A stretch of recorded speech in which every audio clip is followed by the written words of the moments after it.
If you would like to get your song reviewed, dear listener, there's the filthy capitalist option. As Sori says, $125 gets you straight to the head of the line. You don't have to be a part of the alliance. You don't have to be part of the group. Wait a minute. And the biggest thing is you don't have to wait. You hop, skip, and jump right in front of everybody. $125 gets you there. You do that 3 times, and you get mashed down to the $75 rate for perpetuity. Yes! Also, there is a band review option. So if you've got a band and you're trying to get your band some exposure, hit me up at vinsori@gmail.com, and I'll show you the details about how to pull that off. You can also jump on Patreon, and there is a option on the tiers to be able to get your band reviewed. Yep. Obviously, we can't lie to you, so we can't guarantee a positive review. Get what you get. It's just rubbish. Rubbish. Rubbish. That's British for garbage. Ah! My favorite is the community option. $1 at the gate gets you in at Patreon. You get to join an alliance. The alliance joins their points together, and that helps determine what songs that we do. The alliances hang out on Discord. Message me on Patreon to get the link. And they do all kinds of other cool things. They do Minecraft, Dungeons and Dragons. Yeah. It's really a community within the community. Anybody can go in the village, facebook.com/Vin and Sori. There's 160,000+ people on the channel. What's cool about the Discord is that it offers a real opportunity for community connection, friendship, that type of thing. And it's on Discord, so if you're not a Facebook person, it's for you. You start off at $1. Right. Plus you get exclusives. Sori and I are working on a song. So the first 15 seconds of that was on Patreon. Also, at $15 tier and above, when we actually debut the video, they're going to be there live with us. There you are, dear listener. Buy merch. Buy merch indeed. It's also LinkedIn. Buy our merch. Yes, dear listener. Yes, dear listener. Yes, dear listener. Oh, the Imperishable Flames has returned. The Imperishable Flames have returned. With another stream for us. This is super ultra hyper combo whatever. It's gonna be crazy. Before we get to the Imperishable Flames, we've got I don't know if this person is an honorary member of the Imperishable Flames or not, but DJ Mike Franco has a song that we're gonna do right out the gate. Oh yeah, they added it, so it's part of the stream. So it's okay, so he's an Imperishable Flame. Well, I guess. Well, I mean, are they a super secret organization? I'm not really sure, so I'm not going to actually They are speak kind of to like that. a super secret organization. Maybe you know, like when you go to buy something and they're like, do you want to sign in or check out as guest? Maybe it's one of those. Maybe Franco's checking out as guest in the Imperishable Flames. I don't know. I see. I cannot speak for them. I see. Well, all right. Let's check it out. Let's do it. Okay. Song numero uno. Yes. Song number 1 is for DJ Mike Franco. The song that he's picked for us to review is a warning song. It's called, what's the name of the song? Take Me Down, I think is the name of the Take song. Me Down. Yeah, the warning, Take Me Down. All right. Let's check it out. All right, here we go. Song numero uno, The Warning, Take Me shoot. Down. Hold on. Or not. I must have let Someone is unprepared. friggin' headphones. Hold on. Somebody is unprepared. Oh, my word. Oh, my word. Somebody. Vin and Sori, the Imperishable Flame is ever growing. We got Cecil up in here too. Yeah, I know. You guys are the bomb. You be recruiting like a mother lover. Are you serious? Yeah, 100%. From their I actually first don't know. EP. Can you see under my seat? Like, is it? Did I drop it? But it's not plugged in, so I think I must have lent them Yeah, you must to have one of let our them- brat children. You must have let him out. Well, let's do an Ask Me Anything Yeah. until Soraya's Yes. microphone, Headphones. whatever it is, phones, gets back to her. Caught on camera, rolling your eyes. Why am I always the last one invited to these streams, you colonizers? That's a very, very true question, buddy. You know, I don't want to say it, but your sister is, a little bit on the racist side. There's not really much I can do about it. So, some things, you know what? I'm just going to stop right there.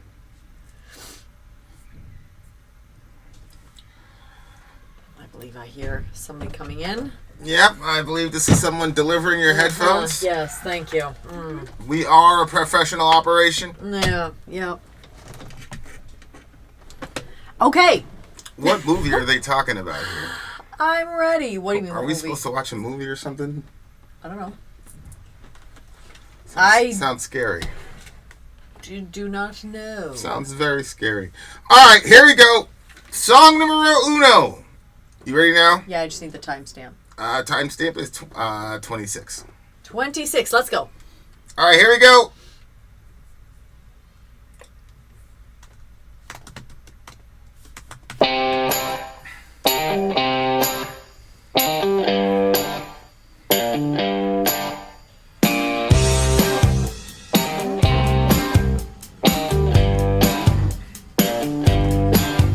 I once woke up and I felt like rising hope when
felt alone. I was going down in the dark, always feeling scared. It's so unfair, you make me feel this way. I need to turn it all around.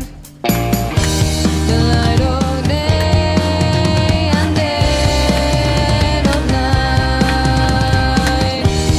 Fire and ice. I knew you were gonna take me there. Oh no, you're gonna take me down. I knew you were gonna take me there. Oh no, you're gonna take me down. Oh, I can't take this pressure anymore. Must I hold? I can't give up. Oh, staring down a broken glass. I'm alive and I survive. I knew you were gonna take me down. Oh no, you're gonna take me down. I knew you were gonna take me down. Oh no, you're gonna take me down.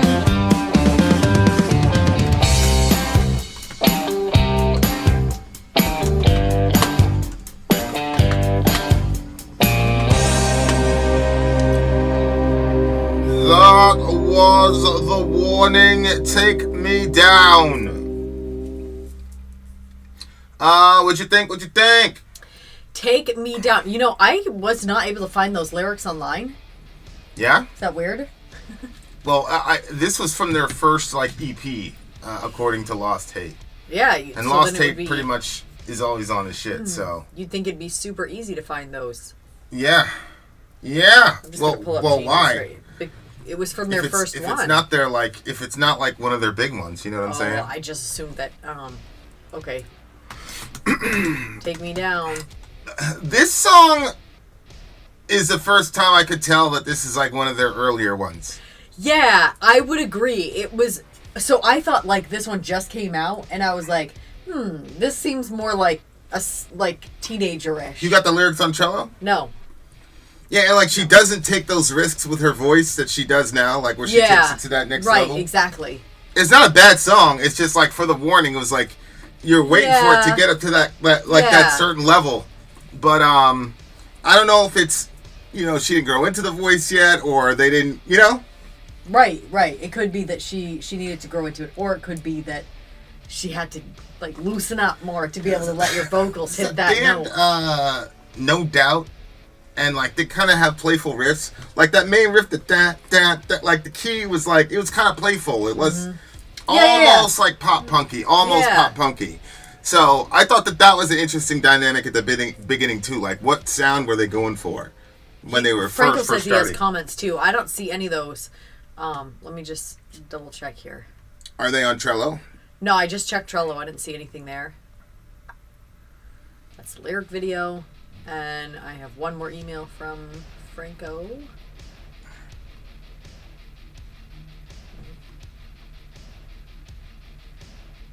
No.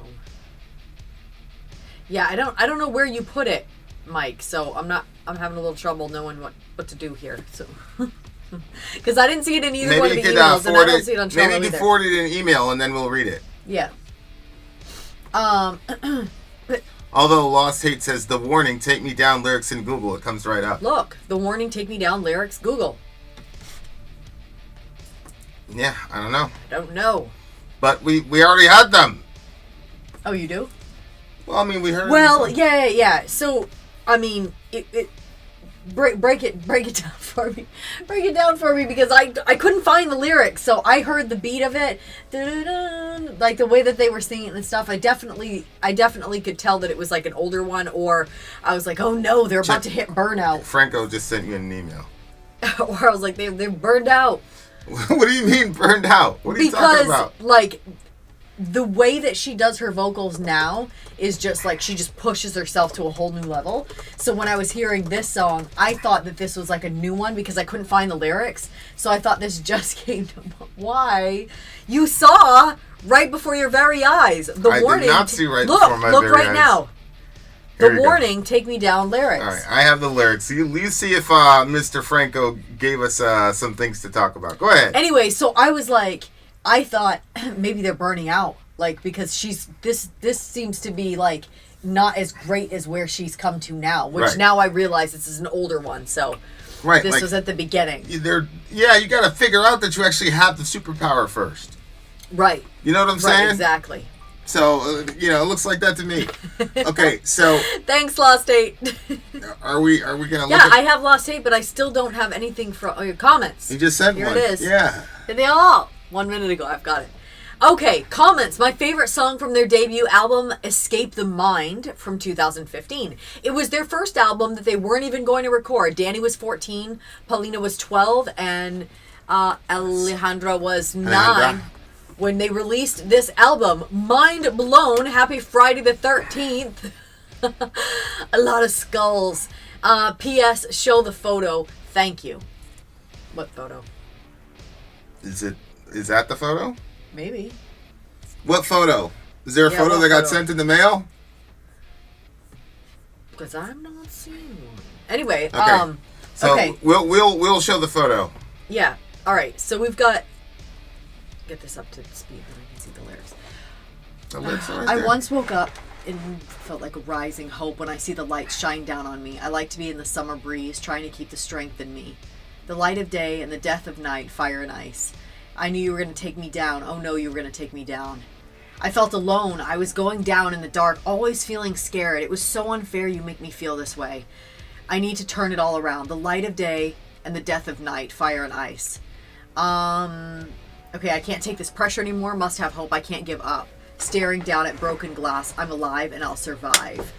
I wonder what the broken glass was. Like, Well, I'm wondering about the entire song. Like, what is happening and what could possibly be happening in the life of this 14-year-old? Because that's the oldest one at this point in the. yeah. Like, what could possibly be happening in this girl's life for everything to be that critical and dramatic right now? Like, I mean, I don't know. Yeah.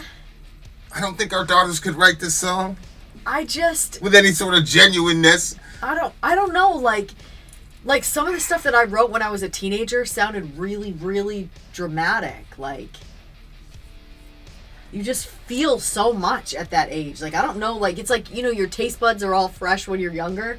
I think it's the same thing with your emotions and stuff. Like, we talk about it. We watch the kids stub their toe and it's the end of the world. You stub our toe, we're like, right, now I'm bleeding. How annoying. You know what I mean? Like, it's just you. Well, I figure considering the region they come from, that they'd be pretty rough and tough. I mean, they're, Mexico. It's not an easy place to come up. You know what I'm saying? No? I mean, they're rich now, but they didn't grow up rich. You see what I'm saying? Yeah, So, yeah. yeah, I mean, I don't know. I'm like, all right, but there was one song that we reviewed, and it was like this big, terrible relationship thing, and it turned out she was Writing for somebody about else. her aunt's experience. Yeah. Uh-huh. And so, like, I'm just wondering if she's, like, just pulling experiences from family members, especially when she's so young, like, I don't know. Yeah. I don't know. Yeah. Emily was a fantastic poet, published, in fact, at that age. I don't know if it happened over time. Wasn't the author of Frankenstein a teenager? Yeah. I mean, I'm not saying that they're too young to write or to sing well. What I'm saying is this kind of experience. I'm not sure. I don't know. It's very possible. that they like literally went through this as kids, but I don't know. I mean, yeah, I don't know. But like either way, the real like issue for me is they were able to sell it pretty convincingly though. Yeah. Like I said, like she's 14. She doesn't understand how powerful her voice is yet.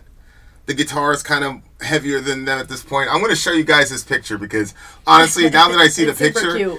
now that I see the picture, it's going to be mega pertinent to the what you're discussion. saying right for now. sure, Yeah. for sure. Hold on. What was that, Dorian? Oh, beautiful little kid. Wow. He's All not a right, so little this kid. is literally them when they did the joint. Look, check it out.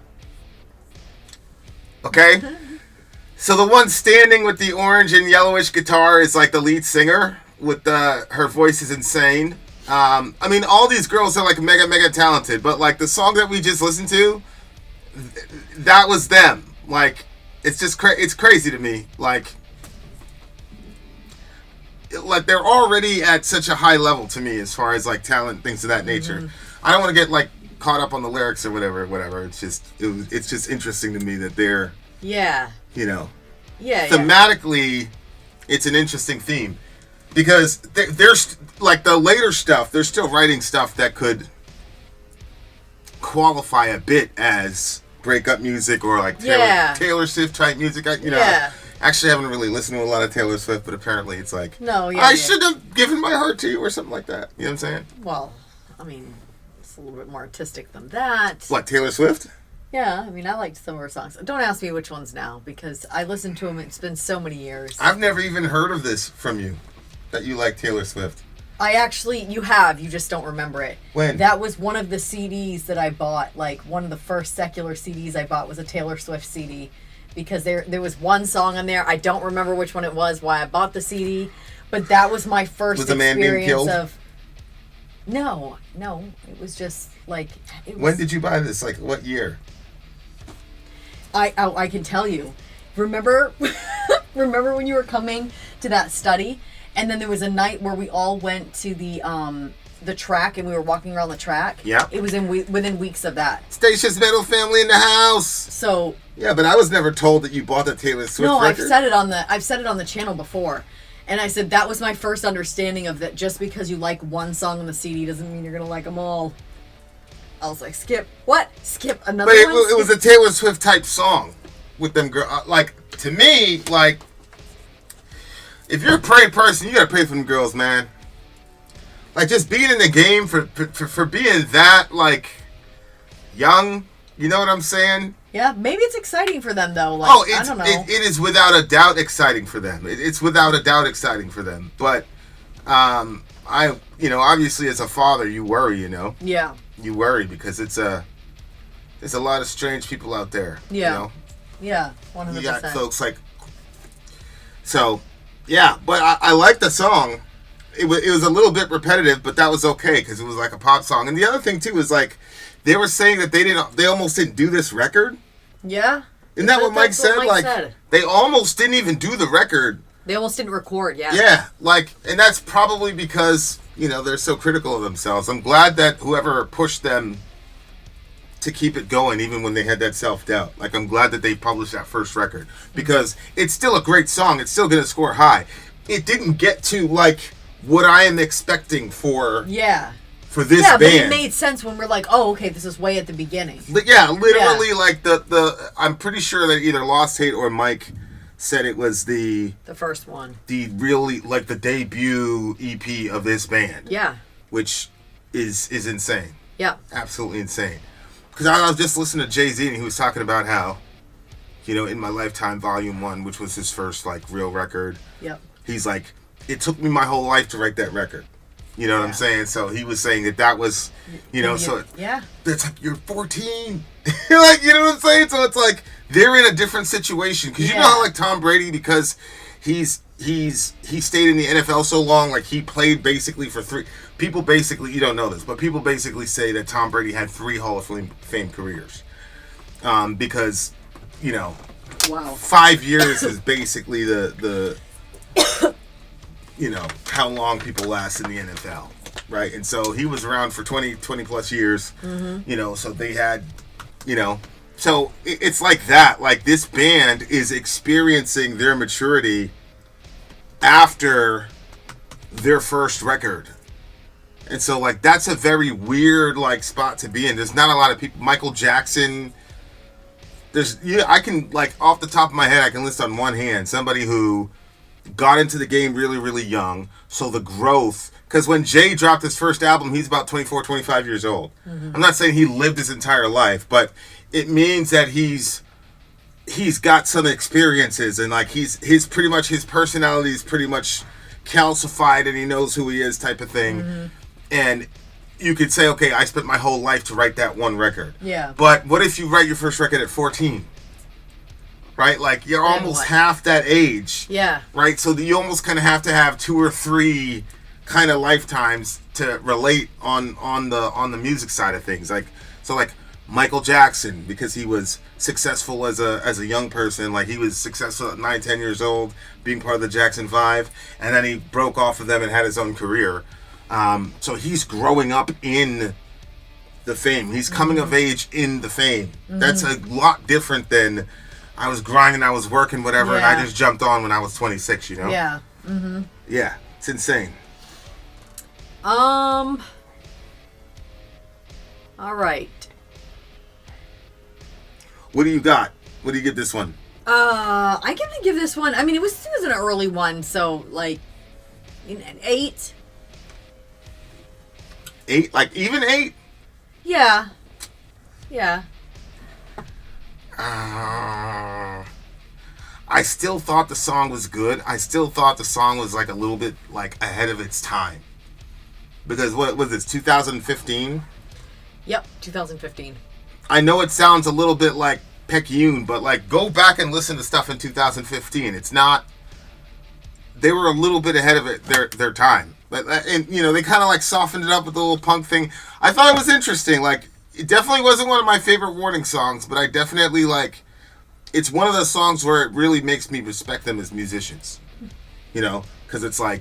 Yeah, and it's cool to see the earlier stuff too. 100%. Yeah. So I'm gonna have to give this one an 8.8. 8.8 it is for Vinny. Can't just give it a straight 8. I can't do that with the Warning. Can't. More to come. I'd say, Emily says, I'd say it's an overrated tie between Swift and Beyonce. Both sold their souls to the devil. The only explanation for their undue success. MJ is killing shit right now. She's on fire tonight. She's not playing with y'all.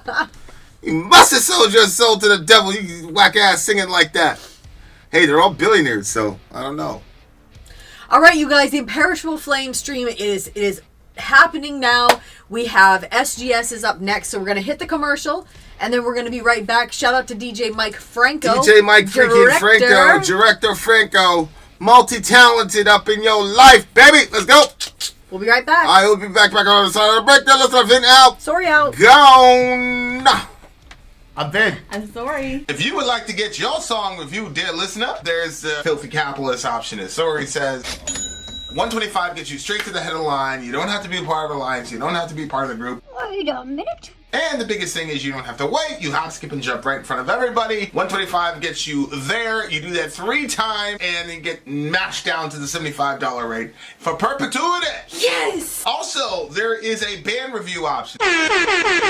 So if you've got a band and you're trying to get your band some exposure, hit me up at vinsori@gmail.com, and I'll show you the details about how to pull that off. You can also jump on Patreon, and there is a option on the tiers to be able to get your band reviewed. Yep. Obviously, we can't lie to you, so we can't guarantee a positive review.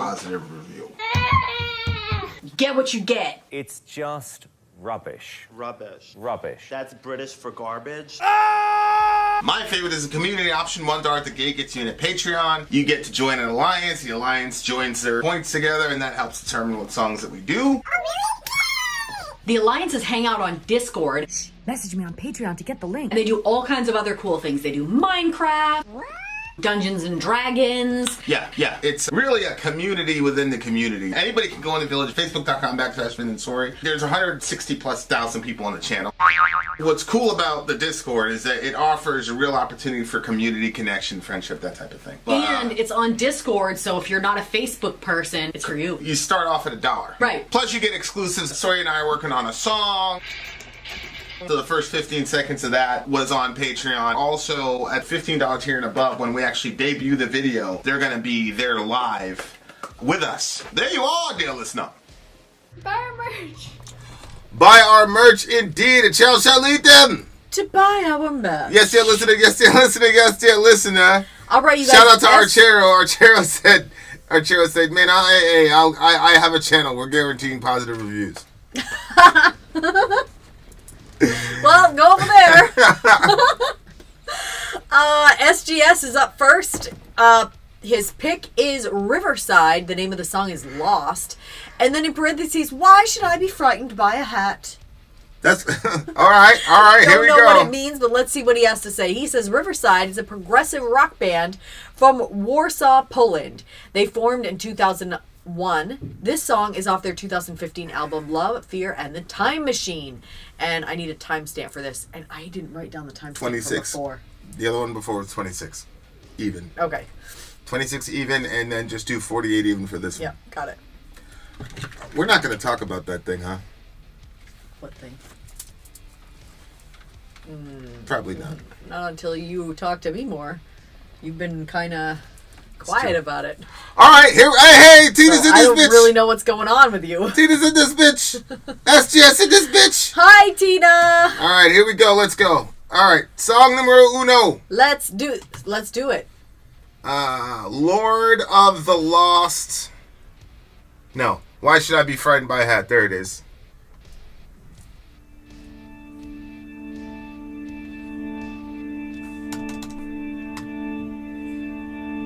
I dropped down again from a star on a desert island full of skies, and I saw a boy looking up, dreaming of his future from my past, from my past.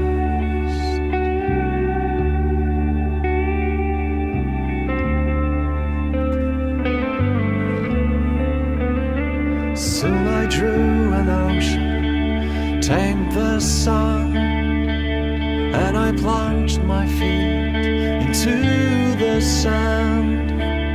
Bit by bit I came to understand how I miss this freedom and this rush of waves.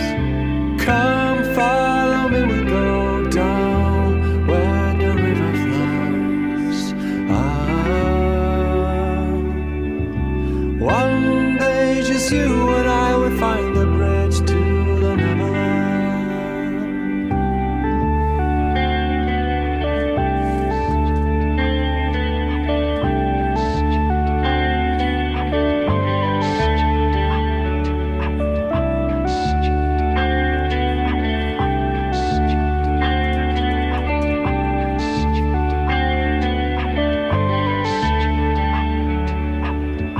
Come follow me, we'll go down where the river flows. One day just you and I will find the bridge to the Neverland.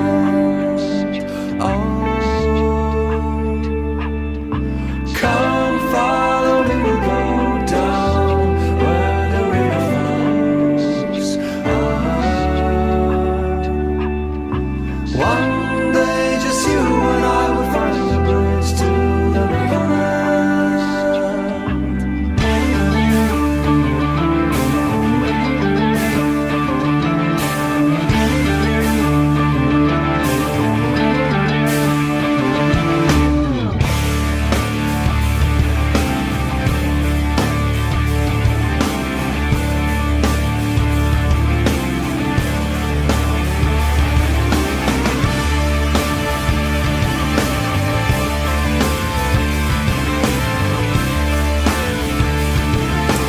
What's that band? Rush? Is this a Rush little thing here? Come follow me, we'll go down where the river flows. One day just you and I will find the bridge to the Neverland.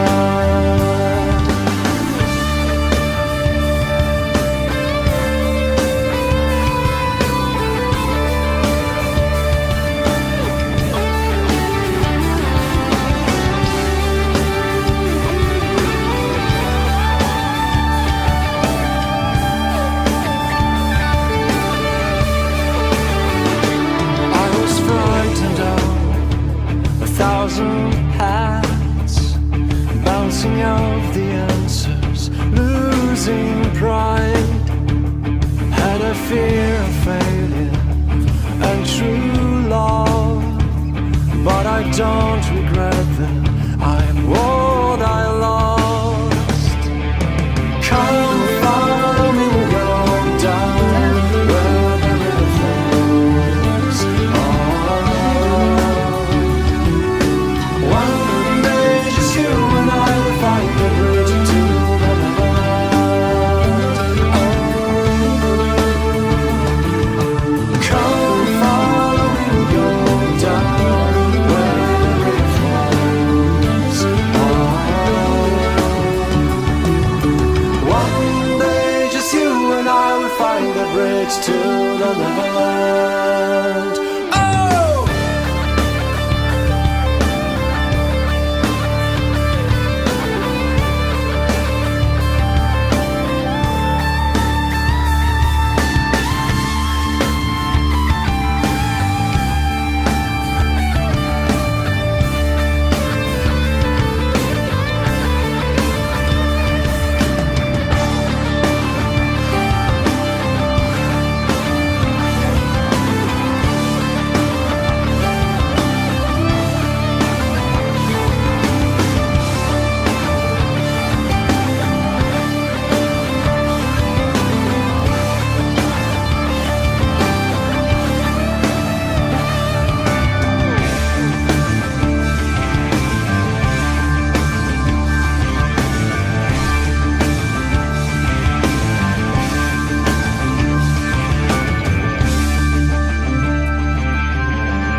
That was All right.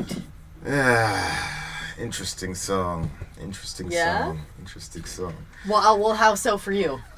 Well, you know, I love the song. I also love it when my people get my back. Shout out to the big homie Dwayne. Oh no. You ain't trying to get blocked, is you? Shout out to Dwayne, man. What happened? Big kisses, baby. Thank you. What happened? It's just my boy being my boy. Representing. Big bro. Big Bo representing. Yeah, you know I got his number too, huh? Finally made it to the elite circle. Okay. All right. All right. Okay, so I forgot the name of that band. Rush. Rush is the name of the band. So like that little like the solo like toward the end and it sounded all futuristic and shit. That was that's a Rush influence, right? It's got to be a Rush influence because Rush. What are you doing, boss? I'm so curious. I'll explain it to you later. Yeah. Well, are you gonna remember? Yeah, I'll remember. Yeah, Rush. That's a Rush influence. I'm waiting for people to say yes. It's a Rush influence. You're better picking those things out than I am. So. Yeah. Okay. So it was a Rush influence. Yeah, but nobody's confirming it because everybody's busy speculating. Well, everybody's curious about what's going on. I mean, nothing your is big going giant on. announcement. Dwayne Nothing messaged is me. going on. I just said Dwayne was the man. That's all I said. Yeah, but we all My want to know God. what Dwayne did. Okay. Double secret probation. Oh my word. Double Okay. secret probation, he says. All right. Okay, I dropped. So Thank you, Archero, for condescending to confirm my suspicions. See? Rush. Hold on, you idiots. Rush and Pink Floyd influences there. So you and your whole family can just bite it because Lucky. Archero confirmed it. Go ahead, continue. Is that for me or just your selfish face? but I had to smell it first. It's tea. Filthy, It's my filthy it's for my selfish face. Your selfish face. Your tea will be coming right along. Yeah, okay, continue. Your tea will be on. I dropped down again from a star on a desert island full of skies, and I saw a boy looking up, dreaming of his future from my past. From my past. So, is this himself? I guess you could say that. I didn't interpret it that way. I didn't interpret or apply the song that way, but I guess you could say that. Dreaming of his future from my past. Yep. Soon I drew an ocean tamed the sun and plunged my feet deep in the sand, into the sand. Bit by bit, I came to understand how I missed this freedom and the swoosh of the waves. Come, follow me, we'll go down where the river flows. One day, just you and I will find the bridge to the Neverland. So going to Neverland, they believed that was the only way to stay, like, a child, right? Who's they? In the story. Well, yeah, Neverland is a place where you don't grow up. Right. It's not like a belief. It's just a property of living in Neverland. If you cross that border and you get into Neverland, you remain a child forever. Okay. I was frightened of 1,000 hats, bouncing off the answers, losing pride. I had a fear of failure and true love, but I don't regret that I am what I lost. I don't understand that part. It kind of, okay, so when I heard the song and I was only like catching some of the lyrics, it sounded to me like it was like two little friends and they were going to go down to the, almost like just, like sometimes you'll be like, if we met in high school, yeah. X, Y, and Z. A lot of times I think to myself, oh, if we would have met when we were like 8 or 9 years old, that would have been really cool too. So like when it, come follow me, we'll go down where the river flows. One day just you and I will find the bridge to the Neverland. That was like, life can get really hard and it can get really complicated. And though that line, like that little part was just kind of simple to me. And it just was like the childish way that, you know, obviously like they're saying one day we can go do this. But that's kind of like what older people say when it might not ever happen. But maybe it sounded like it was something that they wanted to actually do. But then at the same time when he said, I saw a boy looking up, dreaming his future from my past. I don't know if he's talking about himself, like finding himself. I know you hate that phrase, finding himself and going to Neverland. Just like staying young without that. Like I was watching this lady today, like she looks so miserable, and we were all going into the same thrift store because I was trying to find some discounted stuff. Anyway, so she's walking in at the same time and she just looked so miserable. And I was like, misery when you're old is like significantly more miserable looking. Okay. You know, like if a young person is... no, I agree. You know, what did you say? I was so mad the other night and you knew, like, I thought you couldn't see me. But you were watching me the entire time be angry. And you were like, oh, you look pretty when you're like that. Well, I mean, there's going to be an age where all of a sudden it's going to be like, oh, look at that old angry lady. Well, you don't stay mad long. You're like Reza. You don't stay angry long, especially if we start talking. Yeah, that's true. You can always suck me out of it. You never really lost that part. You know. Yeah. Well, yeah, he's talking about a kid looking at, dreaming about his future from my past. So he's looking at his, it's like you say, like, if I could tell my 11-year-old self XYZ thing, that type of thing. Yeah. I'm listening to this other guy now with simulation theory. And there's basically two ideas of simulation theory. One idea is the NPC thing, which means everybody's AI. I'm AI, you're AI. You think you're, an agent outside of the thing, but you're completely just a cog in the machine in the world.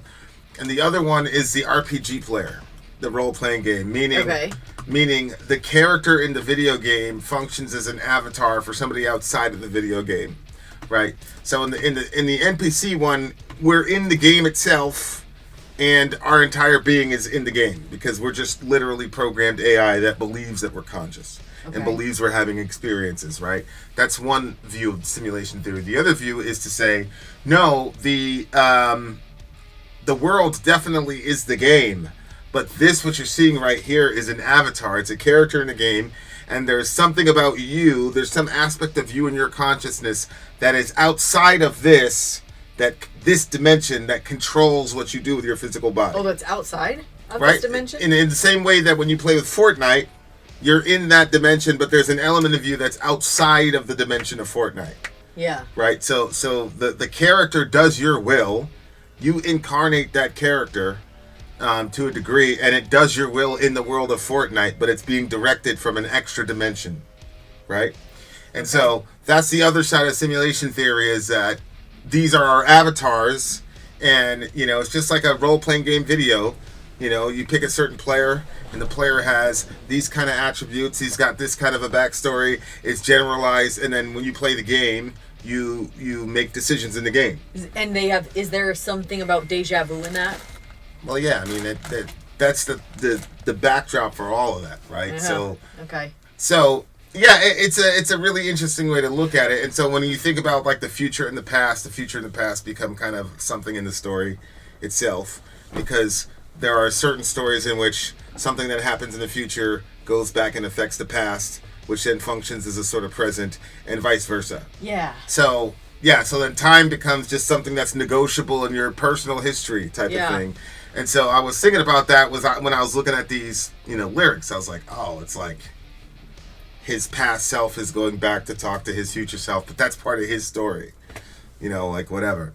But there was a really cool commercial with LeBron James talking to his like 20-year ago self when he just got into the league. Yeah. That one was brilliant because Okay. he was like, what am I going to be doing and all this? And he's like, yeah, I can't tell you type of thing. Like, that was really, really awesome. So yeah, I was just thinking about that, like the time traveling and what it means to be able to watch something that happened in the past. Like we have things recorded on our phones and things like that, and like we're recording the situation. Yeah. But like, I'm seeing it You on can a talk about whatever you want to talk I'm about. seeing it on a camera. I'm seeing Yeah. it on a camera, and the camera is just bits of information. So it's a real, like, it's a crazy thing to think through, and that's why the song was kind of like freaky to me. You know what I'm saying? Like the way that it sounded, it was like a little bit off. Yeah. And it made sense because I'm like, yo, this is a really deep concept that you're thinking about, like trying to maintain the innocence of a child, with the Neverland motif and all that. Like, that was crazy. Yeah. I felt like the song's about yearning for the childlike wonder and view of the world when you were a kid. Yeah, man, like, before the world takes all that shit away from you. Yeah. But I always feel like that there's, like, ways to sort of kind of feel that again. Like, for instance, I took the kids to the beach and we had, like, these tubes that we blew up and we just like took them out really far and then just like let the waves just like crash into us and flip us all over the place. I was laughing so hard at one point, like, I don't know, it felt so good. It just felt good to be in the water and laughing and in the sun, and like it's like so simple too, like water, a tube. Yeah. You know what I mean? Yeah. Like, yeah, and like being around the kids too is cool because they're younger, so they don't have the experiences that we have. They don't, so watching them look at the world and experience things and stuff like that is a cool experience also. But yeah, I definitely think it had like a sort of sad vibe to it. But then it also kind of reminded me of like sort of like something hopeful that there would be an opportunity at some point to be able to say, hey, like, let's do this. You know what I mean? Like, it could be, like he's saying, come follow me, we'll go down to where the river flows, just you and I. We'll find the bridge to the Neverland. So it's like, you know what I mean? Yeah, I mean,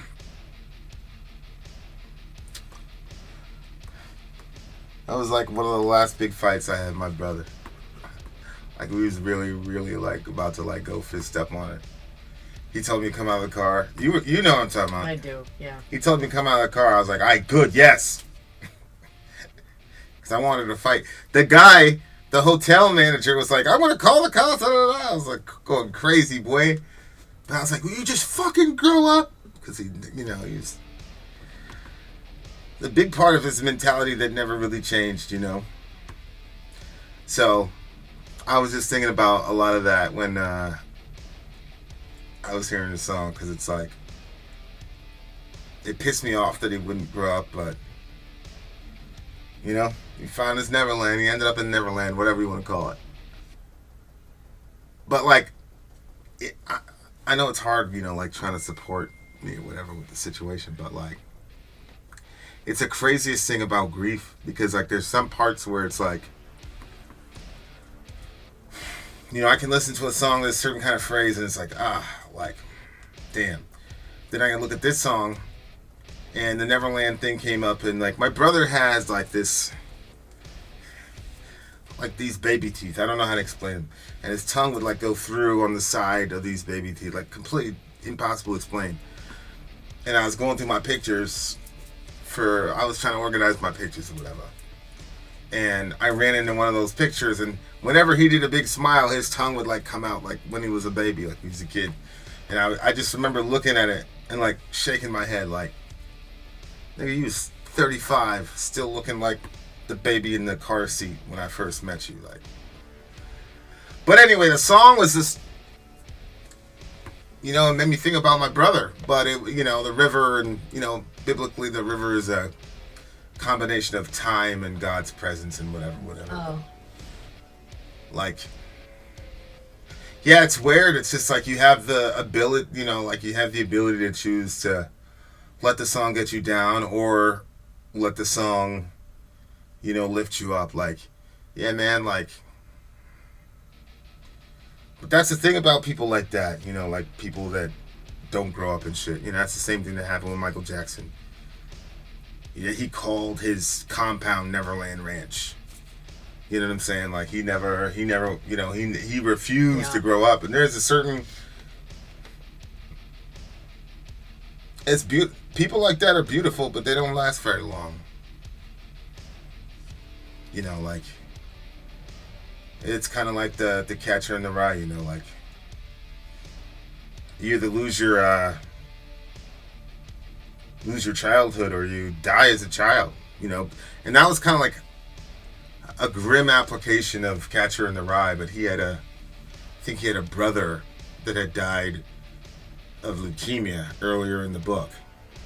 And then he was, you know, scared for his sister to grow up and shit like that. But his brother, even though he died, he basically was frozen in time as a child, so he never lost his innocence. So he died kind of like, you know, with his innocence intact. And toward the end of the story, Holden has a problem with the kids losing their innocence and falling off the edge of the cliff, you know. But that's the only way that you can function. But, you know, Holden wouldn't grow up in the book, and that's why he ended up where he ended up by the end, you know. So yeah, it's just weird. Like sometimes, and there's sometimes where it's like I can't choose how to feel, you know, when I think about my brother. Like,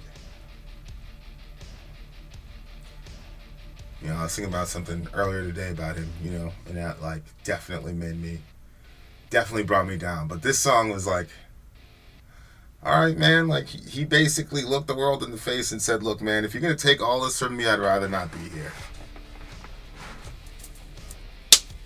That was him. R.I.P. you bitch ass nigga.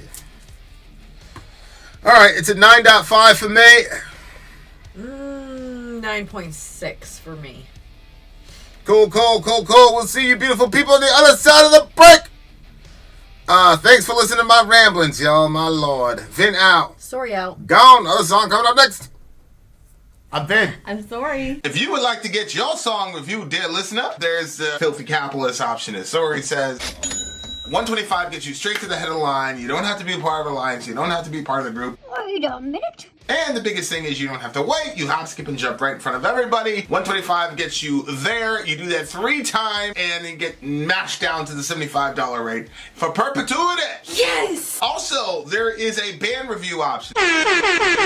So if you've got a band and you're trying to get your band some exposure, hit me up at insori@gmail.com, and I'll show you the details about how to pull that off. You can also jump on Patreon, and there is a option on the tiers to be able to get your band reviewed. Obviously, we can't lie to you, so we can't guarantee a positive review.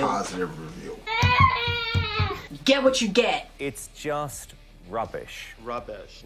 That's British for garbage. My favorite is a community option. $1 at the gate gets you in a Patreon. You get to join an alliance. The alliance joins their points together, and that helps determine what songs that we do. The alliances hang out on Discord. Message me on Patreon to get the link. And they do all kinds of other cool things. They do Minecraft, Dungeons and Dragons. Yeah. It's really a community within the community. Anybody can go in the village, facebook.com/Vin and Sori. There's 160,000+ people on the channel.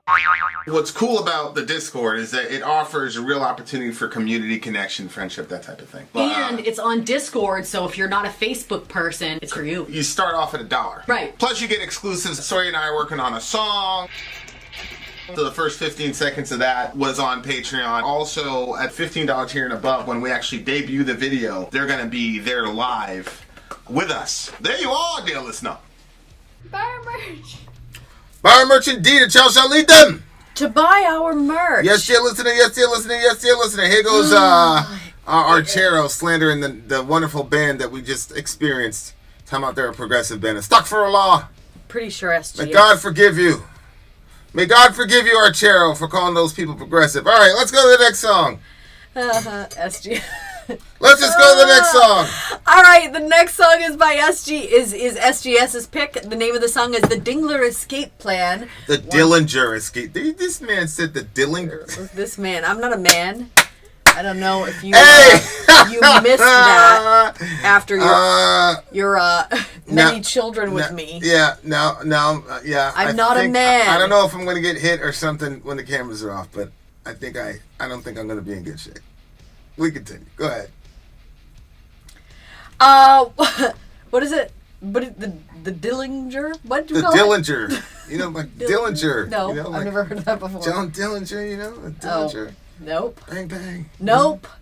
We All weren't right. allowed to be This part is of so S- much violence. this The is Dillinger SGC. Escape Plan Chinese Whispers is the name of the song.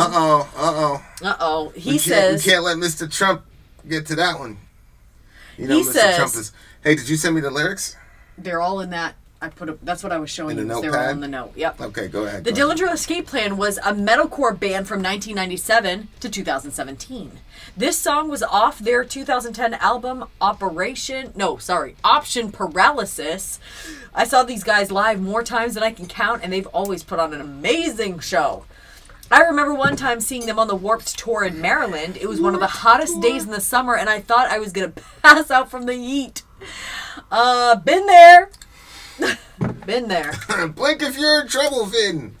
Remember? Yes. Sorry, blink if you're in trouble. Yes, how could I forget? All right, this is going to be, let's go 1:15 for the timestamp.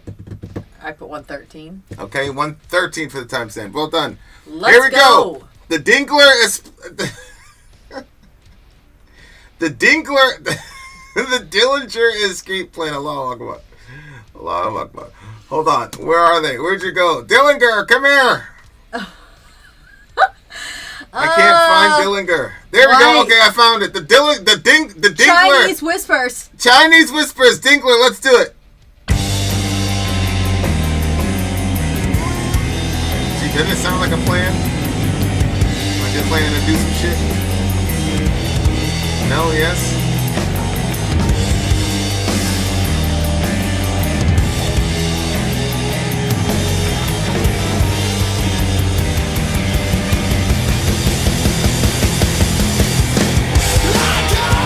Wow.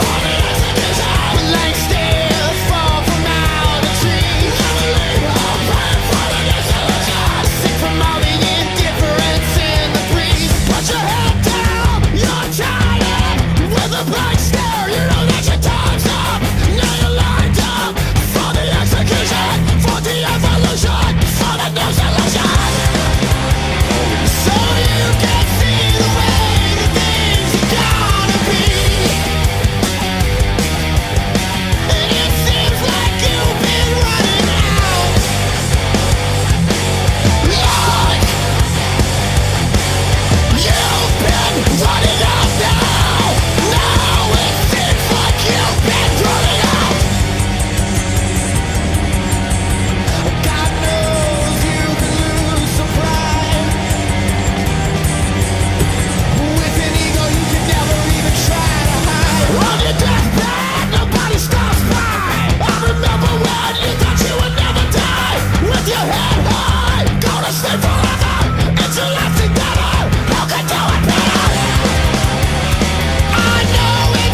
place, boy.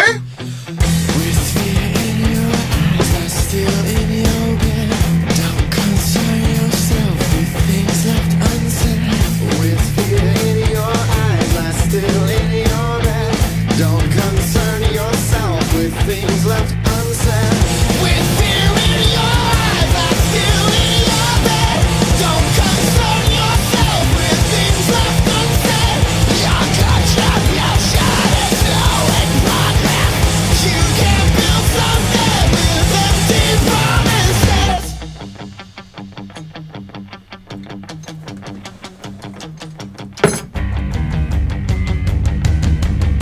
Wow, it's aggressive.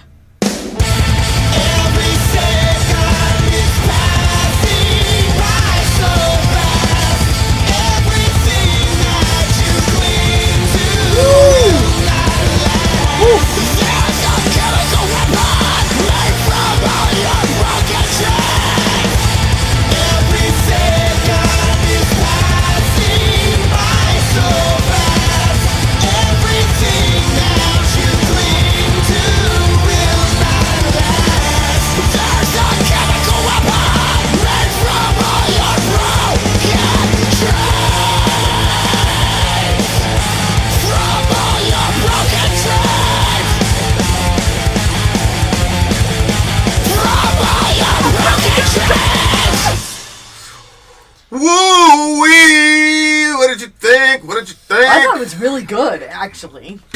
And this is probably the only type. This definitely felt progressive, in my opinion. Like, What? kind of, we were jumping all over the He place. literally said it was Screamo or Emoji or something like that, he Okay, said. but okay, well, That's it was literally what the jumping man all over the said. place, That's what he and I called it. liked it. I liked all the places that it went You're to. trying to say that it's that to piss me off because you know I hate progressive. Go ahead. Is that what I'm doing, Vin? I don't know. I think that's a lot of what people try to do on this channel. Believe me, I don't intentionally try to piss you off. Believe me. Have we heard Dillinger Escape Plan before? No, we have not. I liked it. It was aggressive, right? It was very aggressive. I couldn't really anytime I thought I had a beat on the song, It changed. it went somewhere else. Really, like, And I wasn't necessarily sure where the correlations were, sonically. So I was like, okay, how did we get here? And then it was like, well, does it really matter if you like it? You see what I'm saying? yeah, So go ahead. yeah. I mean, lined up waiting for the execution. Okay, the beginning sounded like crazy, and then it seemed like it turned into something else, even lyrically. Lined up, but maybe once I read it, it's gonna make sense. Lined up waiting for the execution, blank stares fall from out of trees. Never leave home praying for the new solution. Sick from all the indifference in the breeze. Put your head down, you're tied up with a blank stare. You know that your time's up. Now you're lined up for the execution, for de-evolution, for the new solution. Okay, so, well, the new solution, and there was another thing that I thought we read here. Yeah, the new solution. De-evolution. Right? Now you're lined up for the execution, for de-evolution, for the new solution. So what were you saying about that? No, I didn't have anything to say about that, because the beginning sounded like we're talking about people getting executed, and I thought hanging from trees. Blank stares fall from out of trees. Well, I mean, he's talking about execution and solutions, right? And, the Hitler said, was talking about the final solution to the Jewish problem, right? Yeah. So he's using that. That's got Nazi Yeah. undertones or overtones, however you want to put it. Right. It was interesting to me. I kept going back and forth between this post-apocalyptic setting where it's kind of like I had an idea. Aggressive Progressive. That's a show that Ginny Dore and the rest of the guys. Oh, used to do. I didn't know about it. Sounded cool. Aggressive Progressive. Yeah. Nice try. Okay. Nice try. So carry on. So we got the solution, the final solution. Well, yeah, he uses Hitlerian sort of language there. Yeah. Talking about final solution. I had written this short story one time, and the name of the short story is called "The Advocate," and it was basically about this old guy. Well, he was mega old. He was getting really old, but he was the second cousin or something of the lawyer who did Roe v. Wade or whatever. And his monologue, he just talks about how he, how proud he is and all this stuff, and the advancement of society. And then it switches off to a news sort of break where it talks about how the government has just voted, 6-3 for the government to be able to make decisions on end-of-life care for our elderly citizens. And so the government? Yeah. And so right. They quoted this guy's speech at Roe v. Wade or whatever in this fantasy world. They quoted him. Yeah. And so he basically gets executed by his own words. Because he basically says, whoa, not me, I'm a human being. And it's like, well, being a human is not enough to keep you alive, bruh. Because it's kind of like a horror movie almost, because it's like, it's this guy that's like on a sick bed, whatever. He's old, he's got his family around him, it's a very wholesome moment, and he's, talking about his life and, the highlights and the lowlights, and he talks about that, and there's all this nice flowery music, and he's saying something about if whatever, it's for the betterment of society, yada, yada, yada. And pretty much all the major things that he was saying to justify that was justified to kill him. And so it kind of came full circle. Yeah. He's asking for somebody to advocate for him. Yeah. And, that's why it's called The Advocate. And it's like, there was one like pro-life lawyer and she was fighting to get to him, but everybody was telling her to mind her own business and all this other shit. So by the time it happened, but it all like, he just went up in these glorious flames of everybody being like, yay, social Darwinism. Wow. It's a nightmare story. Like It's a nightmare story, but it would take too much out of me to actually write that, because I would inhabit those characters, because that's truly horrifying. Yeah. That would be like really truly horrifying, like for the tables to be turned. Yes, you know what I'm saying? I agree. Like even aside from the political overtones in a story like that. Yeah, just the Edgar Allan Poe type reversal of fortune. You know what I'm saying? And like the terror of like your own rhetoric being used against you, and people doing it with a smile on their face and pretending that they're really good citizens. Like that in itself is just completely horrific. You know what I'm saying? And 100%. So it's like. People are obviously going to jump on it and deal with the political ramifications of it or whatever, but there's a real Edgar Allan Poe type, like, oh my god, like, or Black Mirror type episode, you know what I'm saying? Where, but that would be crazy. But that's kind of like what the show, like this, the guy was on his deathbed, and it looks like the person here like doesn't like him, obviously. So I had a guy on his deathbed, and it's like, look. I remember when you thought you would never die with your head held high, go to sleep forever. This is your last endeavor. Who could do it better? It's like, even this guy, as he's dying, like, has to do some sort of way to, like, exalt himself. Who can die better than me? Oh. See what I'm saying? Because he says, I remember when you thought you would never die. Yeah. With your held head high, go to sleep forever. It's your last endeavor. Who could do it better? And so, like, this guy, like, never... like figures this out. Like he's on his deathbed and he's not getting a lot of that's why it says, with fear in your eyes, lie still in your bed, don't concern yourself with things left unsaid. People talk about like at the end of their life, I wish I would have said this. So again, like it led me to believe that this guy was on his last legs, like it was over for him. Over with. There's a chemical weapon made from all your broken dreams. Yeah. I thought that was just like, what do you call that? What do they give you? Morphine. Okay.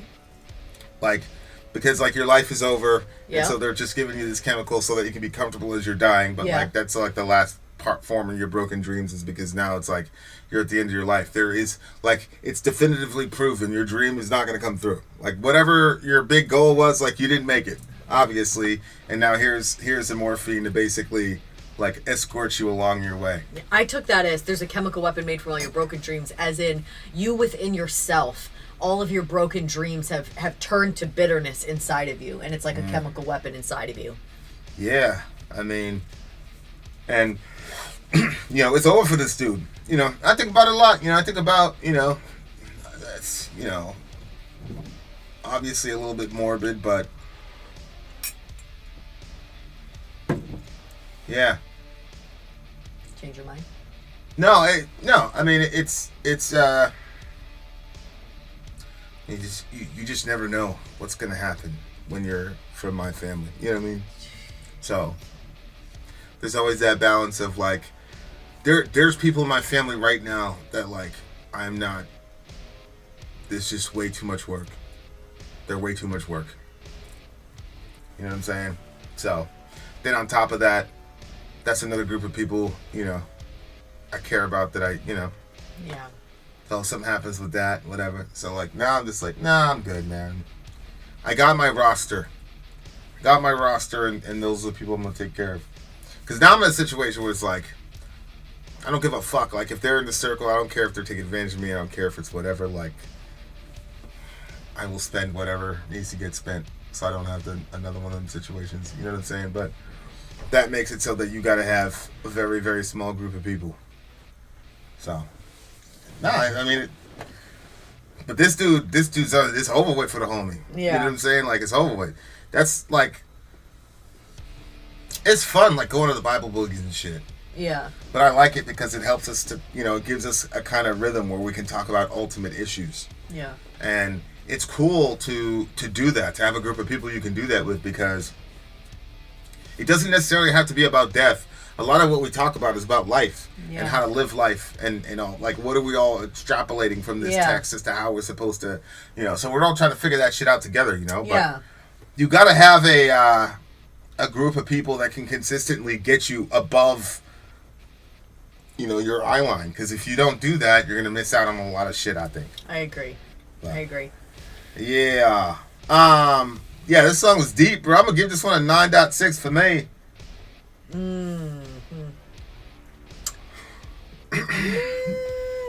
I'm going to match it. It was all over the place in a way that I like. 9.6, yeah. Good pick, SGS. Chinese Whispers. Yeah. That's interesting. Yeah, even the title itself. MJ says, aren't they talking about finally being conformed into mass brainwashing? That is very, very plausible / possible. The concept of brainwashing is such a challenging topic for me personally. Because, by definition, if you were brainwashed, you would not know that you were brainwashed. Yeah. Right? So, that's one of those things where it's like, are you a brainwashed person? Do you have a set of beliefs that are like, that would classify as brainwashing? I'm not even talking about religion. I'm just saying, conceptually, a brainwashed person doesn't know they're brainwashed. If the brainwashed person knows they're brainwashed, then they're not brainwashed. Right, yeah. So, I'm like, well then how do we know that we're not brainwashed? Like, we obviously got brainwashed during 9/11. I mean, not 9/11, but, you know, the war in Iraq. Yeah. We had millions of people walking around like, you know what I mean? Yeah. Like, so, anytime, like, the concept of brainwashing is a very, like, intimidating idea. Because it's one of those things where it's like, how would you know? You know, saying, like, what parameters do you use to gauge whether or not you're being brainwashed? Yeah, I think that, like, presuppositions, people used to call that brainwashing. Say again? Presuppositions, people would call that, I think, brainwashing. Yeah. But now I realize, like, it doesn't matter if you're Christian, you're Catholic, you're an atheist, you're a pagan, it doesn't really matter. You worship Satan straight out the box. Like, everybody has their presuppositions. And the only way that we can actually, like, learn outside of them is to know that we have them. So, yeah, one of the things... If you're religious and you have presuppositions, then you've been brainwashed. Yeah, one of the things that I learned in the last 5 to 7 years is that people actually want to be brainwashed. And they like cults because it gives you the ability to relax. If I brainwash you, then you don't have to think about anything anymore. You can just relax because I'll do all the thinking for you. I'll do all your world building for you, and you just listen to what I have to say. You can kind of... So, like, sometimes it's like people want to be brainwashed so that they can be told, tell me what to think, tell me what to feel, tell me how to view this situation, because I don't want to do the rigorous mental work that it's going to take to formulate my own opinion on this. Secondly, if I do the rigorous work and formulate my own opinion, then I'm going to have all this cognitive dissonance because the rest of all my friend group are all brainwashed. And so now they're looking at you like you're crazy because you don't believe, for example, that we should kill children in the womb. Right? Like, so it's shit like that where I don't even know. Like, that's why I try to stay away from the concept of brainwashing, because I'm like, I mean, if you really want to go off the range, right? We've got these deep fake things that came out. Like, remember there was a whole bunch of deep fake videos around 2015, 16, 17. It's like some regular dude was talking, then all of a sudden he transformed into Tom Cruise. It was like, holy shit. Yes. Yeah, like shit like that. How in the world can we be equipped to even know what's what anymore? I'm as regular citizens, like, really. I agree. Like, I agree. It's and that's one of the things where, like,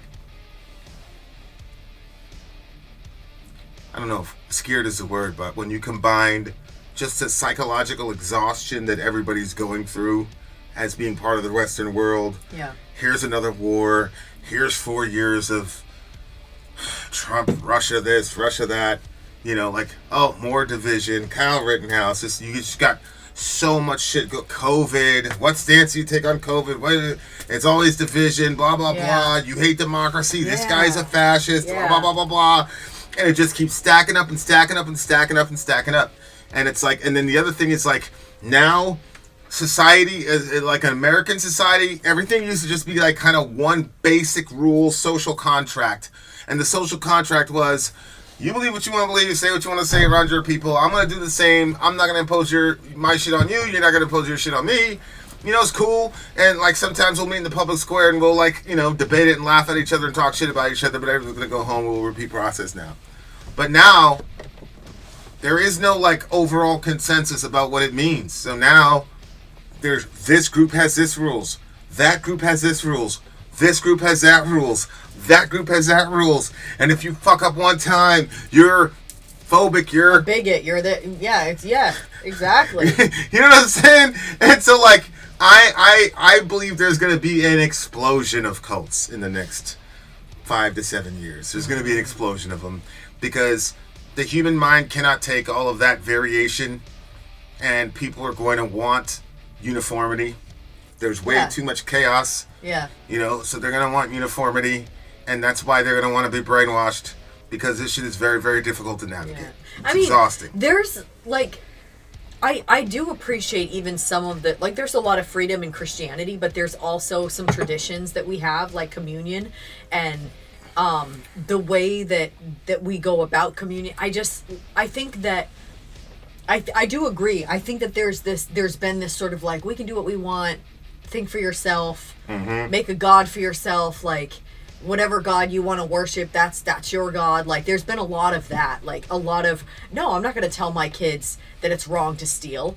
Like, I'm not going to tell my kids which god to believe in. Like, there's been a lot of that. And I think that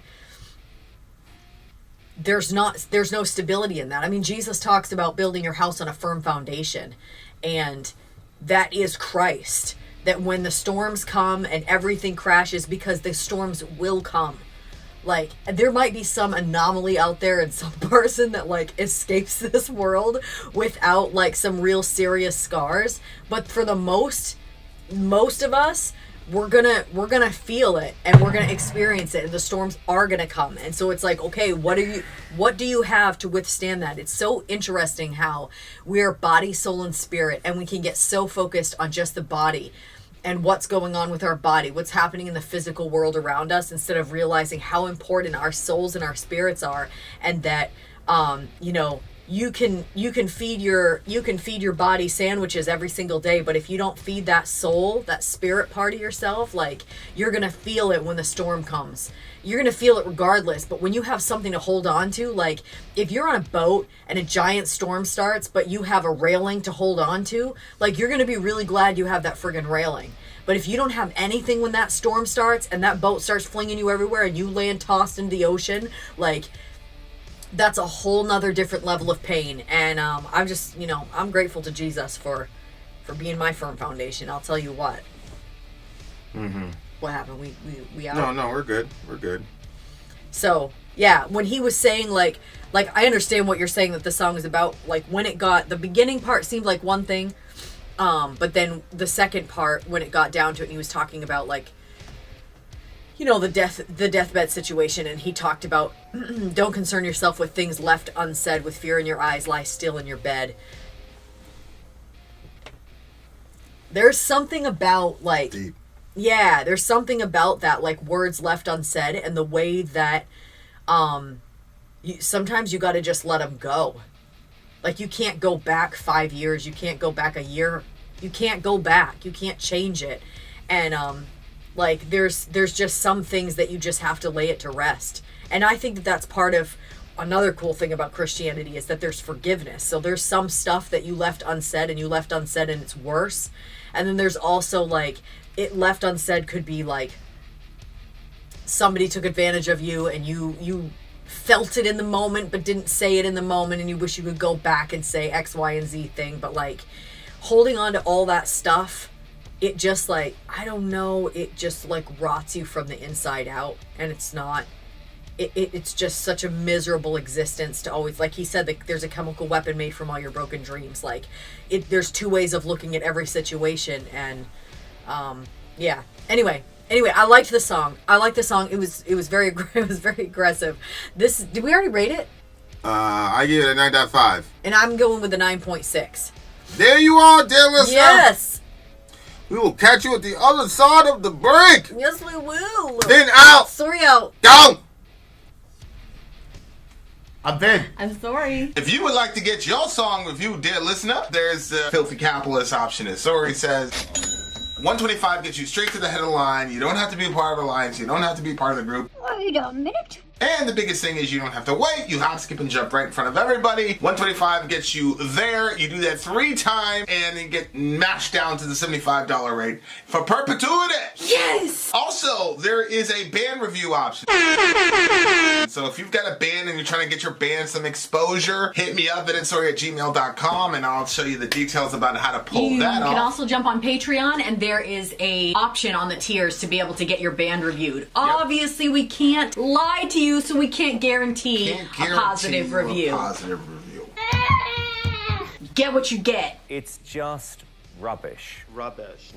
That's British for garbage. My favorite is a community option. $1 at the gate gets you in at Patreon. You get to join an alliance. The alliance joins their points together, and that helps determine what songs that we do. The alliances hang out on Discord. Message me on Patreon to get the link. And they do all kinds of other cool things. They do Minecraft, Dungeons and Dragons. Yeah. It's really a community within the community. Anybody can go in the village, facebook.com/Vin and Sori. There's 160,000+ people on the channel.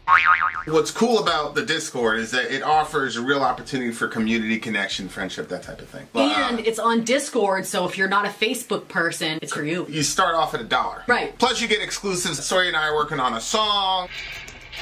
So the first 15 seconds of that was on Patreon. Also, at $15 tier and above, when we actually debut the video, they're going to be there live with us. There you are, dear listener. Buy merch. Buy merch indeed. It's how shall done. To buy our merch. Yes, dear listener. Yes, dear listener. Yes, dear listener.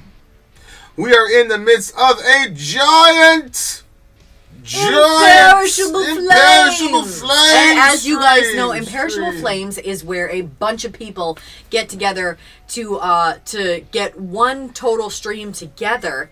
So it was a way for them to get, brilliant, by the way, for them to get their one songs in to be like a full, like, hey, let's do this live. If you buy one individual song, you may or may not see a live stream, but when you work together and you create a little system here, you know, Vinny's usually good with those great ideas. Yeah.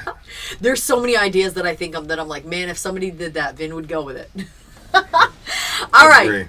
So we have CISO's pick up next. CISO is he's an OG of the channel. He's been around with us for a little while. He's been Vinny and him, you know, shoot music back and forth and stuff. Pretty cool. Sleeptalker is the name of his band, and the name of the song is Opaque. He says, this is the first release of our debut EP, Deathbed Confessions.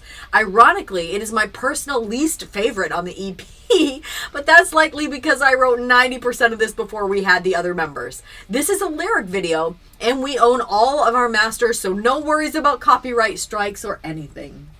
Excellent. This is one of the premier bands that are coming out. I'm telling you. And one of the reasons I know that is because I've played background music for years and years and years and years in this thing, and there's only been one time when somebody said, "Hey, who is that band?" It's been Sleeptalker. And there's been multiple individuals that do that. I'm just saying, it is what it is. What it is. Why doesn't Vin ask me to play music together? Because you don't like me. That's why. You get those lyrics? Yep, they're in your... Perfectimunda. Here we go. Opaque, Sleeptalker, you losers, let's do it.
What's that band? The Gent joint.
going on with these songs today, boy?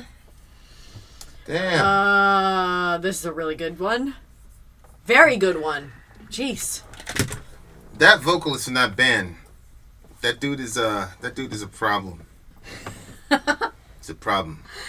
Yeah, What's his name? I like the symbol too. You lying liar who lies. You told me that you put the lyrics in the thing and I cannot find them. Where are they? Well, I told you at the beginning. Oh, the notes thing. That's what I showed you. I see. Go ahead. You flagged me off. Talk to the people. I loved the way when he said "I'll bleed." When he hit that note on "bleed," going up higher. Wasn't expecting that. Right. So I liked it. Wow, I cannot believe they're not signed, right? They're unsigned right now. I don't know. They shouldn't be unsigned. I don't know. Like, they're really. What I do know is that we better be whitelisted on this bitch. Before they block us. He already said her gut. Before they block us. Oh, no. Better not let them block me. Go ahead. This was interesting. The seasons change as the colors bleed. When seasons change, colors, like the leaves change color. Fading to gray as my spirit leaves. So we're talking about seasons, colors, leaves. Oh yeah. I got it. Under the weight of your gravity. Gravity is what pulls the leaves down to the ground. I'm suffocating. I can barely breathe. Oh, they are unsigned. What the hell? That's so crazy, right? Dumbness. Somebody better get in on this. That's bars, Vin. Did you write that, Sess? Did you write that? See, Sess knows I got bars now. He knows I got bars because he's got access to some unreleased stuff. All I got for 12 is a shotgun. Tom Brady. Okay, so it sounds like somebody's in a real situation. There's no way I escaped. I felt everything within me break. A serenade of my mistakes. My lies come to life in the opaque. So something caught up to dude, right? Yeah, like opaque, like you can see through it. Yeah. You know what I'm saying? Yeah, exactly. So Shorty was able to see through your sugary lies. Sugary lies. That's what Phelps said right about the sugary lies. Yeah. The seasons change. Yeah. You can't keep the shit up forever, man. You know what I'm saying? No, you can't. You can't keep it up forever. No. And like, don't you think it's better? Like for me, it's just better. I didn't like having the sort of Damocles over my head as a kid, you know. So if my mom would be like, "I heard of this. Who did this?" I would just be like, she'd be like, "It's you, isn't it, Vincent?" Because she'd always call me first. It's you. I say, "Yeah, it's me." Because I realized, like, if I lied to mom all this shit, she'd go around and investigate it, whatever. She'd come back to me anyway. It'd be a lot worse. You know what I'm saying? Oh, 100%, yeah. It'd be a lot worse. Yeah. But, like, if you're not... But a lot of times it's like, you know, person say, "Why'd you lie to me?" It's like, well, I'm not secure in our relationship, blah, blah, blah. In reality, it's like the person's not secure with themselves, man. Like, I see people like that, like, they gotta lie to themselves first. Before, like, even, like, if you think about, like, Opaque being, like, people being able to see through a facade, like, that's a very hard thing to upkeep. A facade is an extremely difficult thing to upkeep. Mm-hmm. You know? Yeah, and when he says my lies come to life in the Opaque, it kind of gives you the idea that, well, the lies were always there. They just, when he says come to life, it's like, it's obvious now. So I agree with you. I think that the person is lying to themselves, and that at some point it becomes crystal clear that it's lying, and then they're faced with it at the same time as the other person is. Mm-hmm. Because now his lies have come to life. And then this is interesting, that whole, like, I have nothing left to say, I'd give everything, I'll bleed for you, falling to my knees begging for some peace. Now, I don't know if because he talked before about a serenade of mistakes, lies, and stuff like that. So then all of a sudden he's talking about, like, wanting to bleed for the person. And I've heard that before, where somebody be like, I'll die for them, I would die for them. But then, like, it's like, but would you live for them? Because being able to die for somebody is like, it's one heroic act. It's like a one thing. And, like, you can look to that. That's something that doesn't happen every single day, but living life happens every single day. And so it seems like, you know, he's obviously he's lying. He's full. There's a bunch of mistakes, but then he's saying, "I'll bleed for you." Falling to my knees, begging for some peace. Well, that reminds me of maybe you're sick because of your secrets. You know. You don't got no pity for this dude. Well, I mean, to be honest with you, like I see myself in the situation, so I have less pity when I can see myself. Like, there's been times where, you know, I felt everything coming to dropping on my head too. So there's nothing that you can do. Like, you can say all kinds of things. I'll bleed for you. I'll do this and that. But when it comes down to it, like, people, trust and love are like some of the most important things that you can have. Like, I see people all day long talking about, you know, how, when, like, the moments, like, I see it in real time, the moments when trust gets broken in a relationship. And, it's a terrible time. He says, the veil is torn. I know you see right through. Wave and sway, wash away all we thought we knew. Another look in your eyes reflects a different view. Waves and sway, wash away, illuminating the truth. So it seems like there's person one, when they see all of those mistakes and whatever, like, they see person two in a different light. But person two also has to face person one and look in their eyes and see their eyes change for how they view them and how they see them. And so he's saying, like, the veil is torn. I know you see right through. Another look in your eyes. I think it's that he recognizes that there's another look in her eyes that maybe he doesn't recognize prior to that moment. But now there's been maybe a betrayal. Maybe there's, you know, the moment of where the lie becomes... Yeah, that's why it's like, I always say this, and every time I say this, you always have like a weird reaction in my view. I don't know, but I like, if I was ever to do something to violate the relationship, I would just end it. Like, presumably, you know, I would end it before it even happened. But if I was crazy enough to where that did happen, like, I would end it immediately. Like, I would not. I just don't. I don't trust the entire situation because I've never seen one of those things work. I've never seen that work where the dude, like, goes all the way, does some crazy reckless shit, and then they divorce, break up, take a break or whatever, they come back and it works again. Like, I don't. I've never seen that actually happen in real life. It's hard enough to, like, stay with a person regardless. You know what I'm saying? Much less put people through all that shit. I don't know. Yeah. I think whenever you say it, I'm always like, basically, it sounds like to me like, if I accidentally, you know, not accidentally, like, if I threw you out the window, I would also run you over. Is what it sounds like to me. If I threw you out the window, I'd run you over? Out of the moving car. I would, if I threw you out the, because to be like cheated on you or have somebody like, you know, just betray you, that would be like, you just got thrown out the window. And then you're saying you're the one that would leave after that. Like, I feel like that you should leave, you should leave that up to me. But I see what you're saying, as in you're saying you never saw those things work after that, and like how. But still, I wouldn't leave that to you because the reason I wouldn't leave it up to you is because I would not trust that you would do what is in your best interest in that situation. Yeah. Because I saw it happen growing up, my entire time growing up. Yeah.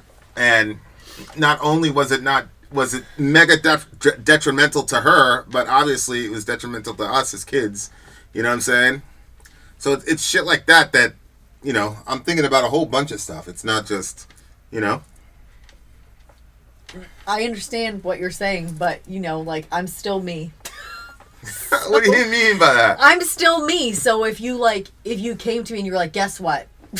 I cheated on you. Sorry, you know, Shorty just had a fat ass and I couldn't help myself.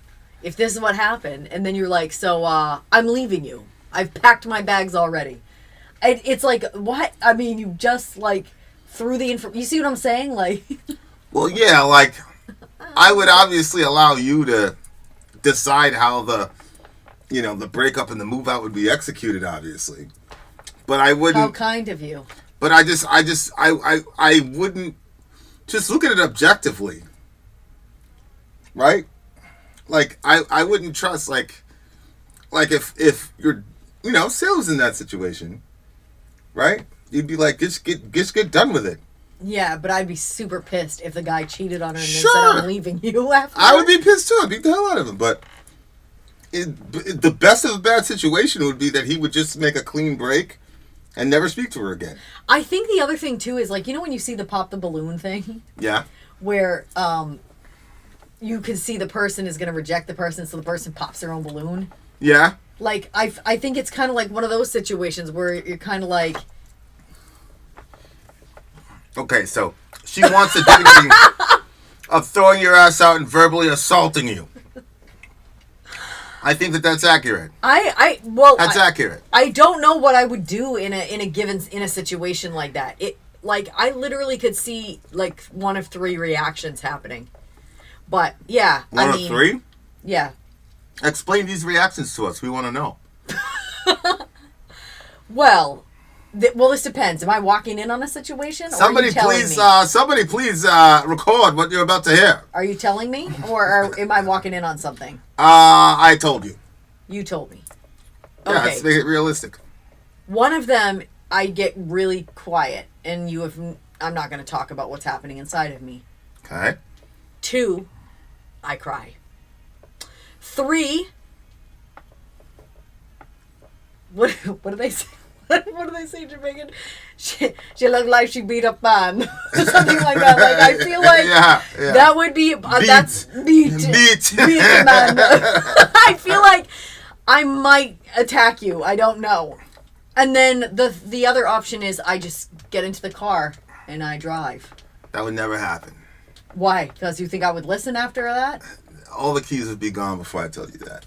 Because I know how you are. You're such an emotional driver. You almost died that time. Oh, yeah, I know. Stop trying to stunt in front of all these white people. You almost died one time. Yeah, but the thing is, you think that if you took my keys after you wrecked my life like that, I would... Okay. My kids might see this one day. Yeah, that's what I'm saying. We got kids. That's what I'm saying. Like, you got to think. You know, it can't all just be, you know, we're not teenagers. You know what I'm saying? We got kids, so... You know, just take a break. You know, you could hit me. You can do whatever you want. I'm just not gonna let you drive, bro. People say what they want. She's just showing off in front of y'all. She almost died one time. You almost died one time when you got behind the wheel of the car. Yeah, I feel like a real show off right now. You got in the wheel of the car. You almost died, bro. No, So I know that. I'm not so- denying that. I'm not denying that at all. I mean, there's a bunch of times where I've, like, on purpose, not driven in the car. And I've decided to go running instead. Like, right. So if I was going to drop that kind of news on you... You'd take the keys. I would take the keys, obviously. And you'd thank me for it. What'd the kids do to you? Nothing, right? So you can't put their mother in danger? You just, like, completely ruined my life, and then you're going to take the keys. I understand why you would do that. I understand, but... Russell, Sori's very, very violent. Sori's very violent. She is. Yeah, I mean, I love the song though because like it's a way of opening. You know, he's not defending himself. Like, he's not saying I didn't do anything wrong. No. He's saying like, yo, I got nothing left to say. I did lie. You caught me. It is what it is. I would try to find a way, but see, like, I'd give everything I'd bleed for you. Hypnotized with your hand inside of mine. Yeah. When we reach the end, will I see your face again? That one was like... I do think that there's, like... There are times where you're looking almost like as a third, like an outside of yourself, watching yourself like ruin something, and it's like, what are you doing? Why are you, but you're just like, I don't know, like autopilot or something. You just keep. So I think that, you know, it kind of sounds like you hear these artists a lot of times where it seems like, you know, all of a sudden they are given the keys to the kingdom and there's as much beep as you want. You know what I mean? And it seems like it's hard for them to resist that. And I'm sure that they're seeing that it's destroying a relationship. But I think that people make stupid decisions when we're like younger. And then as we get older and older, like you start just saying like, okay, well, that really wasn't worth it. Like I'm watching, I started typing out a comment in a response, but then sometimes I start typing back and I feel so tired. I just delete it. I'm like, I can't do this. I can't. But like, you know, like just seeing different people at the beginnings of relationships saying, you know, like X, Y, and Z happened. Like, should I keep going with this? Or, you know, people just like, you know, you're not even married to the person and they're already going out on you. Like, don't carry on with that relationship. Like, yeah, I mean, things are not that simple, you know, especially when your heartstrings get all caught up in it. That's the thing. And the other thing too is like, it depends on the nature of the lie. Like, what if he lied about something that happened before they even got together? And then she finds out. You know what I'm saying? That makes it even more difficult. Because it's like, I didn't even do anything directly to you.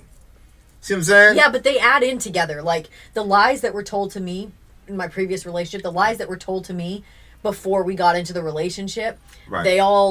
It worked itself out in the relationship. And then it's like, you friggin' liar. You were lying back then, too. Oh, yeah. Okay, I see what you're saying. So it's like, you know you're what? Right.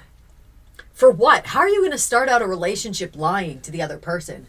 Especially, like, you know, in our worldview, relationships are meant to be something. Like, there's a depth of knowing each other. And there's also the, like, you crossed lines with me and I crossed lines with you, but we're still here. We still love each other. And when I say crossed lines, I mean, like, you significantly whatever. You know what I'm saying? Like, yeah. I've never loved or been so angry with anybody as much as I've been with you. Like, it's just like, I friggin' love you to, like, hell and back again. At the same time, I've never been so angry with somebody at times like I am with you. But, like, to me, that's real. Could have fooled me. Could have fooled me. Well, you see both of them, I guess. Well, yeah. It depends on what you want to see. Like, you can see both of them, or you can, you know, like, you know, my mother sees, like, she's like, I've never seen anything like this before, the way that I am with you. For you can't see it because you're used to whatever, you know what I mean? You don't see it like other people that have seen me my entire life and have seen how I prosecuted relationships and stuff. It's, you know, there's something really super significant and special with what I have with you. But, you know, I think that people mess up and like well, I know it's not the same thing because we were talking about whole cheating, but there was that there was a pastor and his wife, and he basically like it's like, I think that there was like a girl in the choir or something that he was like having a hard time not thinking about. Yeah. And he was really busted up about it because, you know, he had his relationship with God and he felt like he betrayed his wife by, you know, noticing this girl too much or whatever. You know which story I'm talking about? But she said you're not an angel or something like that? And then, he was sitting at the piano and he told his wife because, you know, like he's being honest with her. He was trying to build that between the two of them. He told her what was going on and she just sat down beside him and she basically was like, you know what, baby, we're all sinners. And, you know, that's what the cross of Jesus Christ is for. I can't remember exactly what she said, but that was essentially the message that she was getting. She sat down beside him and then they played the piano together. Like, that sort of, like, mature... If you're with somebody that's like, okay, they cheated on you and that, like, they just started a new trajectory. Because I think that happens. I think that once people make a bad decision, that's like step one of 100 more steps that they intend on taking. Yeah. But I think that there are other times where, you know, people are... Thanks, honey. People are... Thank you. Here. Good job, kid. And crushed up M&Ms. That's why I was laughing. It's cute because it's always the same thing. I think it's funny you just sat on that. Man, just go ahead. Go ahead. His heart's in the right place, man. No, it's not. Go ahead. It is. So, yeah. But I think that there are other times where, like, well, I don't know. Maybe I'm wrong. I just think that I feel like that About there. what? Well, I was thinking that like I think that there's times where somebody takes a step in the wrong direction, and it's either like it's been in a line of other bad decisions. Like so, for instance, somebody ends up cheating, but they were thinking about somebody else deeper than they should have been. And this kind of went on consistently. So there's like this internal life that's going on inside where there's like connection that they're making with another person, whether or not the other person knows that they even are or not. But yeah, like this is happening over time, and then, you know, something happens. I just don't think that, but I also think that, well, what do you think? Do you think that that's possible? Like that somebody could be like, you know, just, I don't know. Like a bad, like I'm trying to be like, is it possible that that's not like the start of like some big long, there's going to be 100 more steps after this? Like you're saying, once somebody does that, it's over with and you'd leave immediately. But like, do you think that there are times where somebody does that, but it's, I don't know. I don't know how you could never do it that. again? Or that wasn't like the sure. plan, the intended plan. It was almost like... No, I'm sure that happens. I'm sure it wasn't the intended plan. He got slipped up. But I'm just saying I couldn't have that kind of relationship where that trust isn't there. Or like... Because we always talk about relationships go through seasons. So it's like, yeah, you can go through a dark season, but that's not a season. Like, you're going to have to deal with that in every... just the loss of the innocence of the relationship to me would be just too much to deal with. Mm-hmm. And like I think part of my issue is like I grew up all the time like seeing, in my view, people carrying around dead relationships just because they were afraid of being alone or because they couldn't deal with the concept of not being with the person. Yeah. You know what I'm saying? Yeah. So to me it's like I don't do that with anything. Even friendships, whatever, like I have the same philosophy. Like we're all in or not, or you're, you know, you're at arm's length. You know what I'm saying? Yeah. And so like, if something crazy, people get reckless. Bye. You know what I'm saying? So, I think that's a pretty extreme way to handle it, but I think a lot of that has to do with my upbringing. And I'm not using that as an excuse. I'm just using it as an explanation. Like I could branch out from that and completely adopt another mentality around it. So I'm not saying because I came up that way that's why I'm doing it. What I'm saying is I'm actively choosing that because I'm the most comfortable with that kind of a paradigm. So that's kind of where I'm at with it. But you know, and I always say like I don't know if it's the good or bad, right or wrong. I don't know, but that's just what works for me, I guess. Okay. All right, I'm going to give this one a 9.5. Shout out to Sleeptalker. I'm going to say like this is a 9.8 for me. I really liked it. Holy shit, a 9.8. Yeah, I really liked it. And especially like the way he hit the word bleed. I like the song that's playing right now, Better. That's my favorite Sleeptalker song so far, so I couldn't rank it higher than that. We will see you beautiful people on the other side of the break. Yes, you heard children. I believe one of them was crying because one of them is up way past their bedtime. Vin out. Sorry. It didn't even have a bedtime anymore. If you would like to get your song reviewed, dear listener, there's the Filthy Capitalist option. As Sori says, 125 gets you straight to the head of the line. You don't have to be a part of the alliance. You don't have to be part of the group. Wait a minute. And the biggest thing is you don't have to wait. You hop, skip, and jump right in front of everybody. 125 gets you there. You do that 3 times, and then get mashed down to the $75 rate for perpetuity. Yes! Also, there is a band review option. So if you've got a band and you're trying to get your band some exposure, hit me up at vinsori@gmail.com, and I'll show you the details about how to pull that off. You can also jump on Patreon, and there is a option on the tiers to be able to get your band reviewed. Yep. Obviously, we can't lie to you, so we can't guarantee a positive review. Get what you get. It's just rubbish. Rubbish.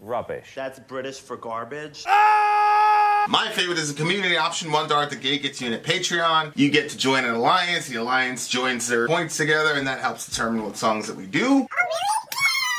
The alliances hang out on Discord. Message me on Patreon to get the link. And they do all kinds of other cool things. They do Minecraft, Dungeons and Dragons. Yeah. It's really a community within the community. Anybody can go in the village, facebook.com/Vin and Sori. There's 160,000+ people on the channel. What's cool about the Discord is that it offers a real opportunity for community connection, friendship, that type of thing. And it's on Discord, so if you're not a Facebook person, it's for you. You start off at $1. Right. Plus you get exclusives. Sori and I are working on a song. So the first 15 seconds of that was on Patreon. Also, at $15 tier and above, when we actually debut the video, they're going to be there live with us. There you are, dear listener. Buy merch. Buy merch indeed. Ciao, Charlita. To buy our merch. Yes, dear listener. Yes, dear listener. Yes, Negative dear vibes listener. pick Negative on vibes in this bitch. On our Imperishable Flame stream. This one is Lewis Cole, Things Will Fall Apart. Yikes. My pick for tonight comes courtesy of the brand new album from virtuoso drummer, singer, multi-instrumentalist, jazz funk innovator Lewis Cole. For this release, tell us how you really feel about it. He teamed up with the Metropole Orchestra and got Jules Buckley to conduct. They're a full 55-piece jazz pop orchestra from the Netherlands and considered widely to be the best orchestra in the jazz world. Whoa. The result is a lovely mix of modern jazz and neoclassical that I think is pretty universally likable. The track is the opener for the album called Things Will Fall Apart. Will! It's catchy and the lyrics touch on a very profound philosophical concept that I think you will enjoy digging into.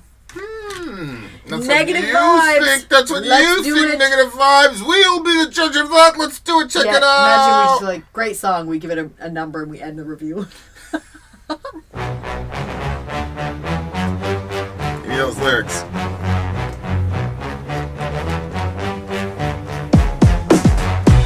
What? Hey! What is hey! this? Hey! Wait, hey! No, you're all off rhythm and white and shit. Was not never near. I taste what I wanna hear. The balls are shifting place. The only answer is because. Just because. Misunderstood. Things will fall apart just like they should. This little shred was made. Don't think it through. Things will fall apart, they always do. Something's always true. These facts getting pretty big. I can't follow off the cliff. Let's go running. The only answer is because. Just because. Yes, understood. Things will fall apart just like they should. This little shred was there. Don't think it through. Things will fall apart, they always do. Something's always true.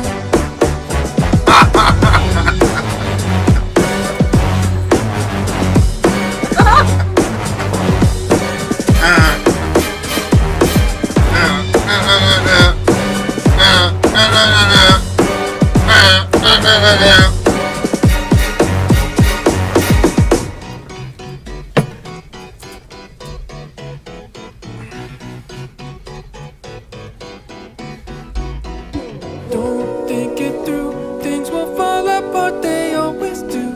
This something's always true.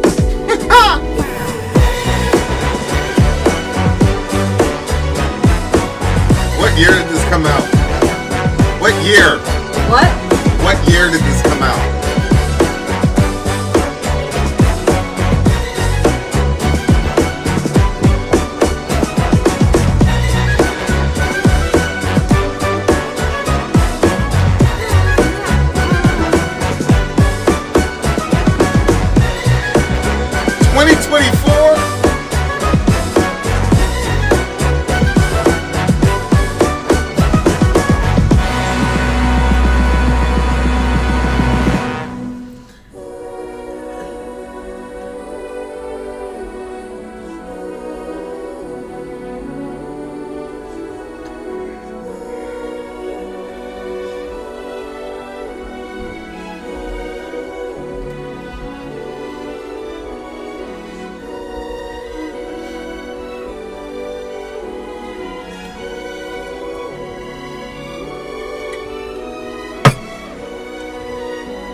All right.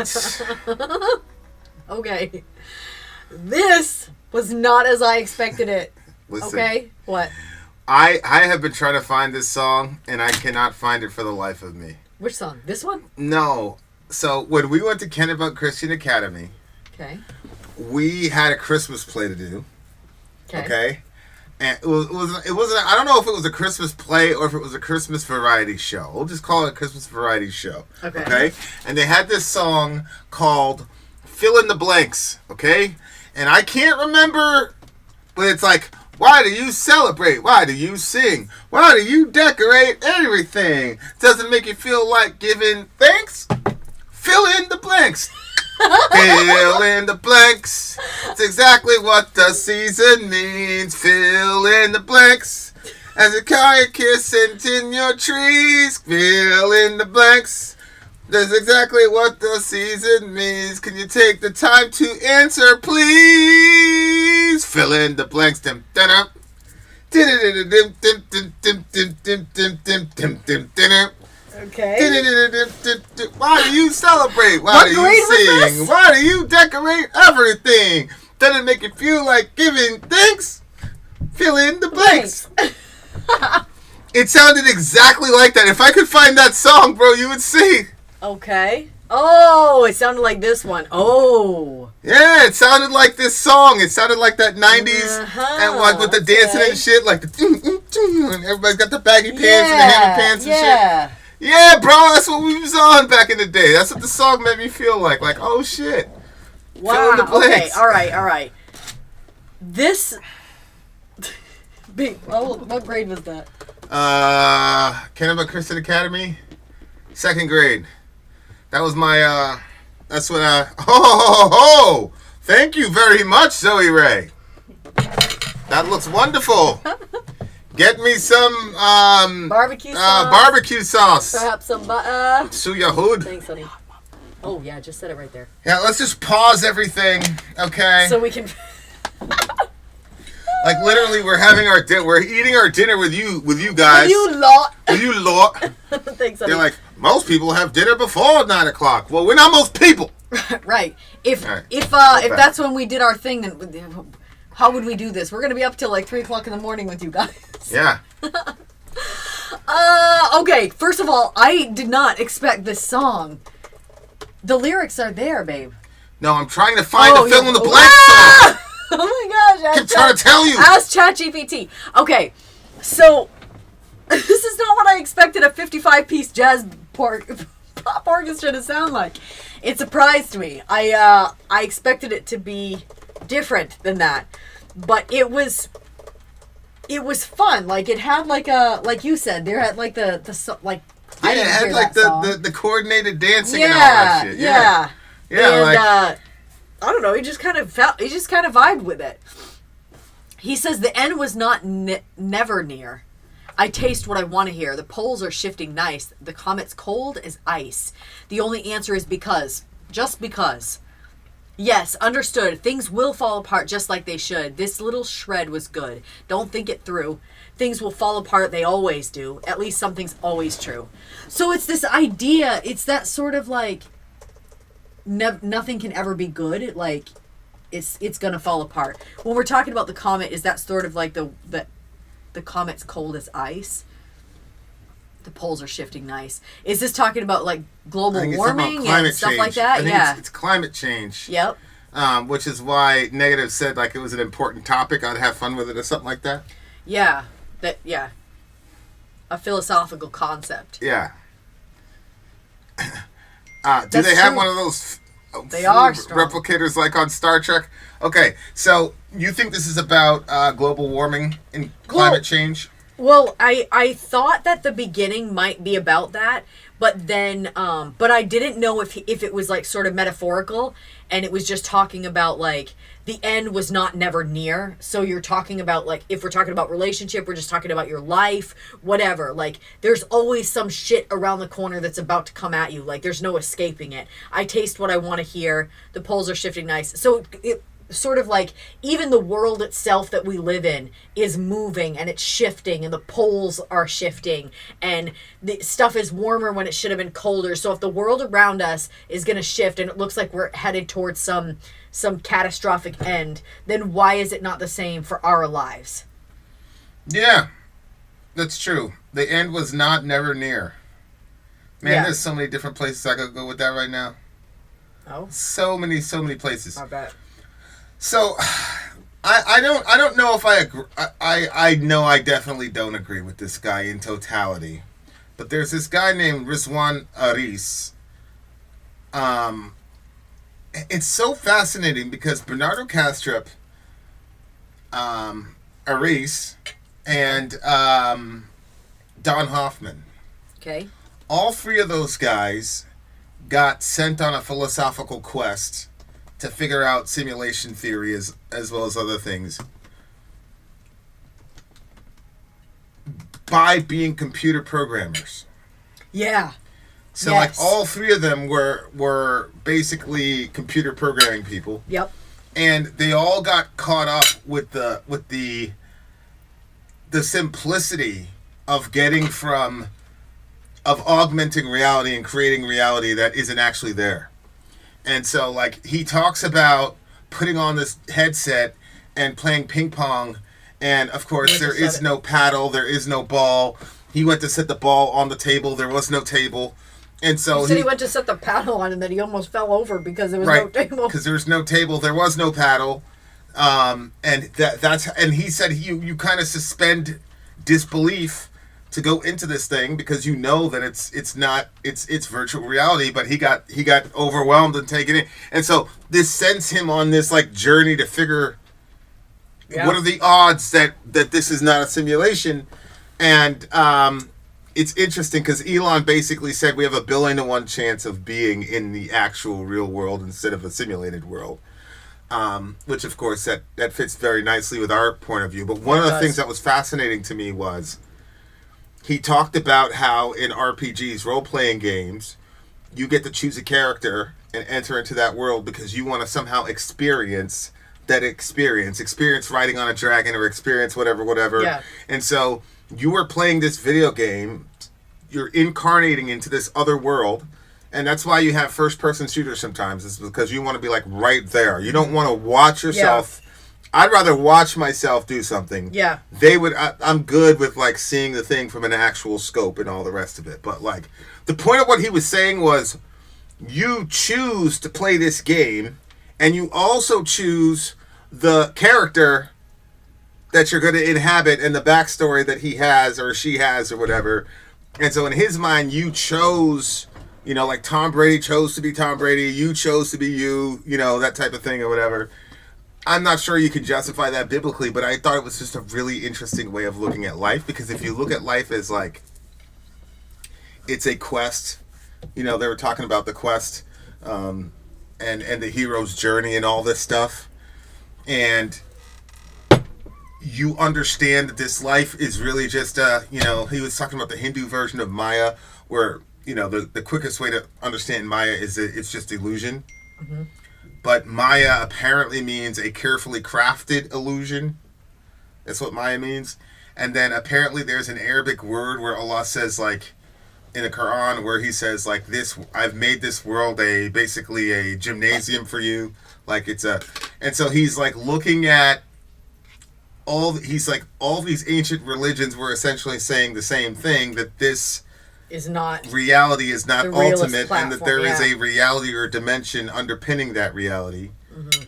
So when you have that understanding, that, and it's interesting too, because like you can still find a way, if you want to completely be disconnected from your father, there's still ways to believe in simulation theory and still not believe in God. So if you want to hold on to your like godlessness, cool, whatever, because that way they can explain all the order in the universe, because that's what's going to happen. Once the simulation theory gets really, really hammered out, they're going to be like, oh, that's what's going on. So all the other times we were like, wait a minute, there's way too much order in the universe for this to be accidental. The whole time they're like, oh no, we could definitely do this. 0 plus 0 equals everything. Right? And then when they figure out the sim, they're going to find some way to like attribute it to human ingenuity and not God. It's like, it was us from the future. Wrote all that code and all that shit. Okay, it's us for the future. But like, my point is, you're a lot more apt to accept the things that go on to your life if you truly had the idea that you chose to play this game and you chose a challenging part of the game because you needed to level up because you're saving up to because he talked about like he's playing Legend of Zelda or whatever and they're trying to fight this boss but they can't beat him and so he had to go to this other place on the map and just you know how sometimes you just stack up mats and stack up experience points, so he had to basically go to this other side and just play for like 6 hours straight and stack this thing up. Then him and his friend were able to go back on the next iteration and beat the bad guy. Right, so like the guy was talking about like if you're going through life, that's kind of like how it goes. Now I don't believe in reincarnation and any of that stuff, but he was talking about looking at life as a necessary training ground, to get to you know the big show afterwards. You know, whereas he doesn't have an understanding of a big show afterwards because he's not a Christian. He's just like, oh, you go to the next game or you go to the next whatever. And I agree with him, but I don't think he understands the implications of what that means. But yeah, so when I was looking at the point of this song, it's like everything falls apart, that type of thing. But then there's like a sense in which like you almost volunteer to, you know, engage with that difficult kind of life. Yeah.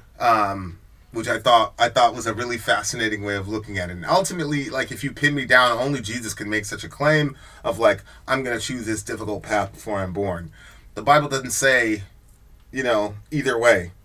But it's just very, very interesting to think about, like, why are we playing video games? Like, what are we trying to do? Yeah. What are we trying to accomplish? And a lot of it is escapism, but a lot of it is also challenging yourself and self-improvement because there's a lot of people who, when they play, they get extremely emotionally and angry and invested in it, and it is not like a chill thing for them anymore. They're trying to hone some sort of skill.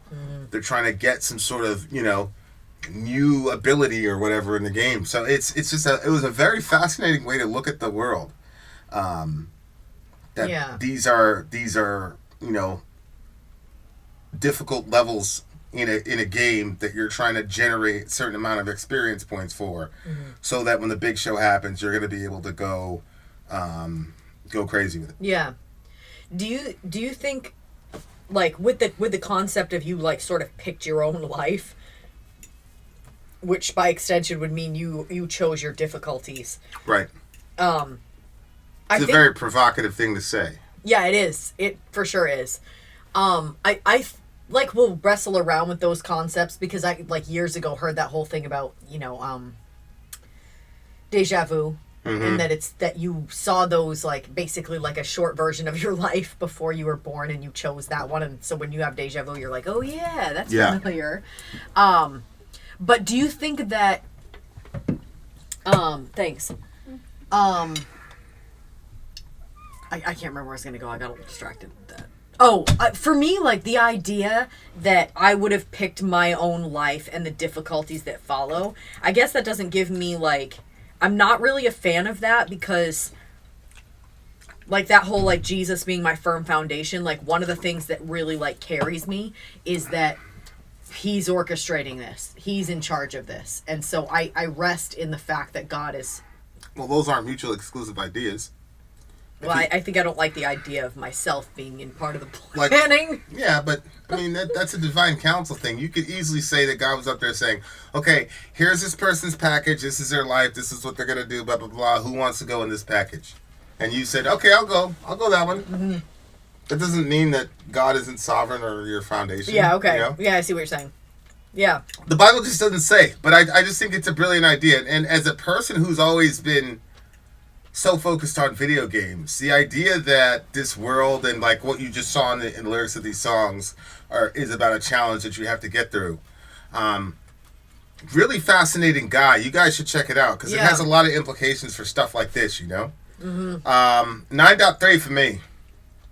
9.4. 9.4. Okay, did you remember the timestamp for this one? Mm-hmm. All right. Does anyone else want to sing out "Am I Racist" in the tune of "Am I Evil" every time they see it mentioned? Yeah, I think somebody is buying that that document. So Matt Walsh did another like. Yeah. What is a woman? Yeah. So now it's gonna be Am I Racist? I know. I would. So yeah. if somebody wants to do that, we're not gonna watch it until whatever. I heard people talking about it. I was like. I mean that guy, like he's wrecking shop right now. You have a lot of pull over there, Mr. Matt Walsh, Mr. Daily Wire. You should have stood up for your sister. All right, we'll see you on the other side of the break. Yep. Vin out. Sorry out. Gone.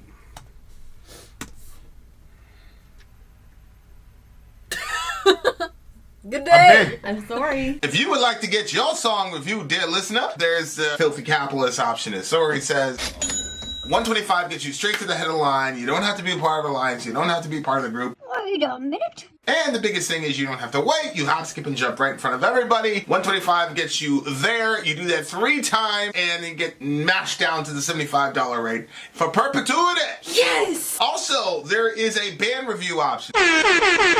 So if you've got a band and you're trying to get your band some exposure, hit me up at vinsori@gmail.com, and I'll show you the details about how to pull that off. You can also jump on Patreon, and there is a option on the tiers to be able to get your band reviewed. Yep. Obviously, we can't lie to you, so we can't guarantee a positive review.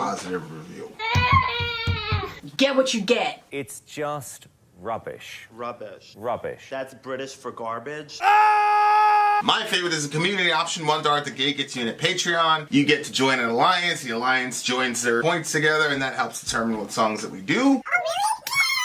The alliances hang out on Discord.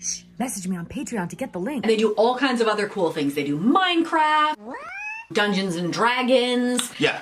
It's really a community within the community. Anybody can go in the village, facebook.com/Vin and Sori. There's 160,000+ people on the channel. What's cool about the Discord is that it offers a real opportunity for community connection, friendship, that type of thing. And it's on Discord, so if you're not a Facebook person, it's for you. You start off at $1. Right. Plus you get exclusives. Sori and I are working on a song. So the first 15 seconds of that was on Patreon. Also, at $15 tier and above, when we actually debut the video, they're going to be there live with us. There you are, dear listener. Buy our merch. Buy our merch indeed. A child shall lead them. To buy our merch. All right. So we have the Imperishable Flame. Look, Archero's just like you. Mostly white, but a tad Cherokee. Just Stop like Soraya. mocking me, babe. Just like Soraya. Who was that other lady? The white lady? You mock my pain. Elizabeth Warren. Shout out to Elizabeth Warren. What is that? Do you remember on Pocahontas? How we called her? Yes, I know. Do you remember on the No, that is so fucked up that he calls her that. Could not believe this man was our president. What the fuck? We are in the middle of a giant stream right now. That's why we're munching on our supper. Northern Scoundrel is We are up next. professionals. Well, I actually don't feel bad about eating on camera, as you guys can see. Because when I watched, I think it was the other YouTuber, the pink one. Mm-hmm. What was the name? Pink Metalhead. Pink Metalhead, right. She was doing a live stream, and we jumped into the live stream, and then she was like, well, hold on. And she went and she got her food, and she came back. She was like munching on her food while she was live streaming. I was like, that's nice. It feels like more like we're all just hanging out. So I'm fine with it. Look at this pony says, every white person says they're Cherokee, right? Well, to be fair, I said Penobscot and Wait. Then Dwayne says, every white person says they're Cherokee. That must be a thing. It's like the exact same phrase. Oh, what is wrong with you guys? I never said that. I said Passamaquoddy and Penobscot. Which is a Cherokee sub-tribe. Which turns out to be not true anyway, so whatever. All right, here we go. What's the name of this band? Okay, so the name of the band is Lord of the Lost. Yay. The Future of the Past Life. Ooh. The Future of the Past Life. You got some interesting songs that keep popping off for you, huh? And all right, here we go. This is the entrance to the Summer Breeze Festival. This fucking guy. Literally, Goes has there ever been a band that this guy has not seen live? And then on top of that, he's always with them. Is this somebody in the band? Is this probably the president of Poland or some shit? Who is he with? Babe, I don't know. This guy has been to like literally every band like known to man. I don't know how he does it. Every single time he does a review, Yep. There he is with the Another band in the picture, another backstage too. picture. Like what? I'm like, either he's a really good Photoshopper. right. We figured you out. Yeah. Who would be able to go to this many bands? I mean, come on. All right, let's go. The Future of the Past Life. That's a very intriguing title. Okay, this right? has a comment on it though. Oh, sorry. Yeah. Right, see, we've been look at doing that. all the talking. So he says, this picture was taken by me, he said, at the Summer Breeze Festival, Bavaria, Germany, second day of the total of 5 days, Wednesday, 14th of August. The band delivered the goods. The song is taken from their 2023 album, Blood and Glitter, featuring Marcus Bischoff and the vocalist from Heaven Shall Burn. Why do you want to burn heaven though? Yeah, exactly. Praise his ass. Scary. All right, here we go. Can you imagine? You out there chilling in heaven, somebody shows up with some matches and shit. I see, that's not gonna... Sir, there is a sea of fire here. Over there! Go left! There's a throne with a river of fire. Follow it. I'm not particularly sure that your lighter is going to accomplish what you believe it will. But, try if you must. All right, here we go. Let's do it. Did you read the thing? Lord of the Lost, the Future of the Past Life, we did. Okay, let's do it. Lyrics on screen. Pay attention, dear listener. Let's go. Whoa. What is That going doesn't on? sound good. Oh my God, yes. Automatically, we gotta rewind that shit. Rude. What a beautiful start to this song. Beautiful? What is the name of this freaking band? What is the name of this band? Okay, Lord of the Lost. Lord of the Lost. The Future of the Past Life. Talk to me, brother minister. We gonna do this shit again. Let's go.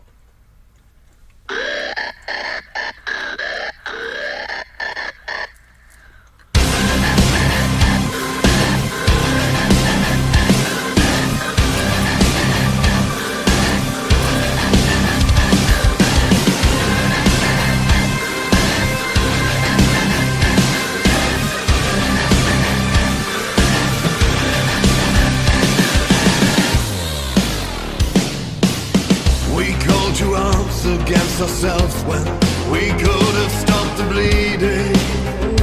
A world in chains.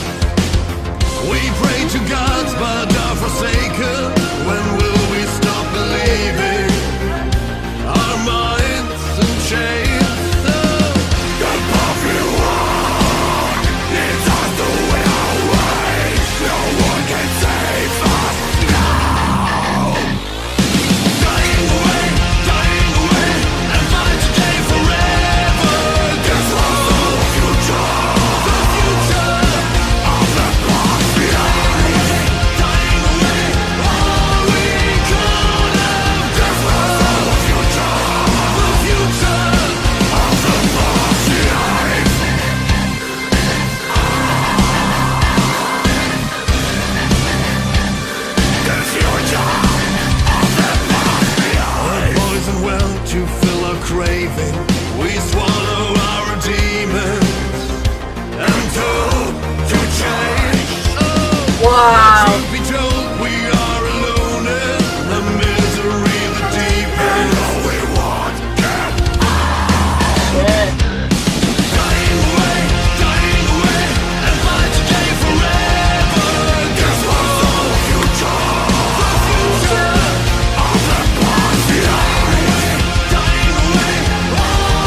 Yes, Pinky! What in the world? Oh, such a simple, chunky riff. Northern Scoundrel. Very simple, almost new metal level Northern simplicity. Scoundrel. But man, I love that song, bro.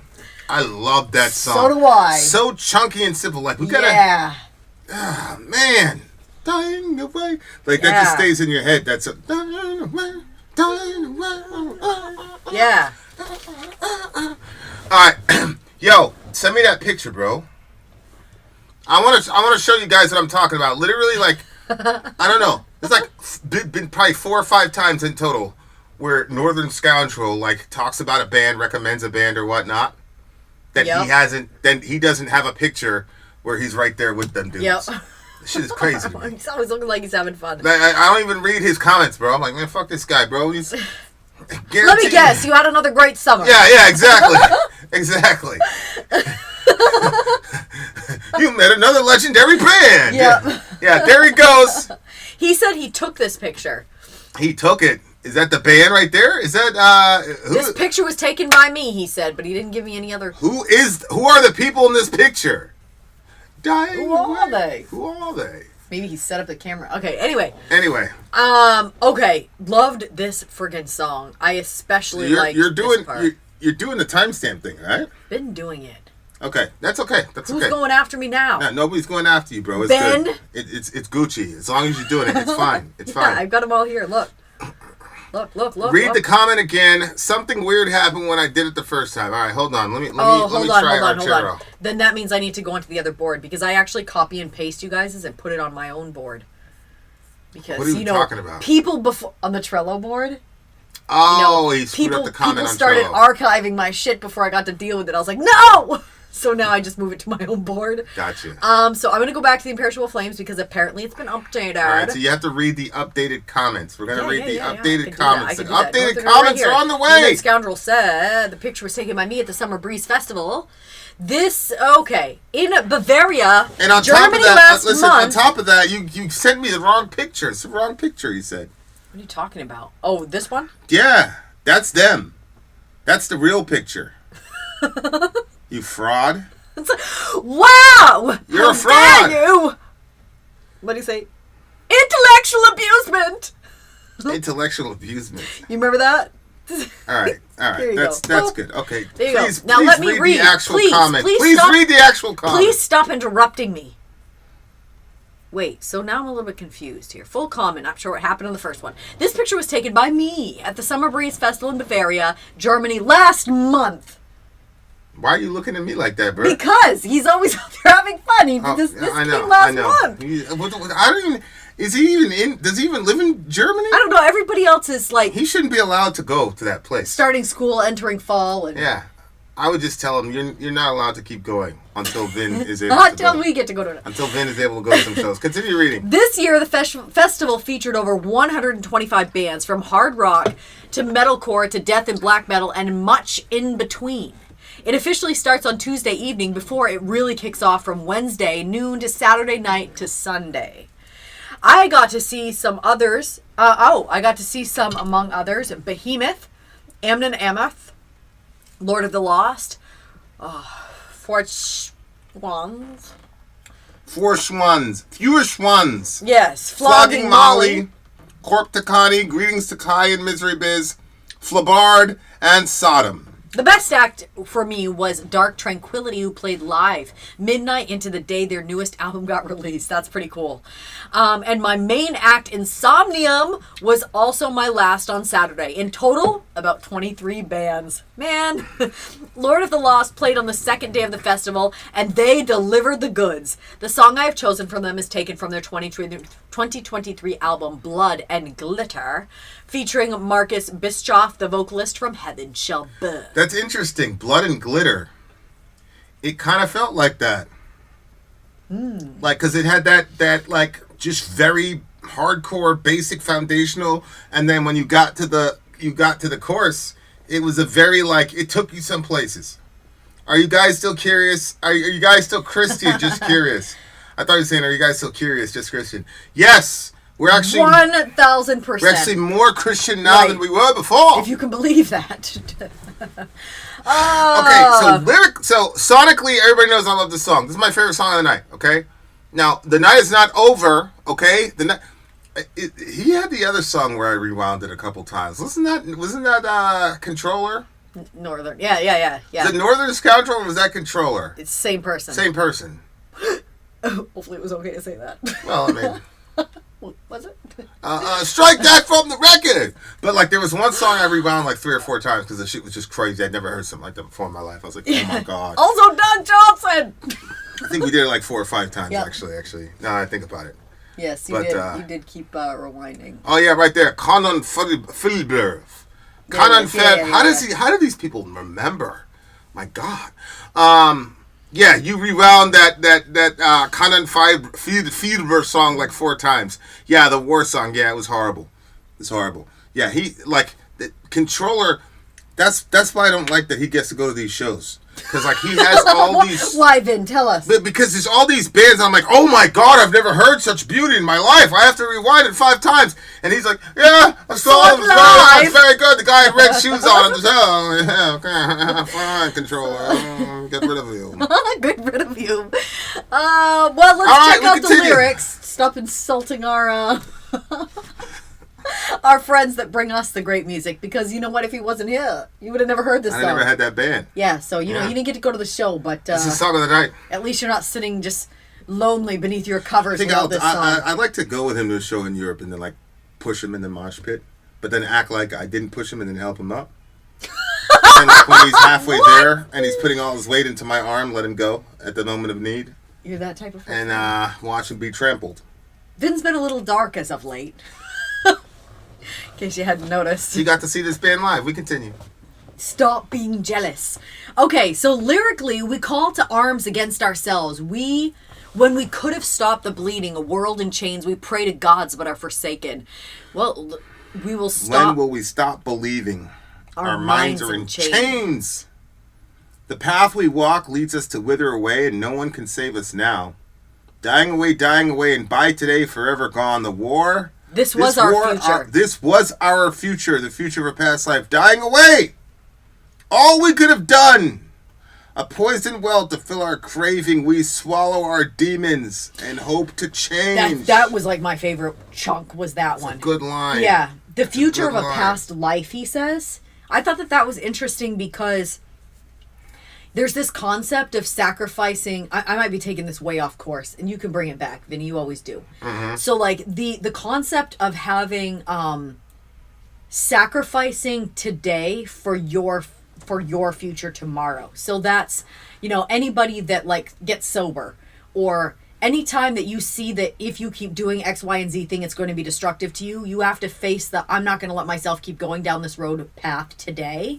And it's hard to stop doing stuff that we want to do, especially if it's something bad and destructive. It's very difficult. It's very difficult because while, you know, like, we're like demons and angels in the same person, you know? Like, there's a part of us that's like, yes, destroy.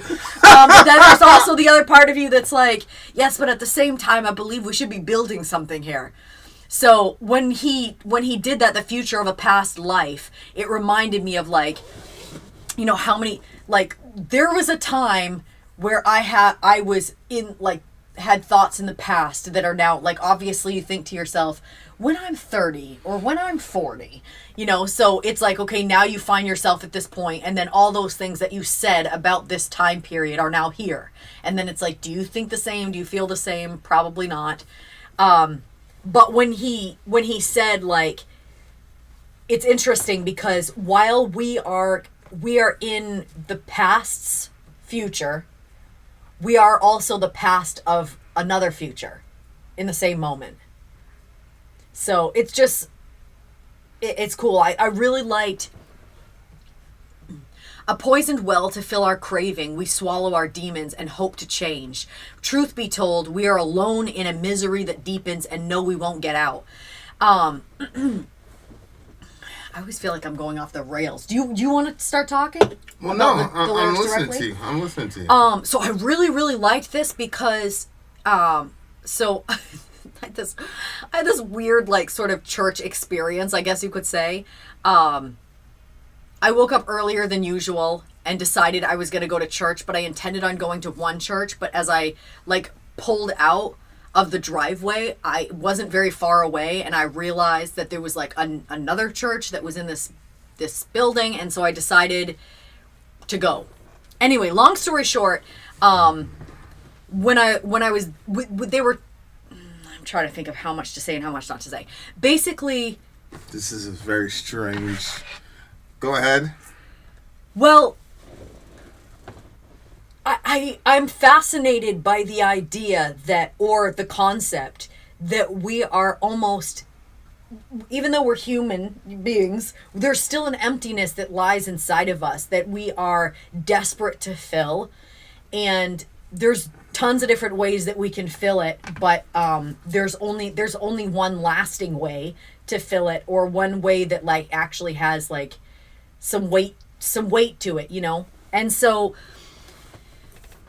people will spend their lives trying to fill that with different things, and then finding at the end of it that it's empty. And so when he said a poisoned well to fill our cravings, Jesus says that out of him flows rivers of living water. And then there's the concept that you talk about where you're in this desert and we're broken down, and the one person leaves, they find an oasis, and then they go back and they like basically preach a message to the others. They're like, you gotta leave this van, you're gonna die in this bus, we gotta get to this water.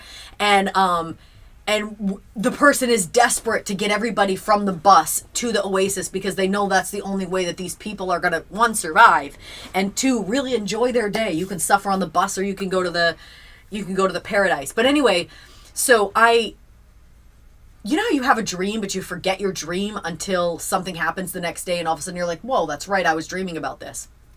So this church just happened to be in a school. And in my dream, I was in a school, and I was going around, and I washed my hands at a faucet. And this is Florida, so it's weird because their faucets are not in the bathroom, which is completely unusual. But that was in my dream, but I've never seen anything like that before. But anyway, so I'm over there washing my hands in the faucet, and I'm like feeling a little bit familiar, but I couldn't understand why it felt familiar to me. Then I just go back into church. Anyway, in my dream, I had taken communion, and then communion ends up starting at the end of the service, and you had no idea that communion was coming, because a lot of times there's like a sort of lead up. There was no lead up, and all of a sudden we were in communion, and I was like, oh my gosh. Well, I was just like, the idea, like this is what I'm talking about, like with tradition and having something that you can like reach to, something that's like, it's not just flying all over the place. You have this concept of communion where you take the body and blood of Christ, which we're Christians, we don't believe that it was literal, but there's a real... Well, we're Protestants, so we don't believe that it's literal. We're Protestant, right? Because Catholics... Right. Exactly, yeah. You know, you're right. I was always like, didn't think that Catholics could be called Christian, and I I've changed on that, but you can still, like, it's still stuck in my head, obviously.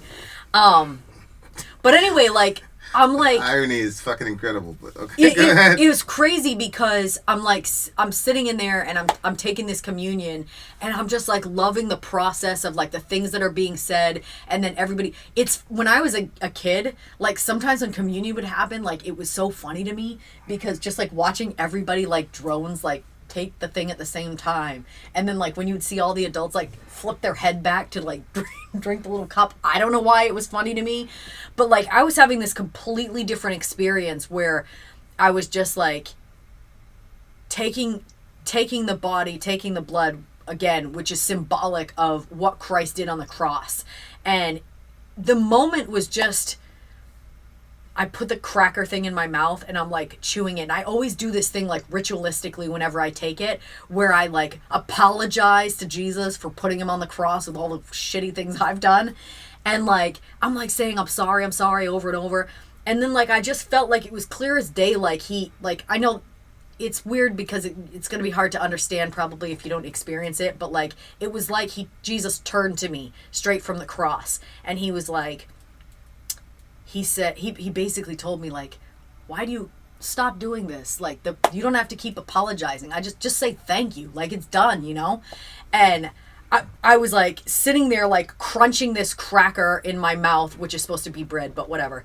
And like as I'm like crushing it, this was before I kind of like had that thought about what Jesus was saying. And I'm like crushing it, and then I think of Isaiah 53, and it talks about how he was crushed for our transgressions, he was bruised for our iniquities, and like how symbolic. Like he could have had it be that we just take the bread and we like tear it and hold it, or we hold it up toward the sky and thank God for it, but we put it in our mouths and we crush it in our teeth, and like that's our sin. Like our sin puts him there. So I don't know, like I just like when he says a poisoned well to fill our craving, we swallow our demons and hope to change, like it's like to me the opposite of the communion table, because you just consume Christ in that moment, and like it wasn't enough to like symbolically crush his body beneath my, like in my teeth. But then after that, then the pastor says, take the cup. I can't even remember. I couldn't even hear them, what they were saying, because I was in such a moment. And then like just drinking, it was like when you drink something, when you eat something, there's like a process of like, you have to crush it and eat it. But like drinking is just like straight consuming. It just goes right down your throat. And I'm like, this is it. Like we crushed him, we consumed him. And then he says like, I am the rivers of living water, like come to me. If you try to get your fulfillment and you're trying to fill that with like, you're a poisoned well to fill our cravings. You have a craving and you try to fill it with something in this world, it is never gonna, I think that our souls are like, I know that God is like eternalized and he's always like everlasting, he's always been here, but there's something about us, like he puts the breath of life in us, and so we hold something of eternity in us, and then when we try to fill it with something stupid like drugs and alcohol and relationships and like all of these things that don't last, or love lasts forever. I mean, that's what the scripture says. It says faith, hope, and love, but the greatest of these is love. Like love is never going to go away no matter what state of mind or body we're in. But when he said a poison well to fill our cravings, we swallow our demons, like we do that. Like we choose. You choose what you're going to consume, and you choose what, like just like you choose which sandwich you're going to get when you go to the Subway, like you choose what you're going to fill your soul with, what you're going to fill your spirit with. And we do it every single day, and it's 100 decisions throughout our day. And like we hope doing that, and like the craziness of like, okay, let's eat demons and swallow demons and see if we can change, or maybe there's something else. It's just a very interesting kind of inversion to the zombie principle. Yeah. So when a zombie comes to consume you, it turns you into itself. Yeah. But Jesus is saying, you guys are currently zombies, and if you consume me, you can actually become human again. So it's a very interesting inversion, and I'm always fascinated by how Western society is dealing with these concepts like resurrection, consumption, all those types of things. But yeah, it was very well said. But it just like it's a crazy principle that consuming this person turns you human. Yeah. You consuming him doesn't turn him into you, like a zombie does. You consuming him turns you into him, which is really yourself from your past, because the native nature of man is not sinful, but it is beautiful and good and in the image and likeness of God. So it's really a call to become who you're really supposed to be. Yeah. So it's an interesting, it's cool, but like the song is a very awesome vehicle to get there. 9.8 for me. I'm going to go with, I just have to finish that last part. He said, but truth be told, we are alone in a misery that deepens and know we won't get out. And like, again, that was like the flip of it. Like when you take that, and I'm not saying that communion, I don't think that you can have like a relationships outside of Christ and go in there and chomp on the bread and drink the wine and expect anything to change. But I think that when your heart really wants him and you really are seeking after him, like for hidden treasure, like all of this is shit all around me, and like I need you. When you get to that point, like there's something else that happens. It's completely different. And so that part I thought was also crazy, because he's saying we're alone in a misery that deepens, and I'm like, okay, not when you consume on Christ, because you're not alone, because you're part of a body and you're part of something bigger and you're part of something greater, and then you're filled with the love of God. And then on top of that, like, it's not a misery that deepens, but it's a hope that broadens and widens, because you're like, okay, this might look dark, but I know he's at work, and that might be whatever, but I know, you know, whatever. So that sort of, when you consume demons, there's a certain level of hopelessness that follows. I loved this song. I'm going to go with a good 9.8. What'd you give it? I give it a 9.8. Oh, you did too. Before you. Okay. I love this song. Thank you for this one. Northern. Boop, boop, boop. Vin out. Sorry out. Gone. Another song coming up on the way. More to come. I'm Vin. I'm sorry. If you would like to get your song reviewed, dear listener, there's the filthy capitalist option. As Sori says, 125 gets you straight to the head of the line. You don't have to be a part of the lines. You don't have to be part of the group. Wait a minute. And the biggest thing is you don't have to wait. You hop, skip, and jump right in front of everybody. 125 gets you there. You do that 3 times, and you get mashed down to the $75 rate for perpetuity. Yes! Also, there is a band review option. So if you've got a band and you're trying to get your band some exposure, hit me up at insori@gmail.com, and I'll show you the details about how to pull You that off. can also jump on Patreon, and there is a option on the tiers to be able to get your band reviewed. Obviously, we can't lie to you, so we can't guarantee a positive review. Get what you get. It's just rubbish. Rubbish. Rubbish. That's British for garbage. My favorite is the community option. $1 at the gate gets you in at Patreon. You get to join an alliance. The alliance joins their points together, and that helps determine what songs that we do. The alliances hang out on Discord. Message me on Patreon to get the link. And they do all kinds of other cool things. They do Minecraft, Dungeons and Dragons. Yeah. It's really a community within the community. Anybody can go in the village, facebook.com/Vin and Sori. There's 160,000+ people on the channel. What's cool about the Discord is that it offers a real opportunity for community connection, friendship, that type of thing. And it's on Discord, so if you're not a Facebook person, it's for you. You start off at $1. Right. Plus you get exclusives. Sori and I are working on a song. So the first 15 seconds of that was on Patreon. Also, at $15 tier and above, when we actually debut the video, they're going to be there live with us. There you are, dear listener. Buy merch. Buy merch indeed, and y'all shall lead them. To buy our merch. Yes, dear listener, yes, dear listener, yes, dear listener. Slayer. Spirit in Black. Spirit in Black. This is for the big homie Ben. Does he have something to say about it? I'm about to find out. Nope. No words. Nothing to say.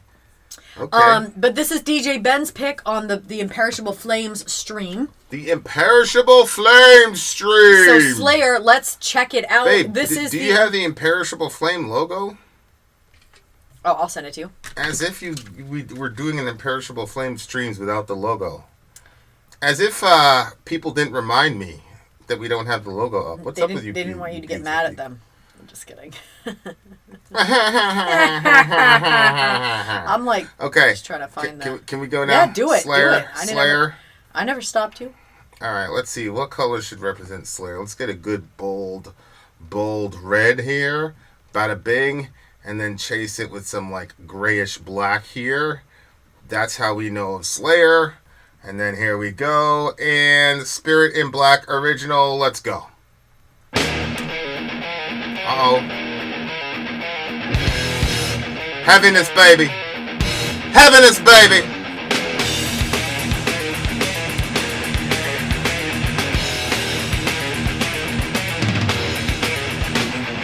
Welcome to my world. Involve yourself within my dream. Experience the light just like your mind ought not to be. Take a look through time and pass all present worlds to me. I rule this inferno. It's the for eternity. Coils of the serpent unwind. Buried beneath you will find. Deep in the halls of the dead. Spirits in black to the end.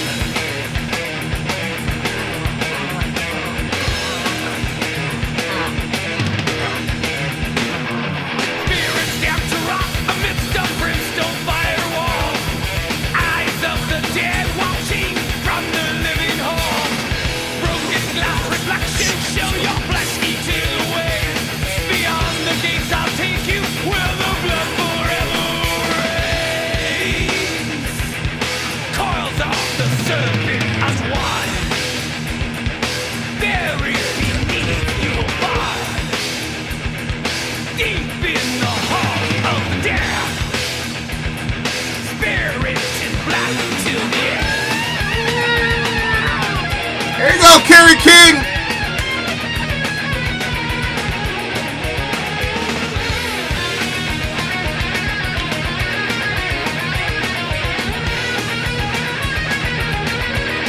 Oh. Coils of the surface are wide.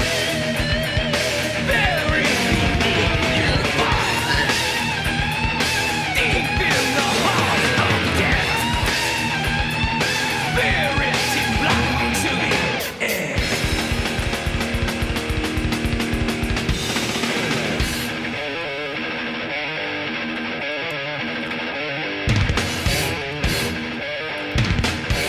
After that confession, tell me who you used to be.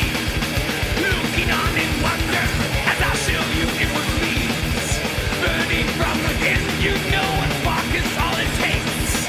Hear the piercing cries of all who found out no words. Living nightmare, can't you see? You really have no choice. Faded memories haunt you. Listen closely to my voice. Feed me all your hatred, empty all your thoughts to me.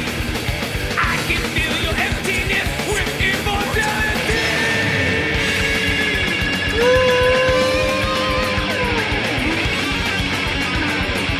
Here we go, Kerry King, baby.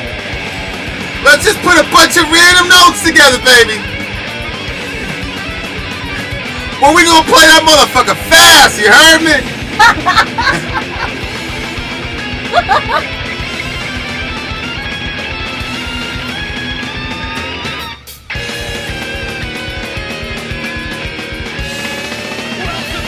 Ooh! In my dream, experience the life just like your mind thought not to be. Take a look through time and past all present worlds to be. I rule this inferno, it's no more eternity.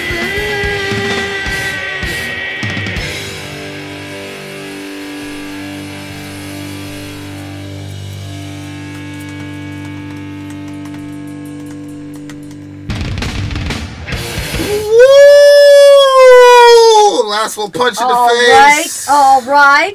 Alrighty then. How y'all feel about that one? That How'd you was feel about that one? DJ Ben, Slayer, Spirit in Black. That first solo was badass. The second solo was the Kerry King I know and love. Kerry King was the first person to really inspire me to record one of my solos. Okay. He really inspired me. I said, you know what? If that man Ooh, can are you put serious that what on you're a saying? if he can put that monstrosity on a track for the public to see it and then attach his name to it. Without shame? I could do. I'm not gonna go that far. Well, you said people name, will do a so lot I for was a trying to- dollar. I was trying to rap. So I put my solo out there. I think I had just as many notes in that song. Remember that? Y'all know. Anyway, I do not. Shout out to Kerry King. Shout out to Kerry King. All right, go ahead. All right. I'm gonna let you break down the lyrics first on this one. What do you mean? As I did the majority of the talking on the last. Welcome to my.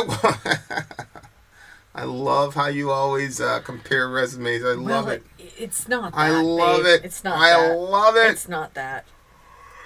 All right. Let me set up the Ouroboros, because somebody. Okay, I'm gonna start did reading their this. job. You Welcome start to reading my the lyrics. world. Involve yourself within my dream. Experience a life just like your mind thought not to be. Take a look through time at past or present worlds to be. I rule this inferno, enthralled for eternity. So I think this is the devil. The devil. It's some sort of dark spirit that's like telling this person, like, let me inhabit you. You know, like, embrace the coils. The darker aspects of your nature is what it looks like to me. Okay. Coils of the serpent unwind, buried beneath you will find, deep in the halls of the damned, spirit in black till the end.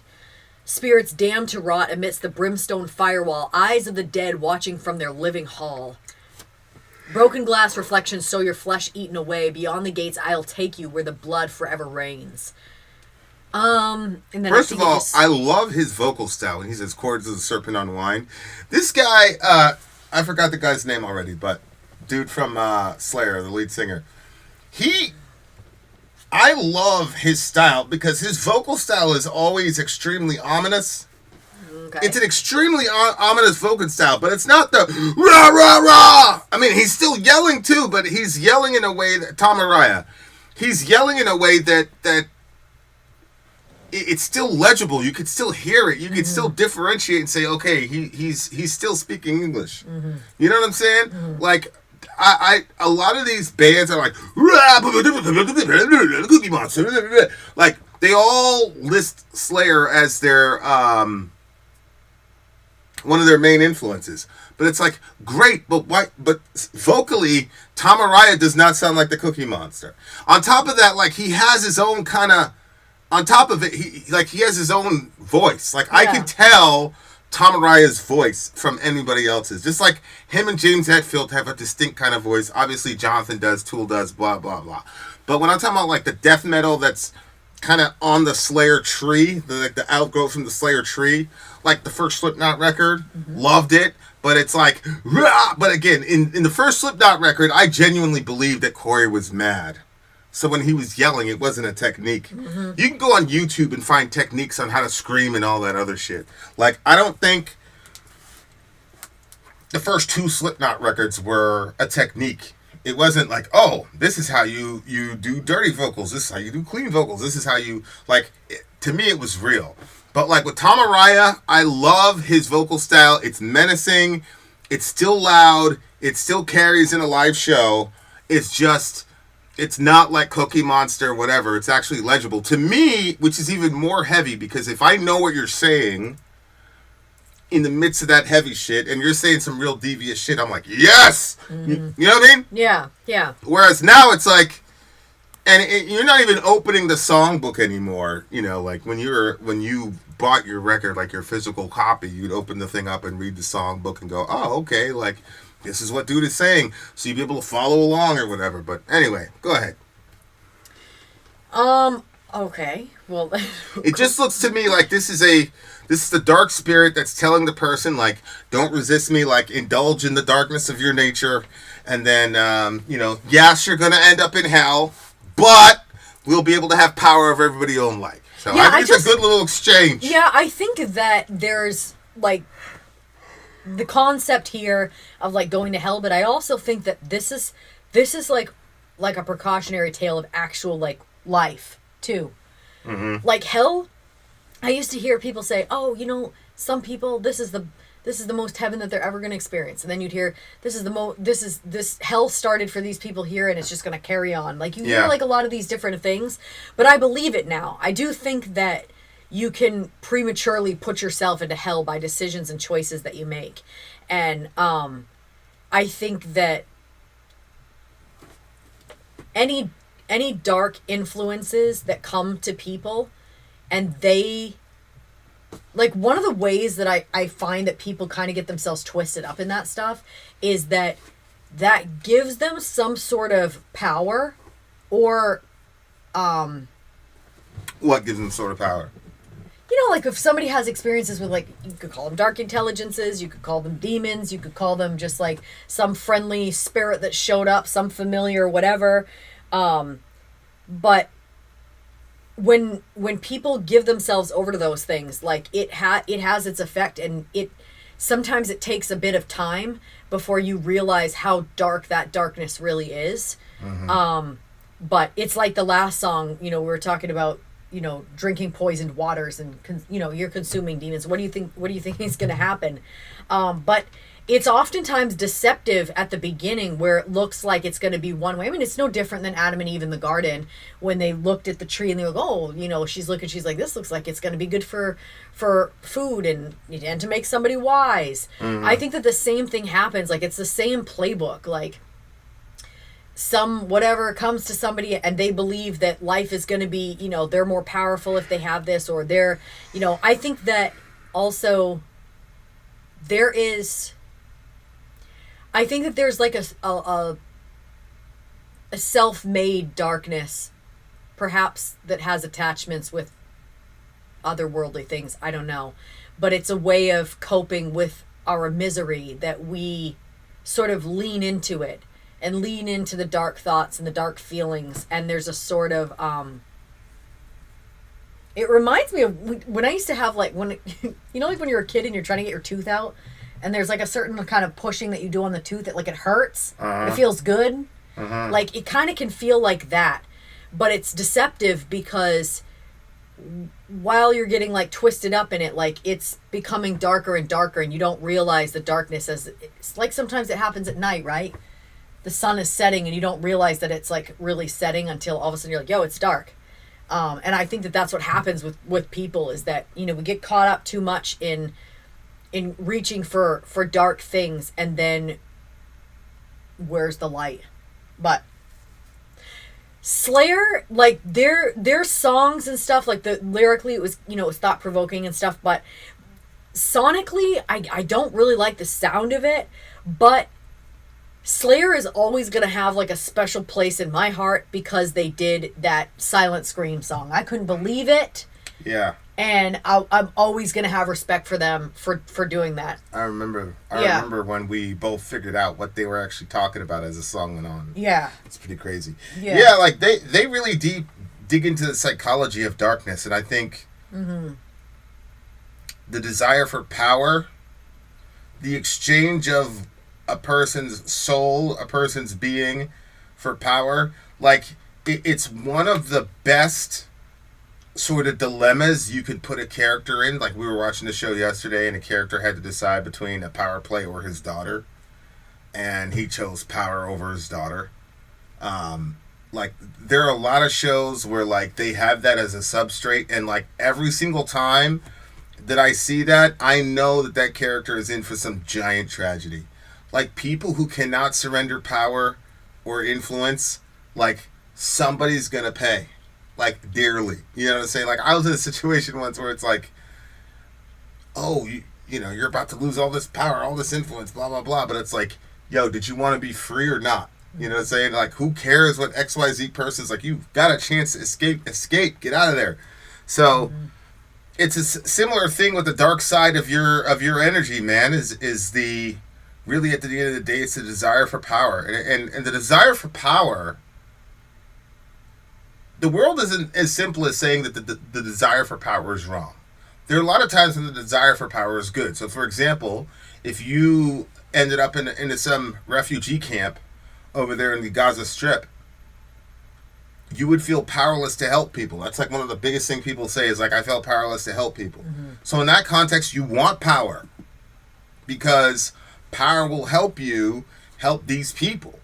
And so then when that happens, now you start having trade-offs like, okay, if we do this, then we can do that, but it compromises our ethics, and you go back and forth. And so things are never as simple as saying like, take ownership or responsibility for what you did, or you know what I mean? Like there's different degrees of blame, degrees of culpability, degrees of responsibility.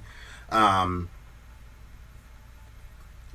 I think Control is probably on the right track. Like it's better to recognize that you have a dark side. Yeah. Over and against embracing it.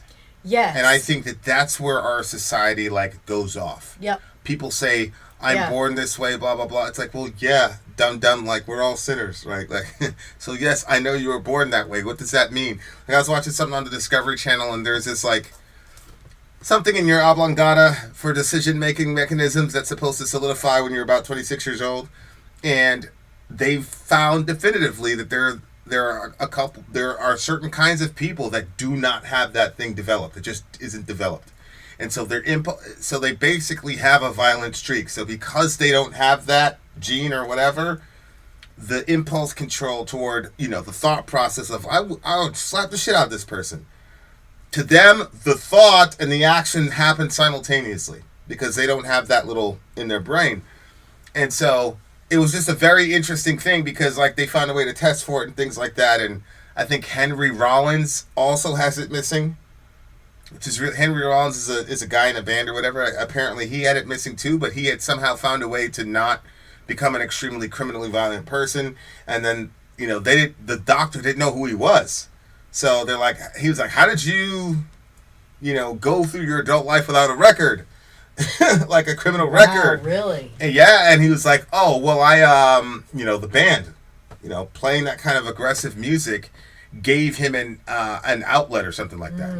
Wow, that's wild. Yeah. Yeah, so, I don't, I think, like, when you get to the level of thinking like that, like what Controller was saying, when you, like, people say things like, oh, that's semantics, the difference between embracing your dark side versus recognizing it. It's like, no, it's like, hell no. It's an eternity's worth of difference. Yeah. It's murder's worth of difference. It's sexual assault's worth of difference. Like, Yeah. it is a massive difference. Yeah. And I think a lot of people are trying to figure out the algorithm between recognizing you have a dark side while not indulging it, while recognizing that you cannot overcome it by yourself, right? While figuring out how to live with the guilt of the things that the bad version of yourself has done, and then you repeat process. Yeah, 100%. And that's why so Yeah. many people are like, I don't want to acknowledge wrongdoing, not because I don't want to take responsibility, but because it means something about me that I don't know how to fix. It means that I have this and this problem and I can't fix it. You know what I'm saying? And so it's like... Yeah, I agree with that. I think that there's some stuff where it's like, okay, if you don't see something, then how can you be expected to change? But if you do see something and you find yourself unable to change, especially if it's important, then it's like, okay, what type of person are you really? So then, it might be simpler to pretend that you don't see something than to actually... Yeah, it's hard. And then the people around us, they see it though. You see what I'm saying? The people around us see it and they get hurt by it, so it's that's a complex song. I think that, there's, I think Waldo or somebody said, like, ever wonder why you're, like, attracted to the darkness? I will say,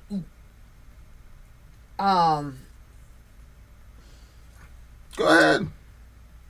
well, I mean, I found myself in both places, and I'll say, like, the more that you, this is just a weird example, but it's just what comes to mind. Like, if you eat sugar all the time or you drink sugary drinks, like, you're going to constantly be, like, craving those things. And then if you're the type of person, like, I drink, like, a lot of water, and I'll be like, I need water. Like, these drinks are great, but I need water. Yeah. And, that's because I've spent my lifetime, like, drinking lots of water. So, like, my, like, thirst gauge craves water. Where you used to crave, like, a Red Bull or something like that. I thought it was insane. Yeah. But you had trained yourself to crave that. Yeah. The carbonation, the sugar, the caffeine, whatever. Yeah. When you're in those situations. And I think that it's the same, like, I think that we're all, like, we all have a darkness in us. Like, there's desires that are in us that draw us toward more darkness. But when you cut off that point where you say, okay, like, X, Y, and Z thing, like, you can start recognizing your patterns. Like, let's say you have one thing that you do that you're like, I freaking hate it when I do that, because that blows up the whole show. Well, once you start, like, looking at yourself and saying, okay, well, you have darkness outside of that, so where does it land? Like, you'll start noticing different things that you do that are leading you up to the big one. And so you can stop yourself sooner because you can realize, oh, I'm on my spiral down, Yeah. And it's really helpful to be able to, like, have that sort of self-awareness because you can prevent things from happening. But yeah, I can't remember where I was going to go with that. 9.3 for me. I didn't like the sound of this song. Like I said, Slayer gets points for me because they did Silent Scream, and they're always going to get high points for that. But I'm going to give this one... it would have been an 8, but I bumped it to an 8.3 because it's Slayer, So they're going to get 0.3 automatically because they did Silent Scream. Yeah, exactly. Yeah, that's exactly what's happening. Okay. Feed me all your hatred. Oh my gosh. Okay. More to come. More to come, you losing losers who lose. A 9.5, Ben. Really? You like the sound of it a lot? Slayer's one of his favorite bands. He said this song was beautiful. He had a little teardrop. It's a beautiful song. It is, though. It's heavy as hell. We will see you on the other side of the break. Vin out. Sori out. Go. I'm Vin. I'm sorry. If you would like to get your song reviewed, dear listener, there's the filthy capitalist option. As Sori says, 125 gets you straight to the head of the line. You don't have to be a part of the alliance. You don't have to be part of the group. Wait a minute. And the biggest thing is you don't have to wait. You hop, skip, and jump right in front of everybody. 125 gets you there. You do that 3 times, and you get mashed down to the $75 rate for perpetuity. Yes! Also, there is a band review option. So if you've got a band and you're trying to get your band some exposure, hit me up at vinsori@gmail.com, and I'll show you the details about how to pull that off. You can also jump on Patreon, and there is a option on the tiers to be able to get your band reviewed. Obviously, we can't lie to you, so we can't guarantee a positive review. Get what you get. It's just rubbish. Rubbish. Rubbish. That's British for garbage. My favorite is the community option. $1 at the gate gets you in at Patreon. You get to join an alliance. The alliance joins their points together, and that helps determine what songs that we do. The alliances hang out on Discord. Message me on Patreon to get the link. And they do all kinds of other cool things. They do Minecraft, Dungeons and Dragons. Yeah. It's really a community within the community. Anybody can go in the village, facebook.com/Vin and Sori. There's 160,000+ people on the channel. What's cool about the Discord is that it offers a real opportunity for community connection, friendship, that type of thing. And it's on Discord, so if you're not a Facebook person, it's for you. You start off at $1. Right. Plus you get exclusives. Sori and I are working on a song. So the first 15 seconds of that was on Patreon. Also, at $15 tier and above, when we actually debut the video, they're going to be there live with us. There you are, dear listener. Buy our merch. Buy our merch indeed. A child shall lead them to buy our merch. Vinny will be here shortly, but in the meantime, it'll be a random Ask Me Anything with yours truly. Slayer, Slayer, Slayer. I am going to the Rumble side. I am refreshing. And remember, if we have 10 likes over there, you guys, we can run a contest and get more points up on the board. And those points transfer to free stuff, merch, songs, probably other things that I haven't thought of right now. And I don't know why that's so blurry.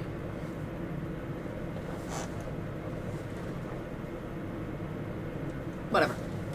All right, let's see. What do we have? We have 6 likes on the Rumble side. If you're on any of the other sides and you guys like head over to there to Rumble and put a like on that, that is going to help those folks get points. Actually, let me see if I can put chat. Oh. Is this work like this? Hold on. Does that work? Oh, okay, you guys, that's the link if you want to go over to Rumble and put a like.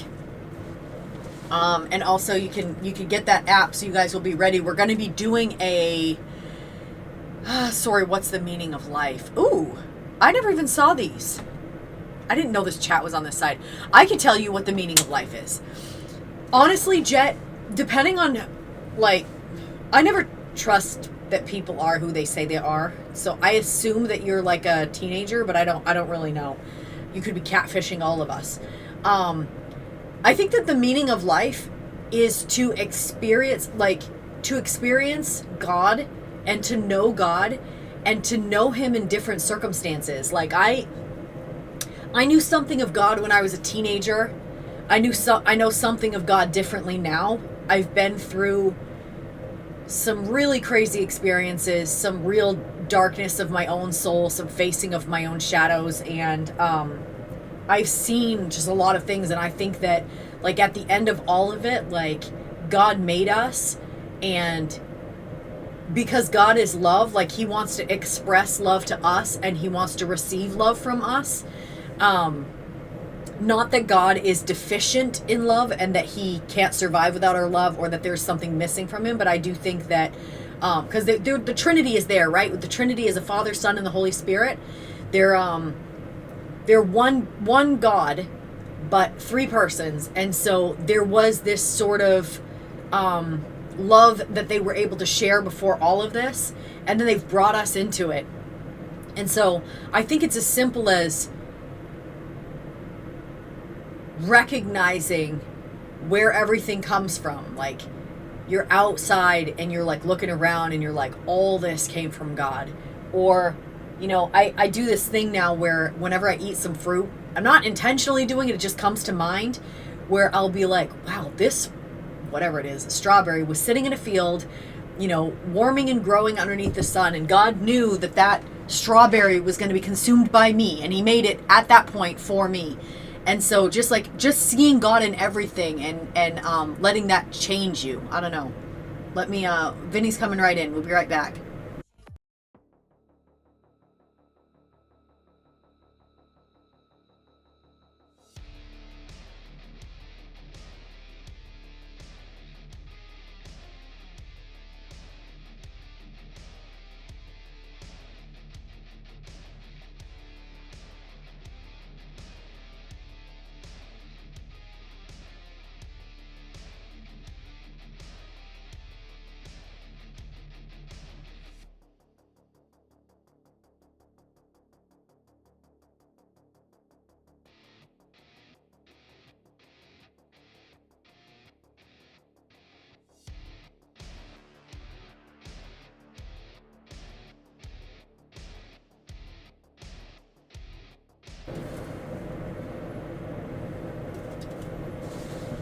What's up, you losers?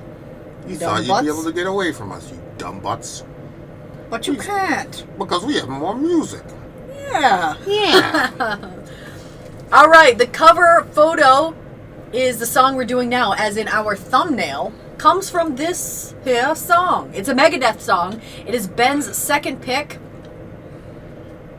And, called 13. He does. Wait, he had something to say. He said, I had wanted this to be the last song that I feature from this album, seeing as it is the closing track. But since we are doing a Friday the 13th stream, it just had to be done now. And it's not scary, but still fitting. Here we go, Megadeth. We can hear some background noise. What are you talking about? Don't worry about it. You won't hear it soon enough. Megadeth, here we go, 13. Listen to the music.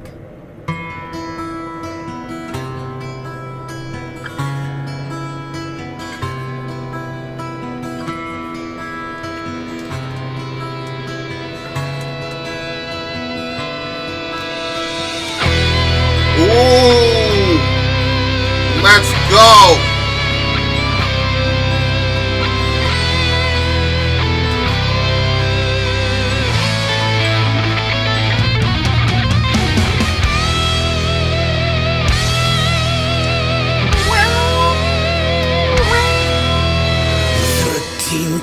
I went to the well to draw my thoughts. I'll gather and tell, like bricks that I've laid to build my life. Those that crumble only cost me strife.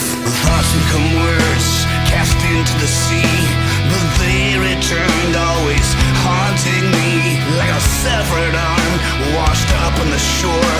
I just don't think I can give anymore, because I've lived how many times do I have to die? Because I've lived how many lives do I have to die? 13 times, and it's been lucky for me.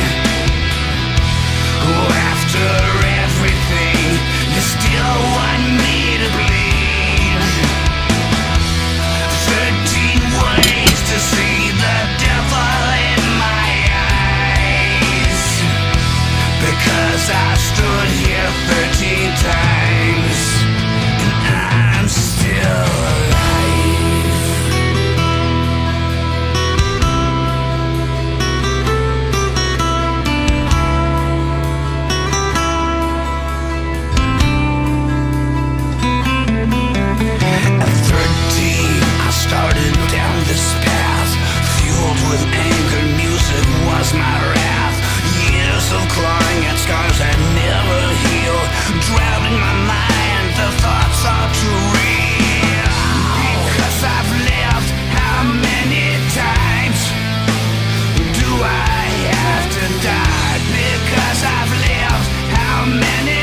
That was Megadeth. You know, it's interesting. I initially didn't really like Dave. Remember Dave Mustang's voice? Yeah. And I don't know if that's because like he was genuinely trying to sing. I don't know if he was like trying to keep up with Hetfield or something like that. But like, you know, Hetfield is not blowing the windows out of anybody either. But Ooh, I mean, careful. he you know, he's got a good lane. You feel me? Whereas, you know. Yeah, But yeah. the conversational style is just better. You know what I'm saying? Instead of like actually trying to hit real notes, like I feel like. Yeah. Let's just no, go to I the next enjoyed thing. this one. Yeah, for sure. I like this one. Yeah. See, look. Thank you. Ben Bear said definitely Dave grows on you. See, thank you. And Sori hated Peace Cells, correct? Because she didn't like the vocal style at that point, and he was just talking. That's right. I hated Peace Cells. Yeah. I gave it a really low score. Yeah, and that's like a classic song. I know. And like he didn't even try to sing in that song. He was just talking shit, you know. Shout out to Jet. She's playing Fortnite. Yeah. Hopefully, Jet, you're not one of those people that wears one of them little packets of cheeses on everybody. We continue. Don't get Vin started. Okay, so the number 13 is a big super. Were you guys allowed to play around with the number 13? Because you had a weird upbringing. So, did you ever hear about 13 being an unlucky number, though? I did. But we were, the only thing, like I heard of I've told you guys this story before, but my mom used to have all this like dress up stuff in the basement, this big chest with furs and all kinds of stuff.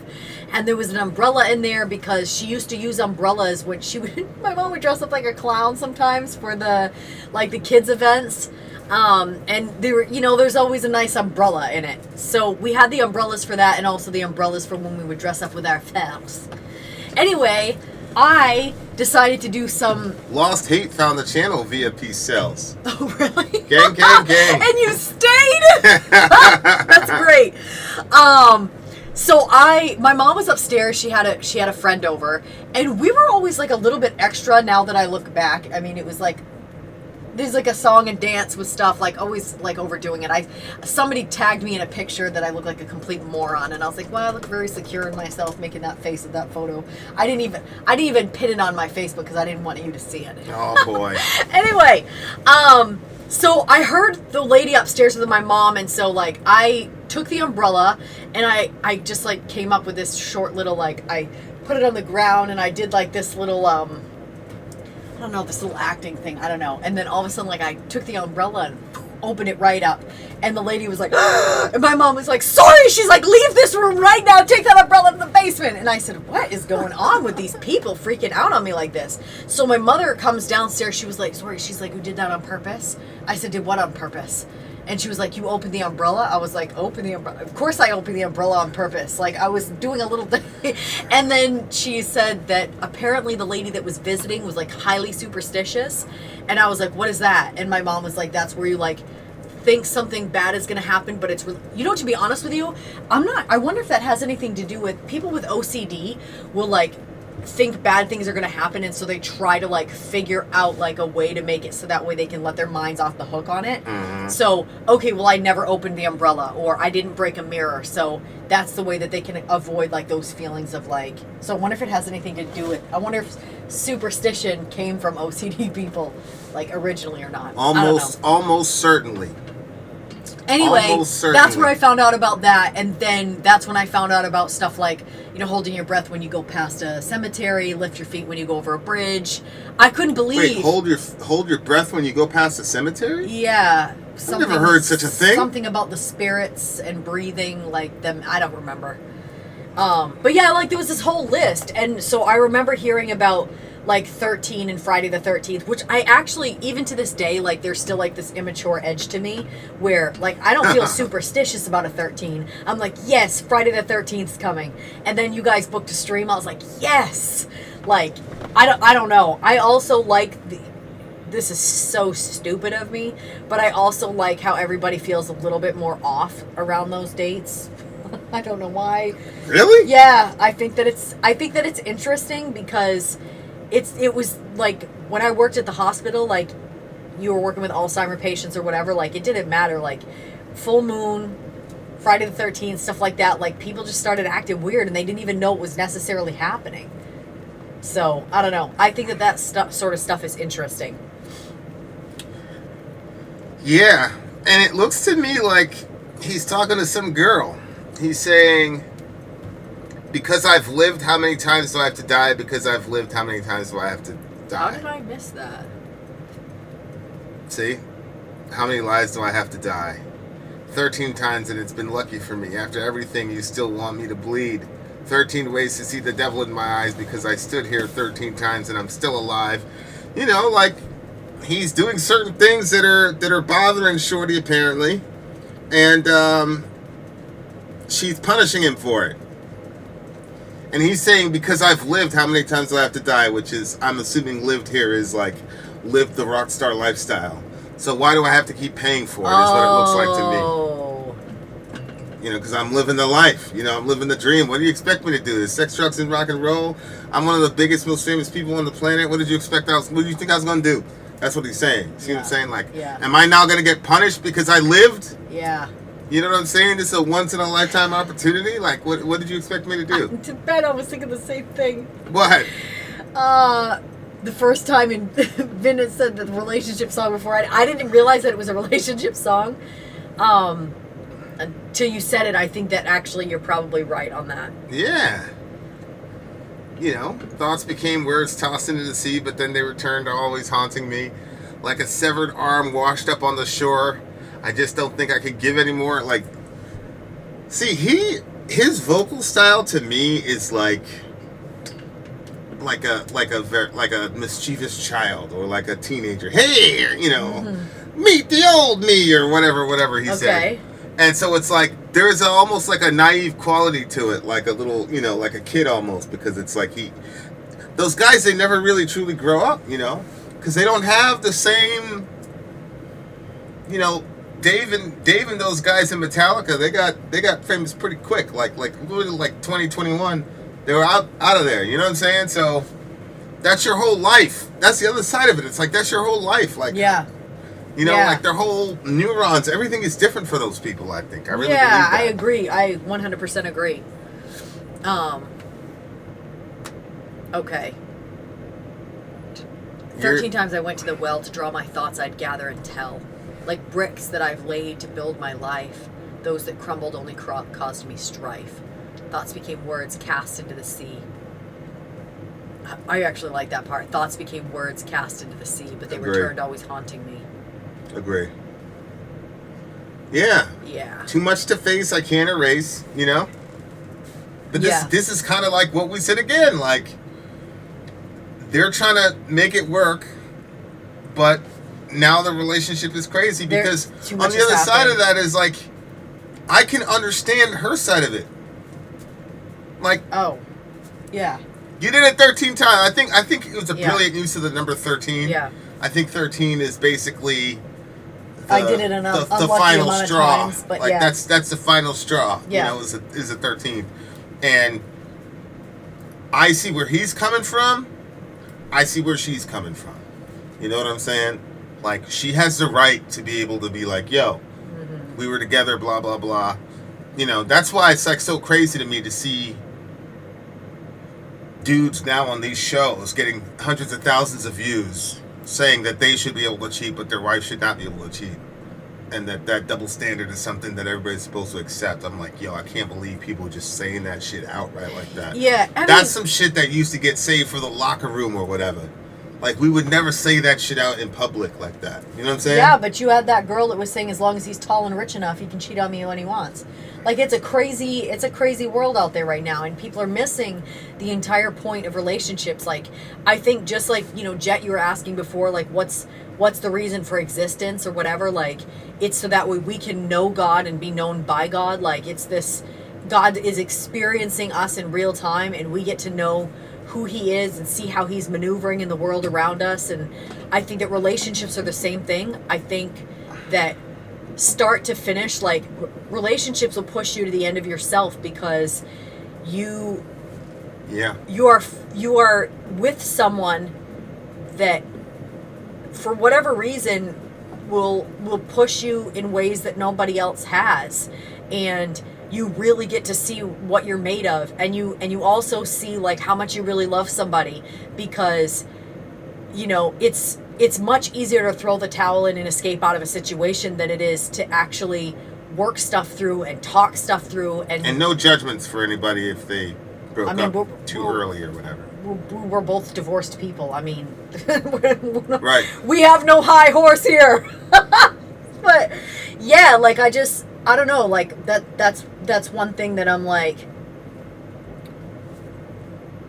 there's real beauty in seeing the messiness of another person and coming out on the other side and saying like, yeah, but that's my person. You know what I mean? Like, I think that this, you know, this type of betrayal that he's talking about, like, you just keep cheating on somebody, like, for what? Like, you're destroying somebody else, and just leave them. If you're not going to be, you know, if you're going to break the, you know, I think each relationship has like different lines that they draw in the sand and boundaries. Yeah. You know, like, I've known girls that are like, if you look at porn, it's over with.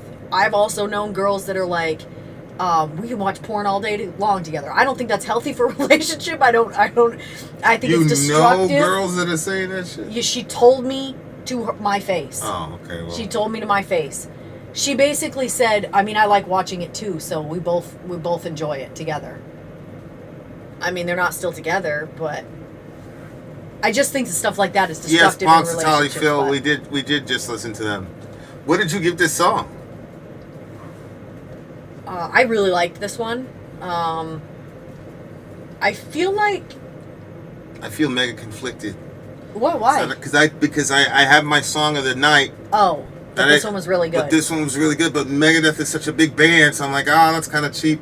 But then I'm like, well, they're a big band because they just like, even they're not giant big songs are crazy good. Like, this guy Dave Mustaine to me is just, I don't understand how. I actually look for videos where Mustaine is talking about what goes into his mind and when he creates riffs. Yeah. Like, because, you know, I did the whole thing with the solo or whatever, but like at my heart, I'm a rhythm guitarist. You know, I like the chunky shit. Yeah. I understand like basic ground level theory stuff. Like, I'm a very simple guy, you know, like at my core, like if I was on the stage in a band, I would not want to play the solo. Like I would teach the person the solo and says, go for it, you know, whatever. Like, I'm a rhythm guitarist, so okay. I wish I could have a video where like Dave Mustaine is like, this is my approach to writing these crazy riffs, because he had a run between like 1988 and freaking 1998, like riffage was just, like his riffage is just crazy to me.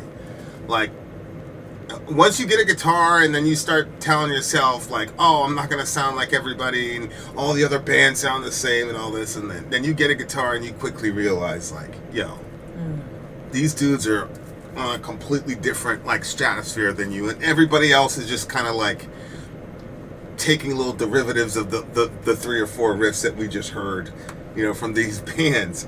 And then we discovered Dave Mustaine, and like he was doing it on almost every freaking song, this guy. It's ridiculous. Like, I don't think we're gonna see somebody like that again. You know what I'm saying? And like, it's crazy to me. Like, I always think to myself like, yo, what would have happened if we would have had Dave Mustaine and James Hetfield in the same band with Cliff still living? Like, oh my God, like what would that have, that would have been like, that would have been the Avengers. Like, it would have been crazy, you know? But anyway. Not on this side. Not on this side. 9.5 for me. 9.6 for me.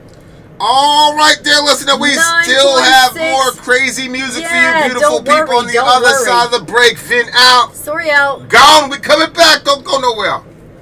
I'm Vin. I'm Sori. If you would like to get your song reviewed, dear listener, there's the filthy capitalist option. As Sori says, 125 gets you straight to the head of the line. You don't have to be a part of the alliance. You don't have to be part of the group. Wait a minute. And the biggest thing is you don't have to wait. You hop, skip, and jump right in front of everybody. 125 gets you there. You do that 3 times, and then get mashed down to the $75 rate for perpetuity. Yes! Also, there is a band review option.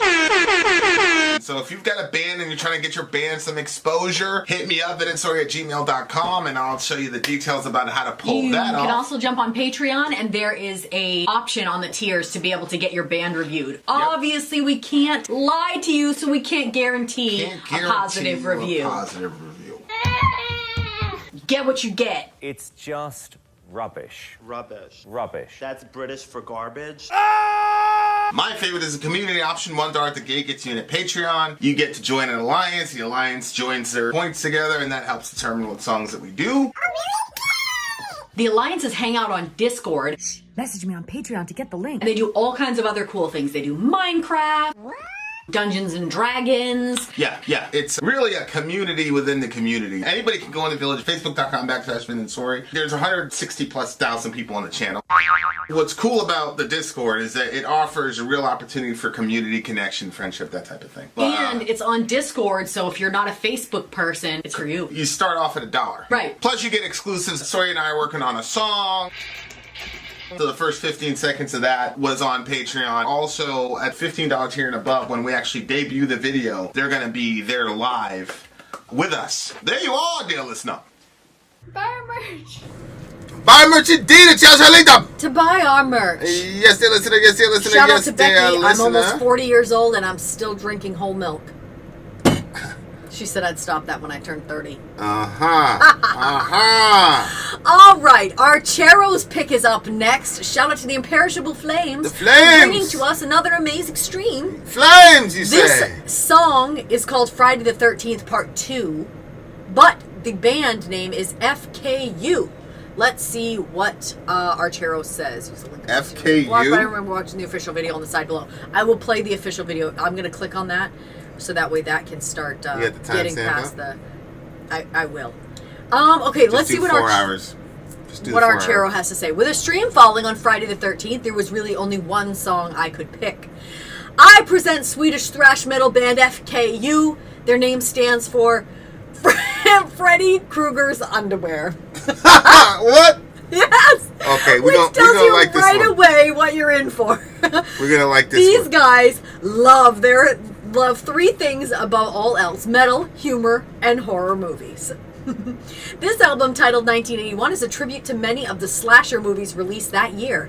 Don your masks and sharpen your machetes for a bit of frivolous fun with Friday the 13th Part 2. You guys, I've never seen Freddy Krueger's story. I just have seen the big posters that they used to have that we weren't supposed to look at, and my sister's fear that he was going to come with his nails on the bed.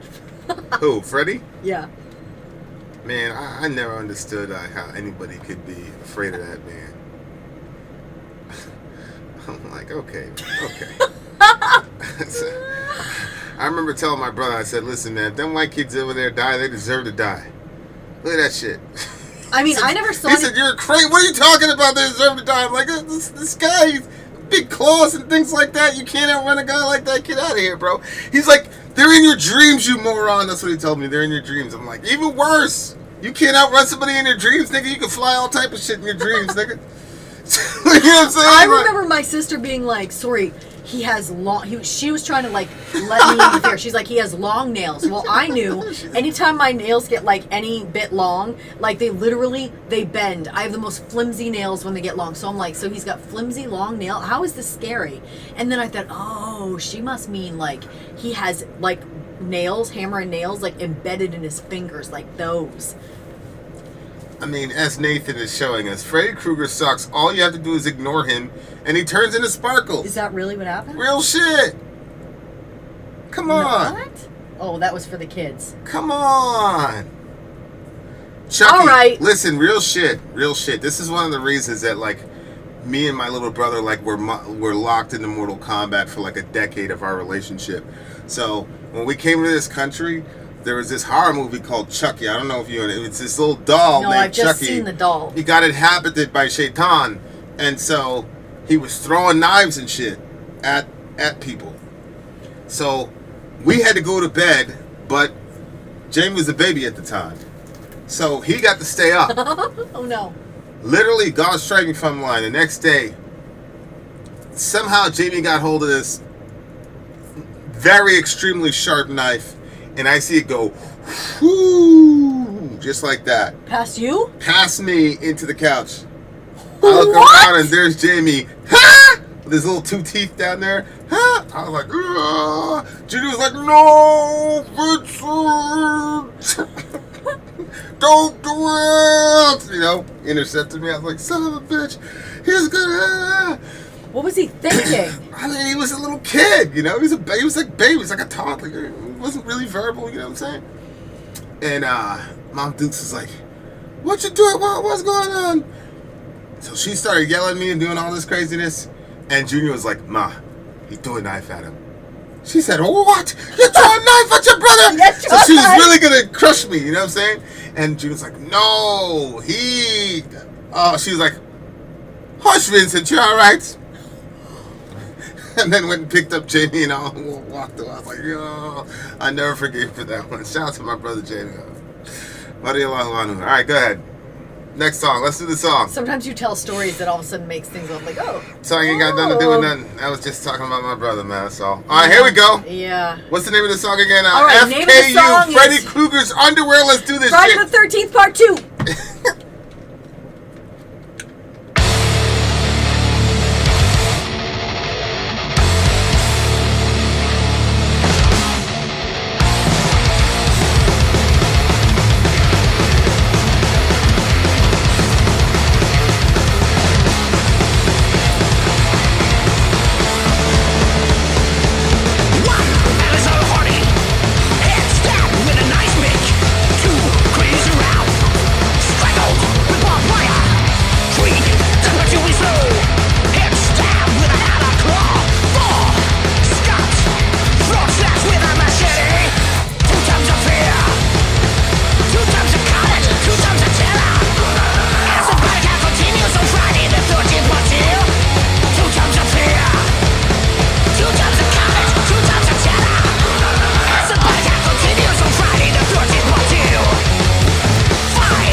That drummer's crazy.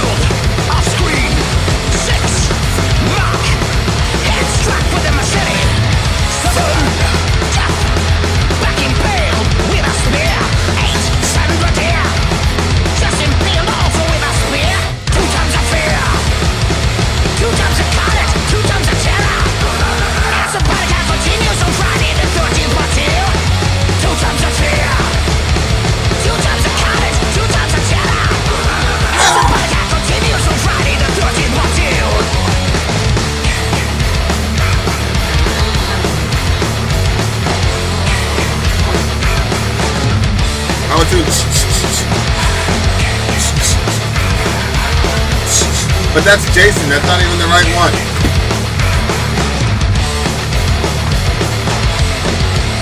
9, Vicky, repeat the disturb with a knife. 10, Paul, bassoon, dead. 2 times a fear, 2 times a carnage, 2 times a terror. As the body count continues on Friday the 13th, part 2. 2 times a fear, 2 times a carnage, 2 times a terror. As the body count continues on Friday the 13th, part 2.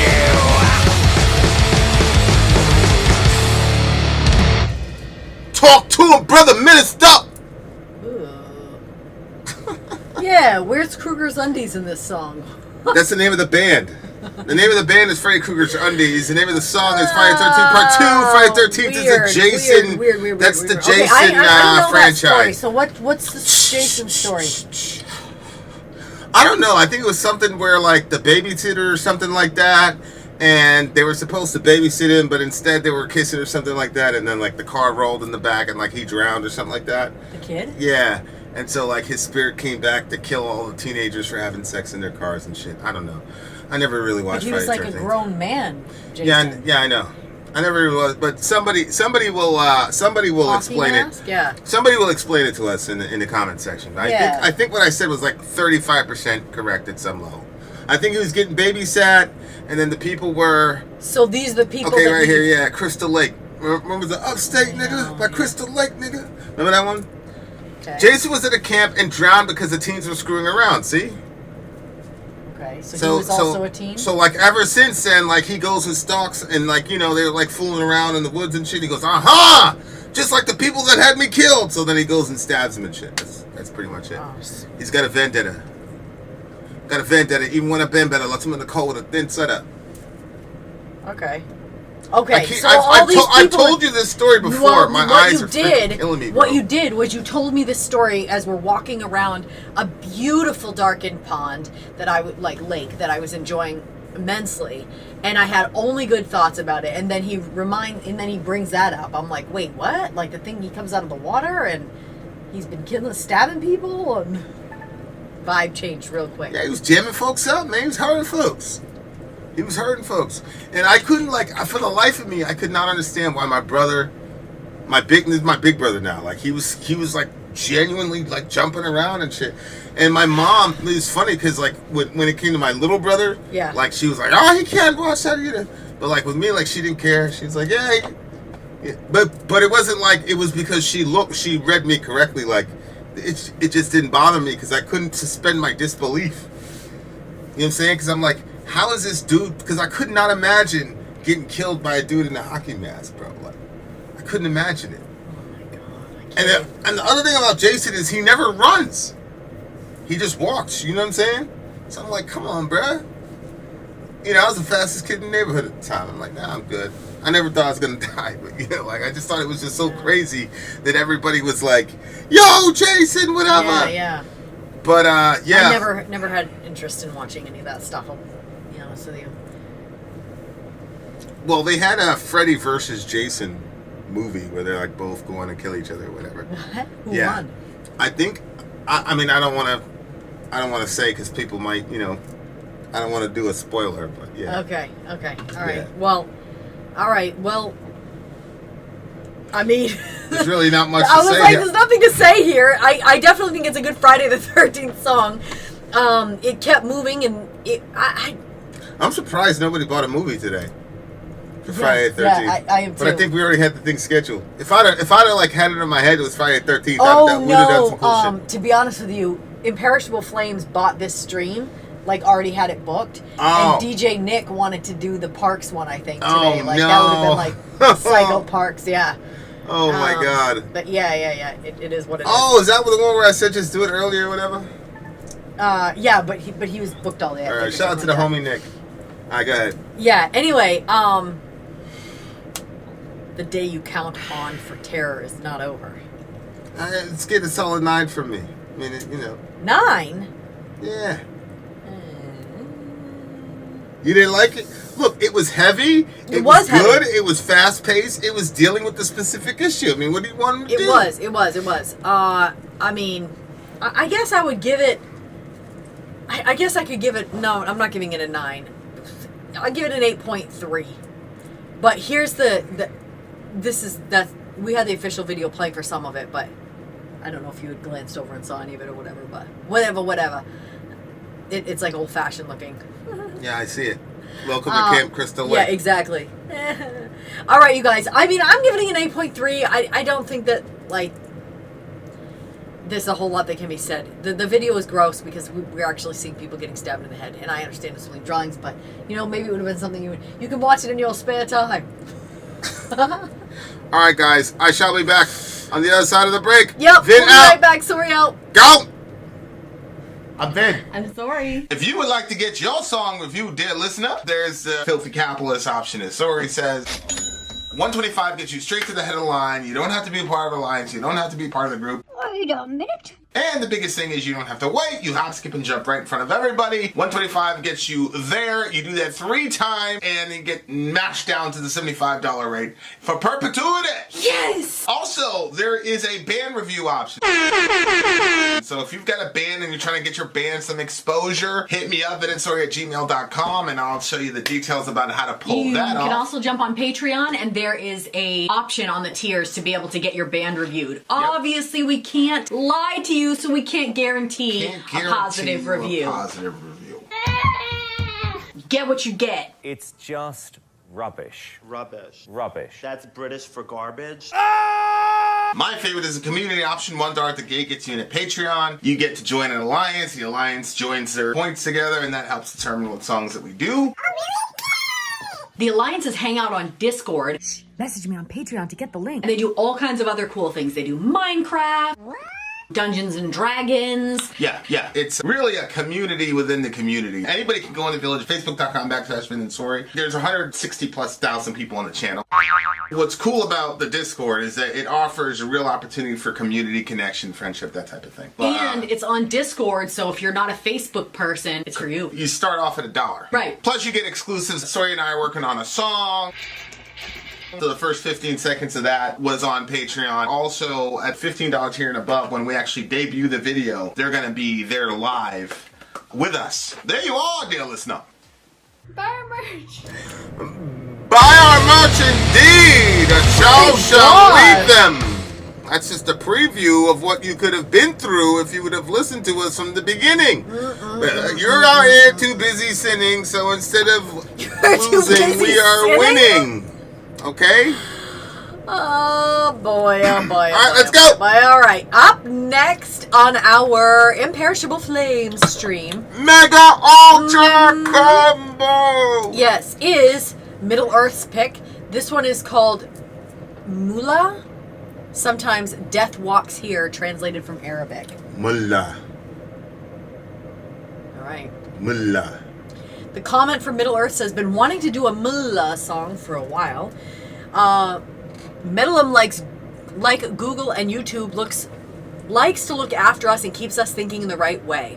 If you're so inclined, click on the album comments for my thoughts on the matter. One commenter asked, hope this is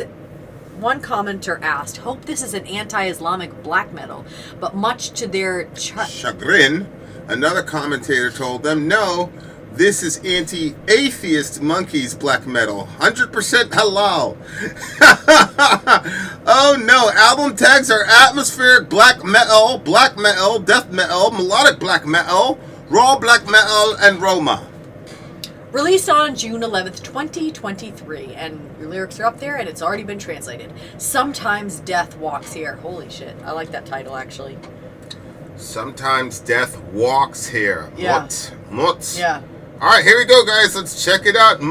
Wait, is there a timestamp for this? Right, it's from the beginning up until 8 something is out, I think I remember. 8 what? Look at that. 8:29. Until 8:29. Alright, here we go, guys. Mulla.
Mediterranean, like Egyptian.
have absolutely no idea how you're gonna rank this song.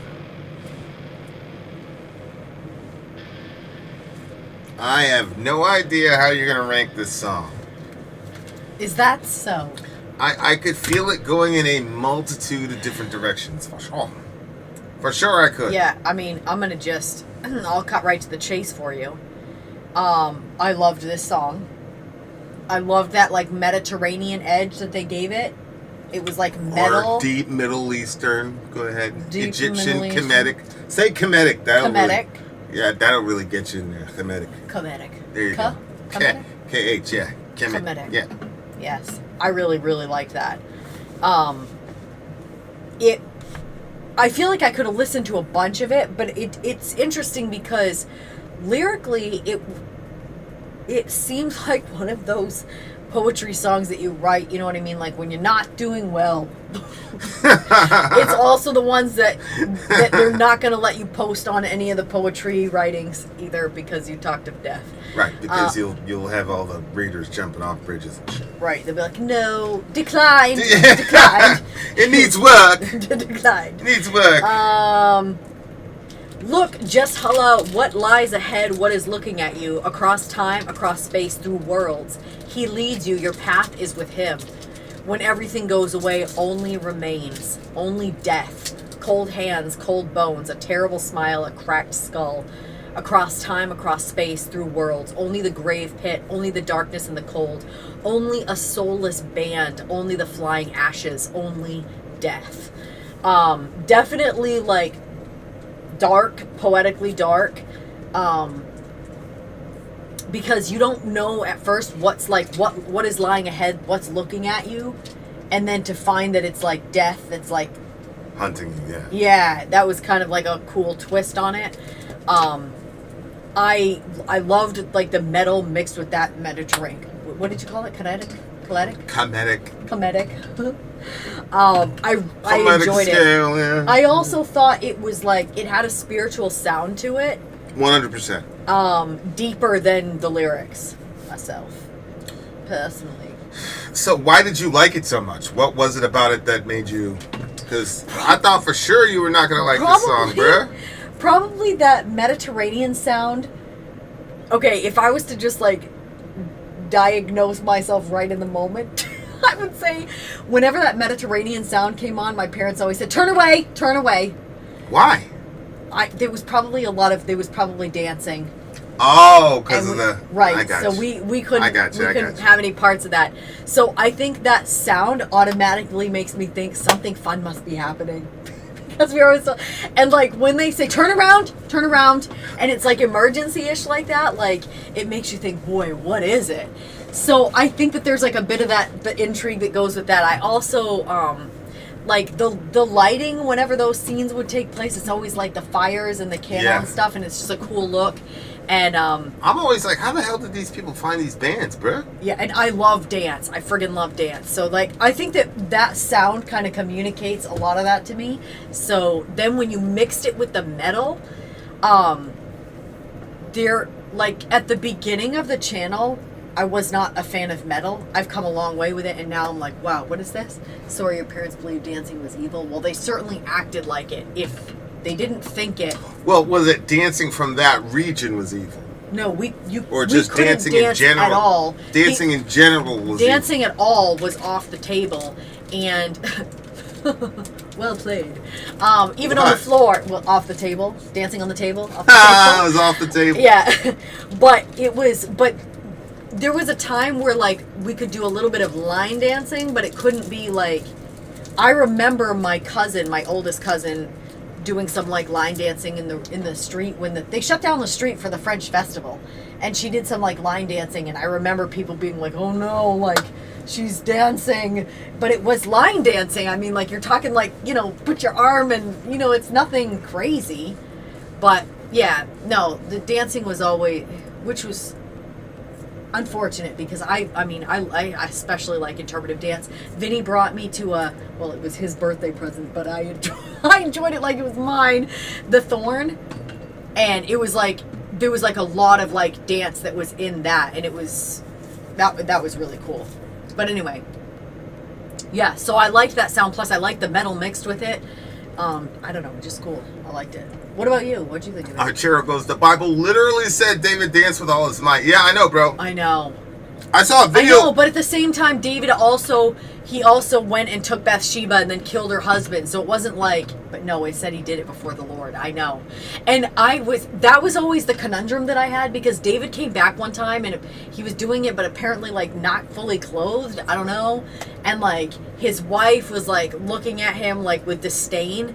And I was thinking to myself, well, I mean, that makes sense. He's jumping around in his underwear around all these women that are like, David kills his millions, whatever. So, but yeah, she didn't come off looking too good in that situation. Well, it said the Lord left her childless for the rest of her life. Yeah. So there's that. Don't touch the Lord's anointed. Yeah, but still, Vinny, please don't dance around with it.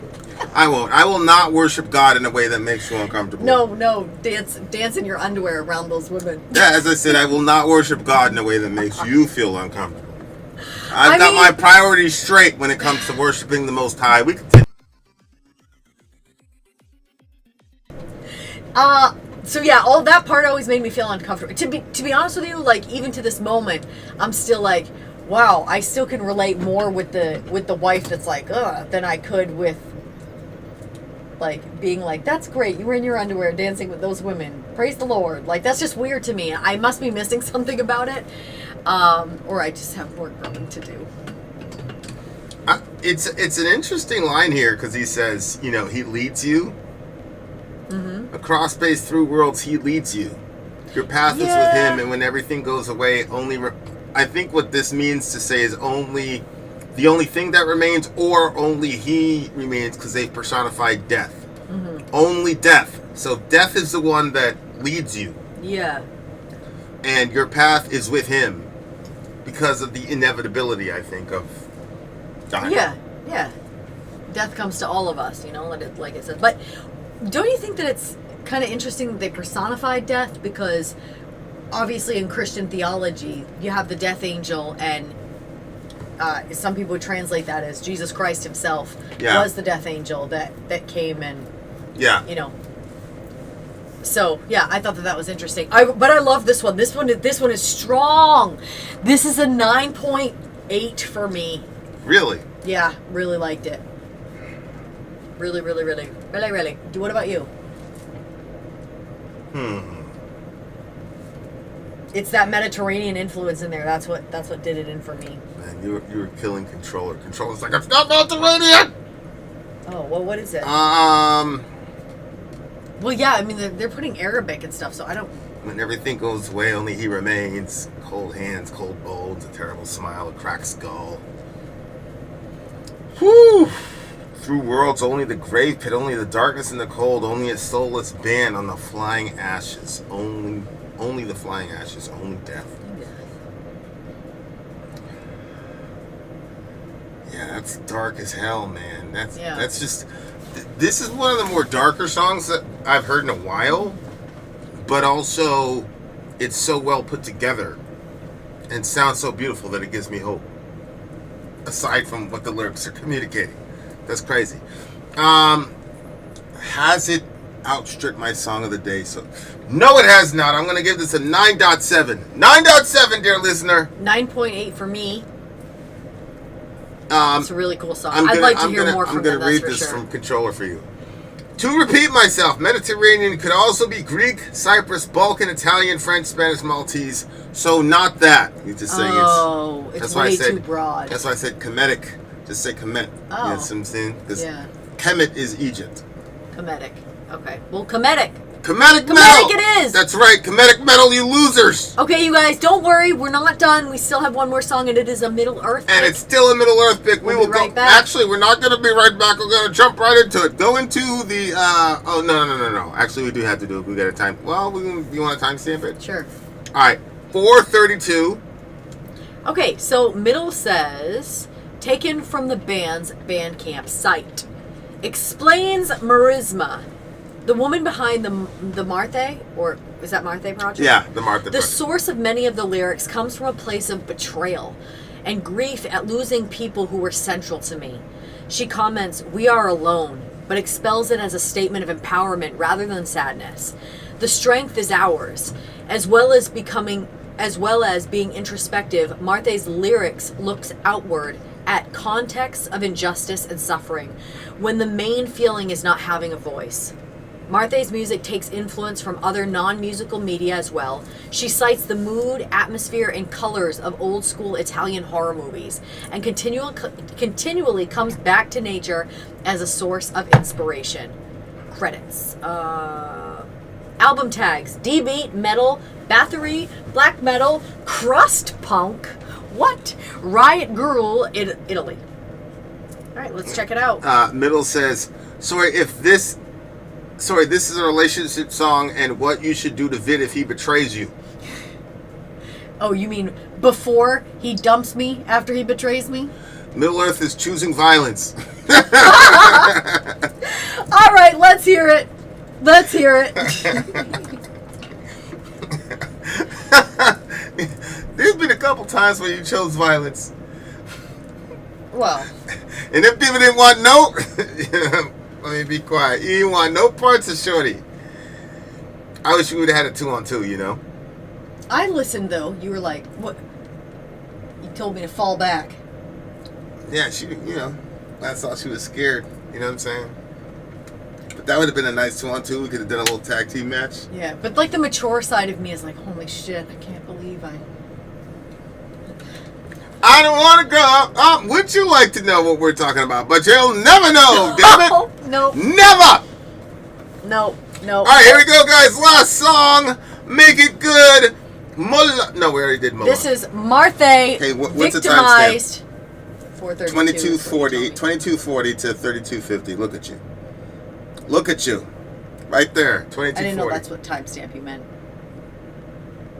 Do you like this music? Oh, which music? Gone. The background. I don't know. It's Probably gone not. now. Yeah, it is gone now. Talk to Let's the people. go. Okay. Oh. Talk to the people. All right. So apparently, I don't know if you guys saw the album cover. I like it. It's this woman holding this burning. It's a woman holding an imperishable flame. Yes, that's what it is. Yes. All right. What was the name of it again? The name of this... Marthe? Marthe. Okay. I guess. And the name of the song is Victimized. Oh, boy. Okay. It looks like the album is Further in Evil. It's 2023 album. Let's check it out. Are you ready for this? No, I am not ready for it. That's her official thingamajiggy. Oh, we only have an official? No. Well, we downloaded the entire thing. But I downloaded the wrong thing, so I'm trying to get to can you just get me that that's link? Okay. Put that link in there for me. Okay. We could just do a random Ask Me Anything while we're waiting. We already said that. They never asked the questions in time. Well, Jet did the last time. What is it? Boop. There you go. It's Just coming your way. There we go. All right, so I'm just going to go back over to the... Well, I can't go on that side. Rumble. There we go. No, that's not going to help me. Maybe this one. Let's see. Okay. What did you have a feeling about? You weren't 100% sure. I'm just going to scroll up and see what we have here. Okay. When silliness comes, men bury your credit. Why do they commercials breaks every time after reviewing a song? That's simple. Because when we edit, we simply cut at the beginning of each commercial, and then that's how we get our reviews that got posted on the daily. That's how we do it. Middle Earth is choosing. Yeah, stayed awake for a whole 11 seconds. We already read this one. Actually, Controller, when we... Oh, wait, is Sori a true shield maiden? She really is. She really is. Yeah. Gang. It's just, like, it is a little bit weird to think that you're one person and then realize that you too... The description was not lying when it said, you know what I'm talking about, right? Quick to shed blood? Yeah, that's what it says. It says all our feet are quick to shed blood. I mean, there's been like a number of situations that you wanted to shed some blood, man. Well, I wouldn't say that because I haven't come to terms with that. But it's like you want to see how would you fare? in this situation? And how would they? Marthe beat your Rob Zombie song last Halloween. How did that make you feel? Who is he mocking? Is he talking to me? I don't know. Who's he mocking? I don't know. I usually don't presume Middle Earth to be. I know. I never saw that side. Everybody's getting down on these fools now. Yeah. Good. Middle Earth is the nicest man on the planet, so if he's mocking you, it's over with. You deserve that shit, nigga. Franco made it. He's got coffee. Brought him through. So he's still here with us. Who, Frankie? Yep. My oldest sister's named Marthe. So we. No, Ready? Vin, I was on your team. Okay, good. Then he was not being that way. That way. Okay, Yeah, he babe, wasn't are you being that ready? way. Well, I don't know, babe. You see this thing still downloading here? No. If I saw it, would I ask? Yeah. I've seen you do worse. I've seen you do worse, little lady. Well, yeah. Anyway, I'm not going to say that here. Let's see. What do we have now? Oh, boy. Would you say if I... Here we go. Okay. Vin and Sori, what would you say if I told you that I believed that Yahweh and Baal were the same God? I'd say... Who asked that question? You'd be wrong. That's Nathan, song snob. Well... No, Jet, it's not over. We still have one more review. The same God in what sense? Because there's actually a way I could agree with you. In the sense that everything Baal claimed for himself and did himself, he actually stole from Jesus. You understand? Because Jesus is the actual cloud rider, not him. Right. So, in that sense, I would agree with you. If that makes any sense. I mean, I totally disagree with you, but, you know, Vinny's more nuanced than I am. Literally, when my hand was like this, you know what I thought of? Remember when... Joking me. It's great. No. Good. I love it. When Ben Shapiro was on the show. Oh, yeah, when that... that boy is scared to death, bro. Don't worry, Ben. You have a superior soul, my brother. Yeah. All right, let's go. Here we go. Lucky you. All right, here. This is. I was gonna say Archero. Marthe. Let's get the timestamp going. Yeah. 440. Just Gotcha. do 440 for the timestamp. This is gonna be the last song of the day, dear listener. So listen to it, enjoy it, have fun with it. Listen to it. Yeah. Okay. What was it? Victimized. What was it? 829 We're to starting what? at 2240. Okay. This is Victimized. 2240, and then what's the name of this band again? Marthe. Marthe, that's right. Let's go. Man, if you don't stop, I swear to God. Just please be You're quiet. having problems? Please be quiet. I was just trying to fill up the space. Why are you bothering me, Beverly? Why are you bothering me? Because you threw out my little man. That would be flipped, right? We continue. Whoa.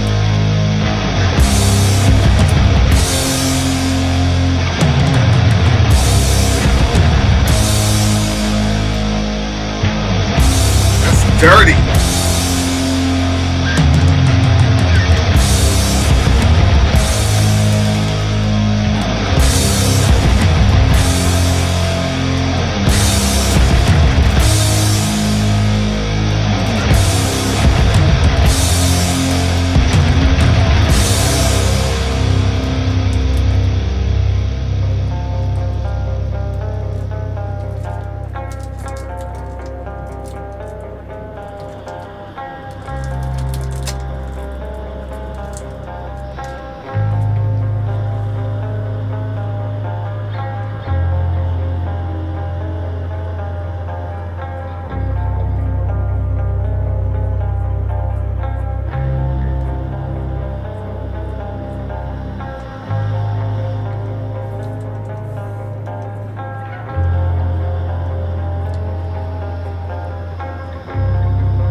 going to 3250.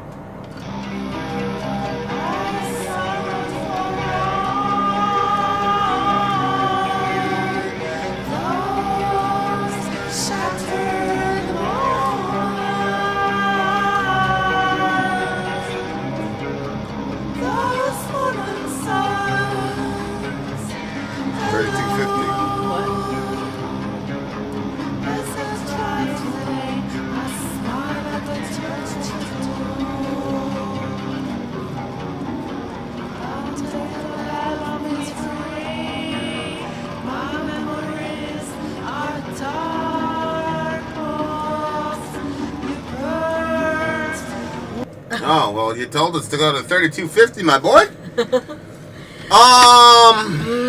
I love the hell out of that song. Oh my gosh. Yep, that was a crazy song. It just kept getting better and better and better and better and better. Holy smoly. Unbelievable. Unpack it. Let me hear what you have to say. I'm like, first and foremost, sonically. Yeah. You know, like, that's what I meant. Like, it was just getting better and better sonically. Like, holy hell, man. This song was... Okay. This song is a song of the night to me. So that's that. That's one. Wow. It was just really incredible. And... Wow, that's so interesting. Okay, like, lyrically...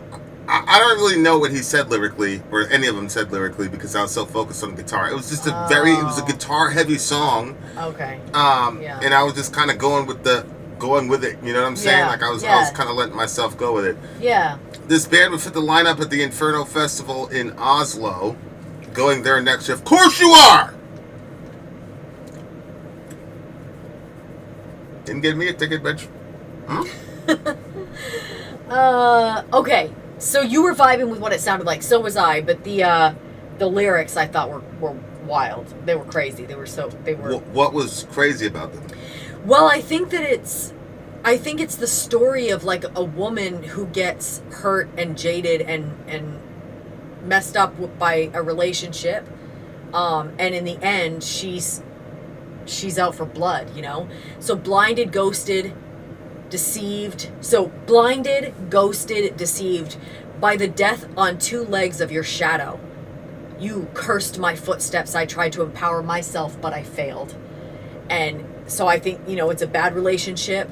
His effect on her was extremely negative. I think about, you know, whenever you talk about, you know, relationships going bad or different things like that, I always feel like you put so much of the focus or the responsibility on the man that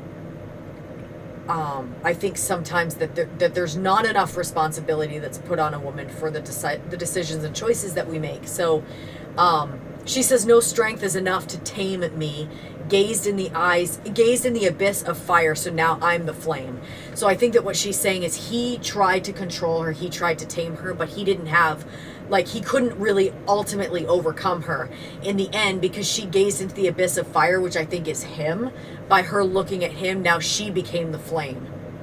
And so it changed her completely. And then she said, do the reasons lay in my madness. You destroyed my temple and I became who now I am. So again, like, I think that she's saying, like, you're the reason why I'm completely mad now. And also you destroyed my temple and you're the reason I am the way that I am now. How did you interpret you destroyed my temple? Herself. He destroyed her. But this is what I'm saying, like, how much responsibility is his for the destruction that he wreaked, and the fact that he's, you know, like, as the man in the relationship, and how much responsibility is on her for, because nobody destroys you in a day. It's a slow burn, I think. And so at what point, like, you know, that whole frog in the pot of water, like, at what point, where does your responsibility lie to say, like, I think that women know when they're in a destructive relationship sometimes, and they stay because, you know, you love the person, but at the same time, you can't blame him for all of your destruction because I just think that there are certain contexts in which that's almost impossible to apply. Like if you're in we know certain church contexts where like they'll tell you to stay married no matter what, even if it kills you. Yeah. Even if your kids are seeing their mom getting abused on a daily, yearly basis. There are people, you know, so outside context, I also agree, like, you gotta respect the autonomy. You gotta respect the autonomy of people relative to the consequences of their actions. You know, like, I definitely see that for sure. Yeah. And I think that if the responsibility solely lands on somebody else, then you can deceive yourself to think that if you get in another relationship, you won't find yourself in the same situation. It's true. But if you accept responsibility to say, like, okay, this is why I entered that relationship, this is why I stayed in that relationship, like, and you can face those things about yourself, then you protect yourself in a way from doing it again and finding yourself in the same place. She said, I'll rule the nights, I'll feast with your dreams, I'll dress in black till your last mortal breath. Evil calls evil, flames call flames. So she's saying, I think in there, that she recognizes there's something in her too. Yeah, she says evil call. I wonder if that's, you know, like the Psalms, deep calls to deep. To deep. I thought, yeah, evil the same calls. thing. So like David in that particular, there's this passage in the Bible that sounds eerily familiar to this, where the author is saying deep calls to deep in the roar of the waters, and in the song that he's writing, he's comparing the depth of his soul to a deep ocean or deep water, and he's saying that part of my being is calling out to that part of your being. So it's deep calls to deep in the roar of the waters, because the context is, you know, he's around some nature. It's a pretty crazy passage. And there's also that it talks about the spirit. The spirit searches out the deep things of God, and there was a sense in which God's spirit was active in David, and that same spirit is the one that searches the depths of God. And so the deep parts of the spirit is calling the depths of God, and it's calling the depths of David, and those are kind of like meeting together in this sort of, I don't know. Right. And then you Crazy have a version of that where it says evil calls to evil. Yeah. The evil in her or him is what attracted them to each other. Yeah. You know, like flames call flames. Your oxygen is my spark. I'll extinguish your soul. Yeah, you know, it's a. I don't know, like, if that's a phase of adolescence. I don't know what it is, but, like,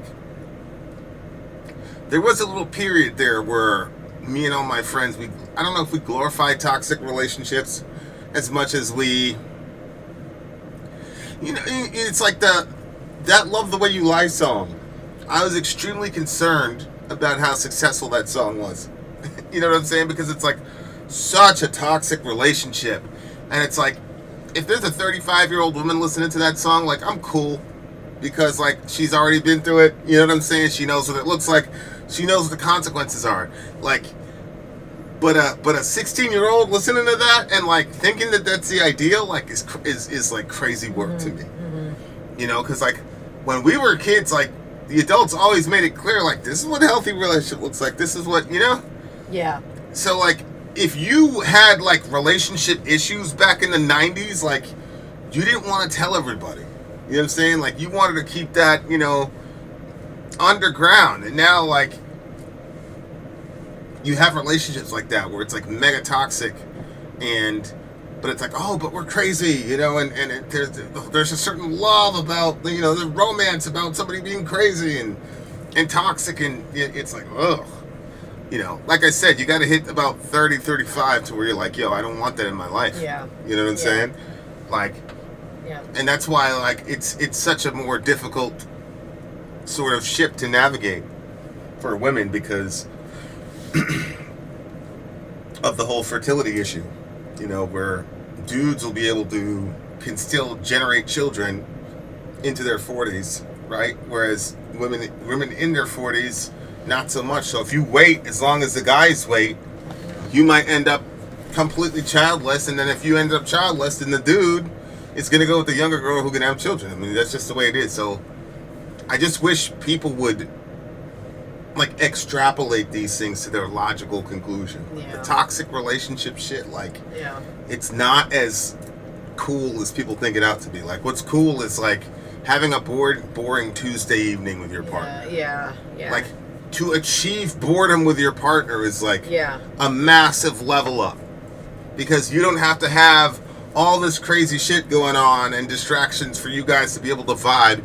You guys can just vibe on a Tuesday. Yeah. That's when you know the relationship is real. Yeah. Anybody can get all, you know, whatever when you're in the middle of like all this fun and, you know, crazy shit, but the boring shit, the everyday shit, the routine shit, that's where, you know, your relationship's gonna live or die, you know? Yeah. Yeah, and then she says, on your mortal spoils I shall feast.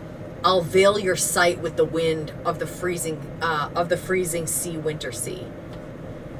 Yeah, these people can write their ass Yeah. off for sure.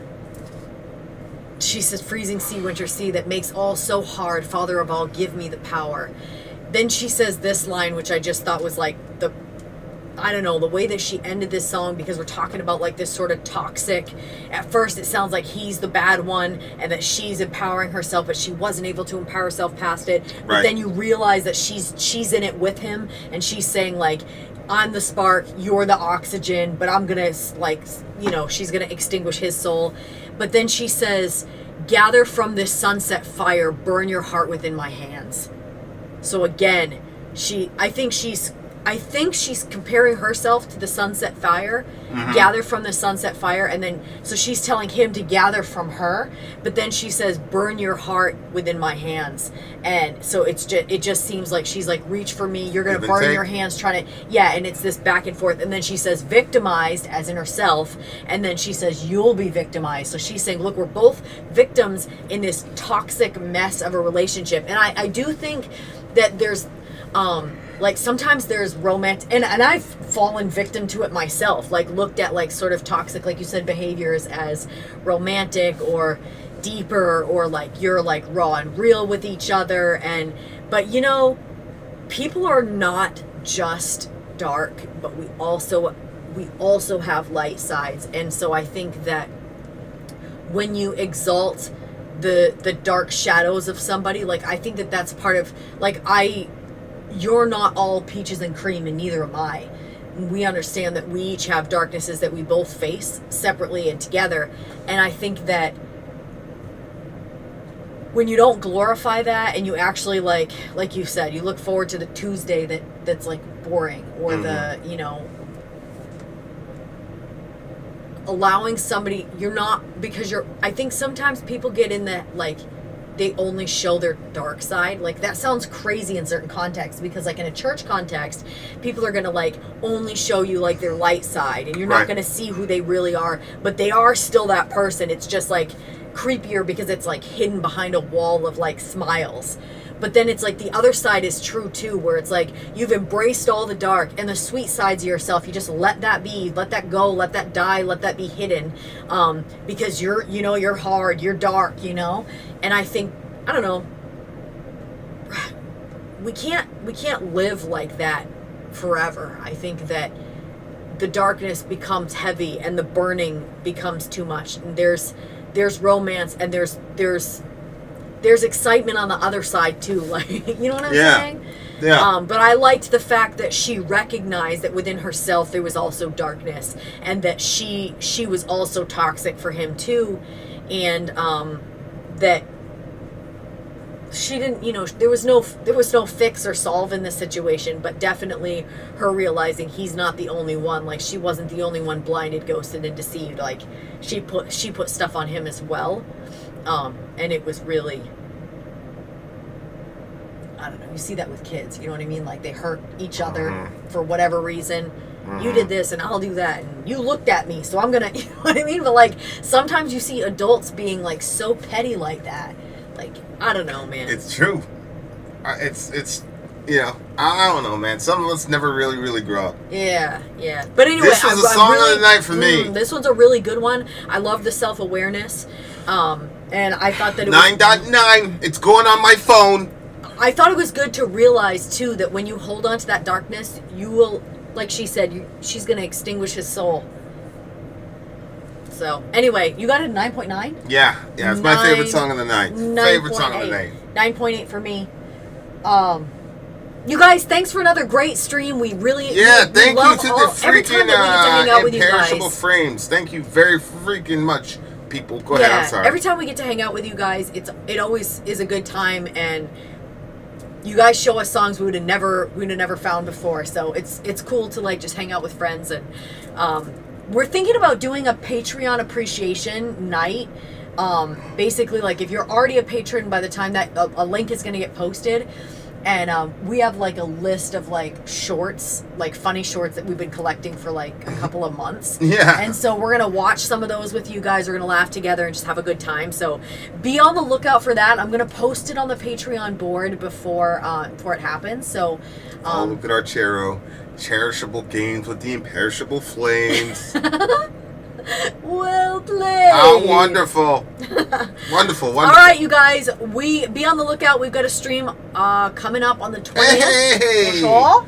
Potawatomi Thunder News said I enjoyed it too. You guys are my favorite YouTubers. Yes. Thank you very freaking much. That is legit. That is legit. We are also our favorite YouTubers. Get it? That's us being selfish. Well, I mean, it could be that I'm your favorite YouTuber and you're mine. That's what it is. Vin out. Sorry out.